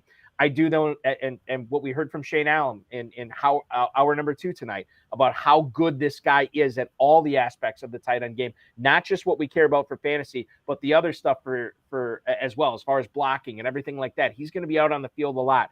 He went to Dallas in this exercise. I think it's a good spot for him. I think he's set up for fantasy goodness there. And in a tight end premium, super flex, rookie draft like we're doing here, Michael Mayer's the pick for me here. Yeah, makes a lot of sense. I was hoping you would not do that, but I knew you would since you just talked about him the pick before. So all that being said, this does feel like it's not actually a teardrop for me because I have players here that I like, but they're not players that other people would like at this spot. So now is kind of the game that you play in your own drafts where, okay, I like a guy more than other people. How long am I willing to wait to grab him? Because if I don't want to wait too long and miss out, but I also don't want to overdraft some of these guys. So that's kind of like an internal battle you have in your head sometimes. So I'll play it a little bit fast and loose. This is not my running back 3, but I don't think this guy would come back to me at this point. So I'm going to take Zach Charbonnet. I think he's the safest running back in this class. I think he could project as a 3-down back, which many guys, we can't do that. I think he has the best shot at getting second-round draft capital after Gibbs. So I think Zach Charbonnet makes a lot of sense here, taking him at the end of the first round. And there are other players that I do like more, but I don't think he would get back. So I'm taking Zach Charbonnet here. Wait, there's another player you like somebody more, but you're taking a guy you like less. Look, I'm playing the game here, thinking I can still get that guy in a few picks. All right, so let me say this real quick, and this might play into my next pick after Rich takes his guy. I was talking with Jordan McNamara from Football Guys on this show a couple of weeks ago, and he told me, he's like, look, as far as and this is more, I guess this is more receiver. This is more pertaining to receiver than anything else. But he said, like, look, man, we can't project receivers better than the NFL historically. If you look at fantasy ADP as opposed to where the NFL took these receivers, and he said, if you want to go get your guy, it may be a mistake. You're almost better off going in the order the NFL takes them. Now, as far as Garrett's pick, I don't know what weighed into that at this point. But there have been times in my dynasty drafts where I will have a feeling about a certain player and I like a certain player better, but I'll actually go with the perfect example. And this hasn't worked out for me, but like second round, third round, last couple of years, Tutu Atwell and Anthony Schwartz from Cleveland and Los Angeles. Those players never developed. And Kadarius Toney is another good example too, of a player that just kept falling and falling and falling. And people are taking all these players after him. And I was just like, I'm going to stop the slide here. I don't know if these guys are going to work out, but I'm going to at least give the respect of Schwartz being a third-round pick, of Tutu Atwell being a second-round pick, of Kadarius Toney being a first-round pick. So there's something, to me, there's something to be said for, even if I like other players better, and if it's a marginal, I mean, if it's a massive call, you're going to take the player that you like better if it's a deep yawning chasm. But if it's close between picks, I oftentimes will go with the player who was drafted first in the NFL draft, as opposed to the player I like a little bit better if it's close. I tell those NFL GMs to suck it and look at my look at my history of ranking these players over years. Maybe you should offer me a job out there, Roger Goodell. Because I mean, when I see Tutu Atwell go to the Rams in the second round, I giggle inside. When I see Anthony Schwartz go in the third round, I'm like, yeah, good luck with those small hands. Even with like David Bell in the third round, I'm like, oh, I don't love that pick. That was one I avoided that landmine last year. I'm proud to say I avoided David Bell last year. Yeah, John Ross goes top 10. You're like, oh yeah, all right, buddies. Yeah, good luck with it. So it's like, I get what you're saying, and I'm sure like if you take the percentages, it's probably more along those lines. But like, I try to listen. If I'm going to sit here and talk to tens and thousands of people on a podcast and give them my opinion of what I believe, like I got to stick to it. That's now at the same time, as I circle back, what I say, this draft class will be like, out of all the classes I've ever studied, this draft class of all of them will be more defined by the NFL draft. And I think it's more of a statement on this class than it is the way I play, because like these guys are so close.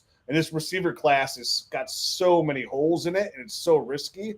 Because I think from here on out, like I think this is where you should see the tight end run, and I think you should see the running back run, because those quarterback, like those receivers, like what's the difference between like, now obviously there's a difference, and draft capital is going to change that for me, but like obviously there's Jordan Addison, who I like, but then like the Cedric Tillmans, the Marvin Mims, the Quentin Johnsons, like where's that tier? Where the running backs, I feel a little bit differently about the running backs. I think we can see a lot of these running backs go day 2 and day 3, and then that's going to hold really good value for those guys. So if I was in a class for these next couple of picks, like Garrett took Zach Charbonnet, I'm going running back too. And I know who Garrett's guy is, which is I'm kind of shocked he didn't take his guy. And I'm honestly, I'm torn between 2 running backs, and I would probably take the guy here who has the highest draft capital. I would do that.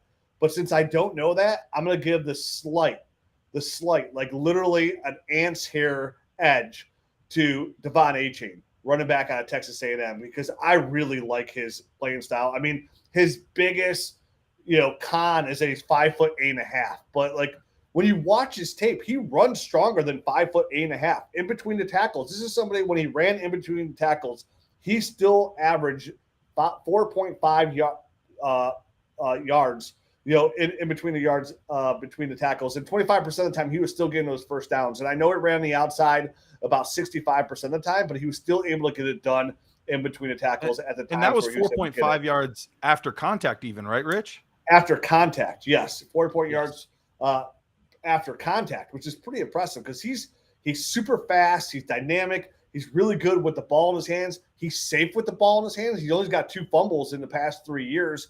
His burst is great. He's so shifty. He moves laterally well. So this is somebody that I think is going to get a day 2 draft capital, which means he's going to get opportunity in the NFL. And this is a player that I do. And like all running backs, like I just want you to put the ball in their hands, whether you're throwing it to them or hand off to them, just get the ball in their hands, because that equals fantasy football production. And there's only 32 teams out there that have these running backs. So the options are limited in Dynasty fantasy football. So I think the NFL draft's going to really kind of like tighten up my rankings here afterwards, because I think we're going to see a decent amount go day 2.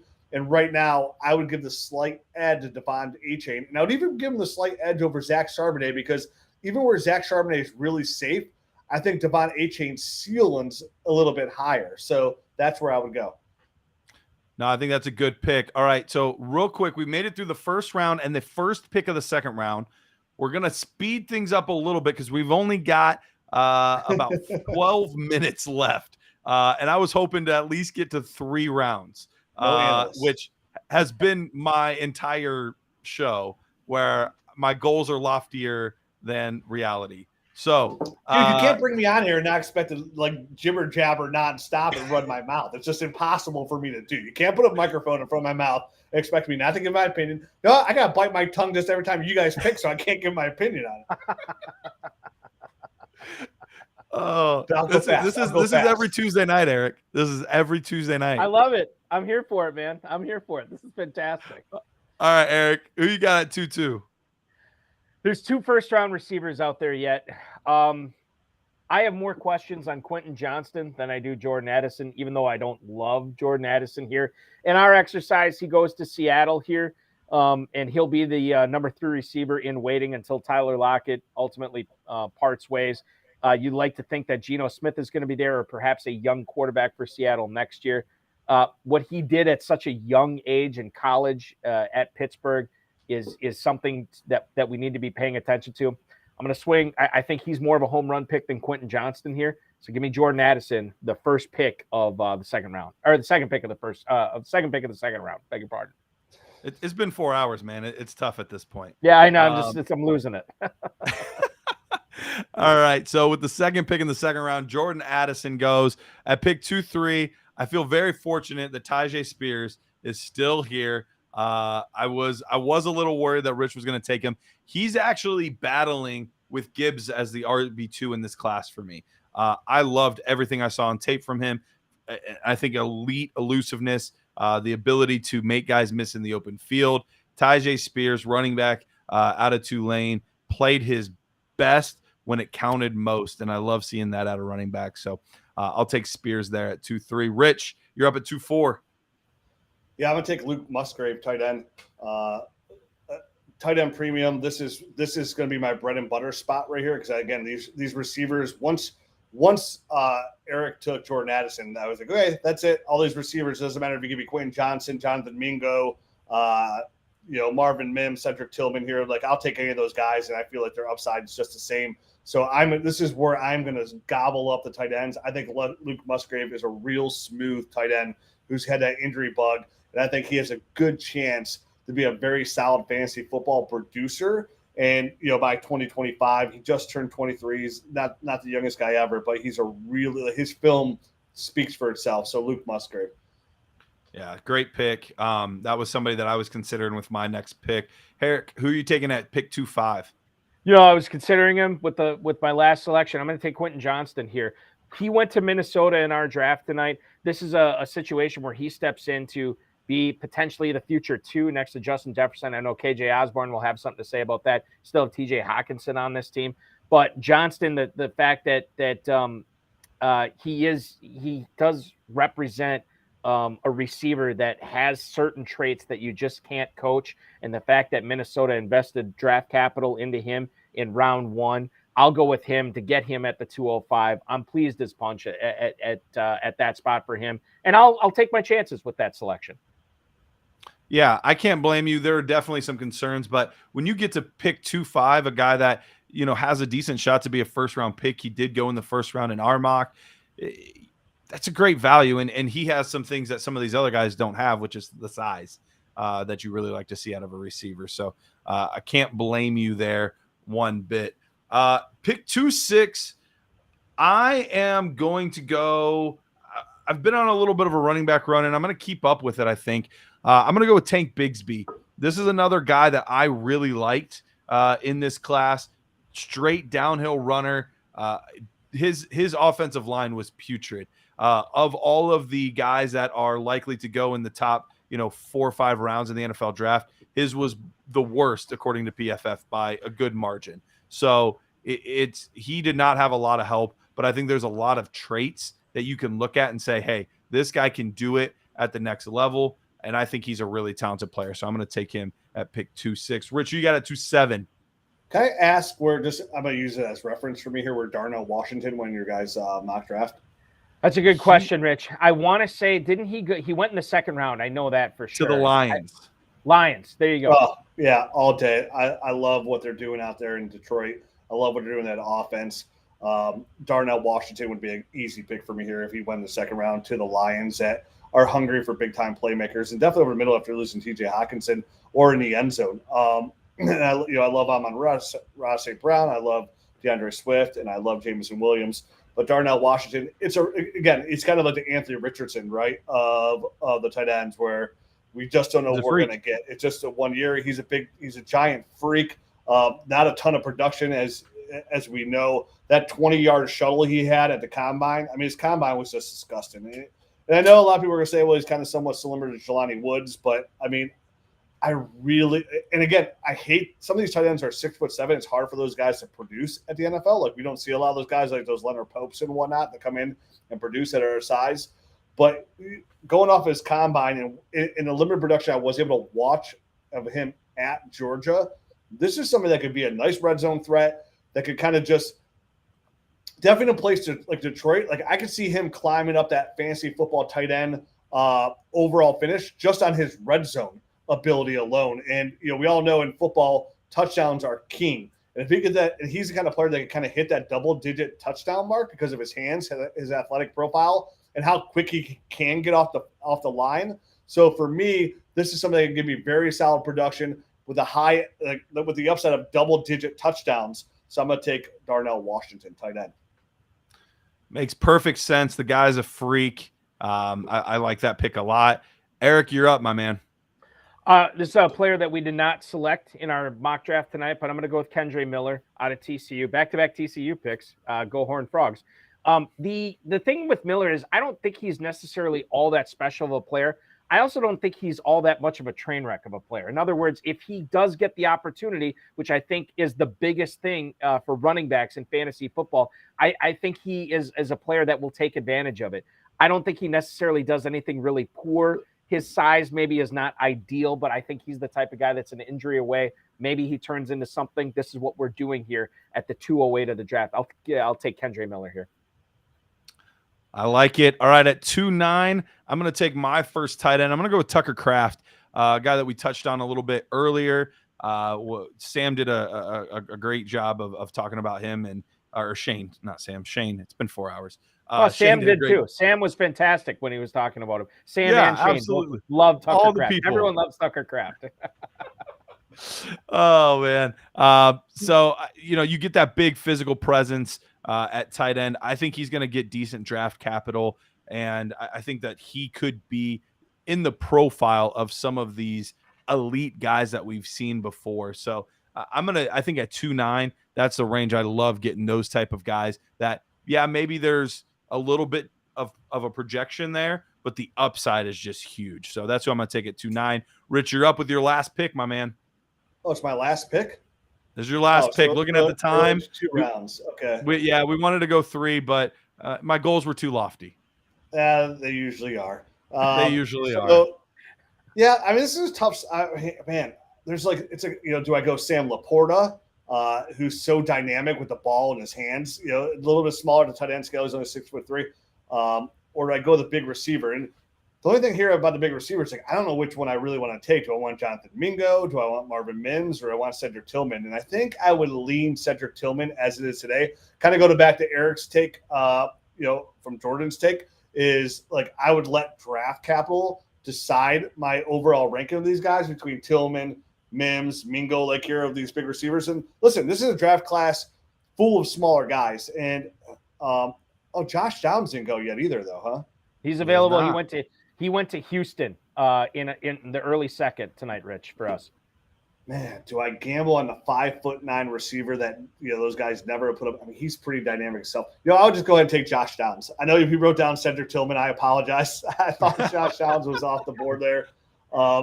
Again, a receiver that's a little bit smaller, got to be a slot guy. But if somebody's going to win the PPR world, I mean, Josh Downs has a skill set. He's real smooth, real savvy. Back-to-back years of really solid production. I usually like to go into big receiver here. And again, I would if one of these 3 big guys goes ahead of Downs, I'm taking that guy there. But I'm assume Josh Downs and go a little bit higher. I know Matt, our partner, said he could see him going in the 4th round, and Garret and I believe he's a day 2 pick. So we'll see how it goes. I'm totally with Eric and Jordan here. Where I'm letting the draft capital kind of sort the rest of my receiver board out here, because the tier's so close. But as of right now, I'm going to take Josh Downs out of North Carolina. All right, Eric, that means you get your last pick here at pick 211. Cedric Tillman is flipping off his Dynasty Rich hat, and he is putting on his Eric Balkman hat. I'm going to take Cedric Tillman at 211. I'm not drinking the Jalen Hyatt Kool-Aid, at least just yet. So give me Tillman as my Tennessee receiver pick du jour here. Yeah, good pick. And it made my selection real easy because I was deciding between Cedric Tillman and Jonathan Mingo. So that means I get to take Jonathan Mingo here with pick 212. I think there's a lot of traits that project well to the next level. So it's been 4 hours. Eric, we did it. Fantastic show. Rich, thank you so much for joining us here for the last part. Rich, real quick, remind everyone where they can find you and anything you want to say about the nerds. Yeah, on Twitter at Dynasty Rich. Check out Dynasty Nerds. We got a pretty sweet podcast, in my opinion, but I'm very, very biased. And we got a website with tons of Dynasty tools to help you, dominate the game. That's what we're here, just to help you be a little bit better every time you come to the site. And that's the goal of playing Dynasty, just to get a little bit better. Whether you're watching film, whether you're listening to podcasts, it's just grabbing little pieces of knowledge and using that to your benefit. Whether it be good, whether it turns out where it's bad information, like how did that become bad, or whether it's good. It's all a process. So at Dynasty Rich on Twitter and dynastynerds.com. Eric, anything you want to say before we close out, my man? Go to myffpc.com. You can adopt Dynasty Orphans. You got plenty of high-stakes tournaments going on there. We are off next week. The FFPC is. I will be back on May 4th with Pat Fitzmaurice from Fantasy Pros will be my guest co-host. Thank you so much to you, Garrett. You were awesome tonight. It was a blast, man. I really enjoyed doing this with you. We will do it again sometime. I genuinely enjoyed our time. Thank you to all of our guests that we had on. I know it was a lot. We threw a lot at them, and they all handled it like true professionals. So we appreciate it. We'll see you guys back here in 2 weeks on the Better Sports Network.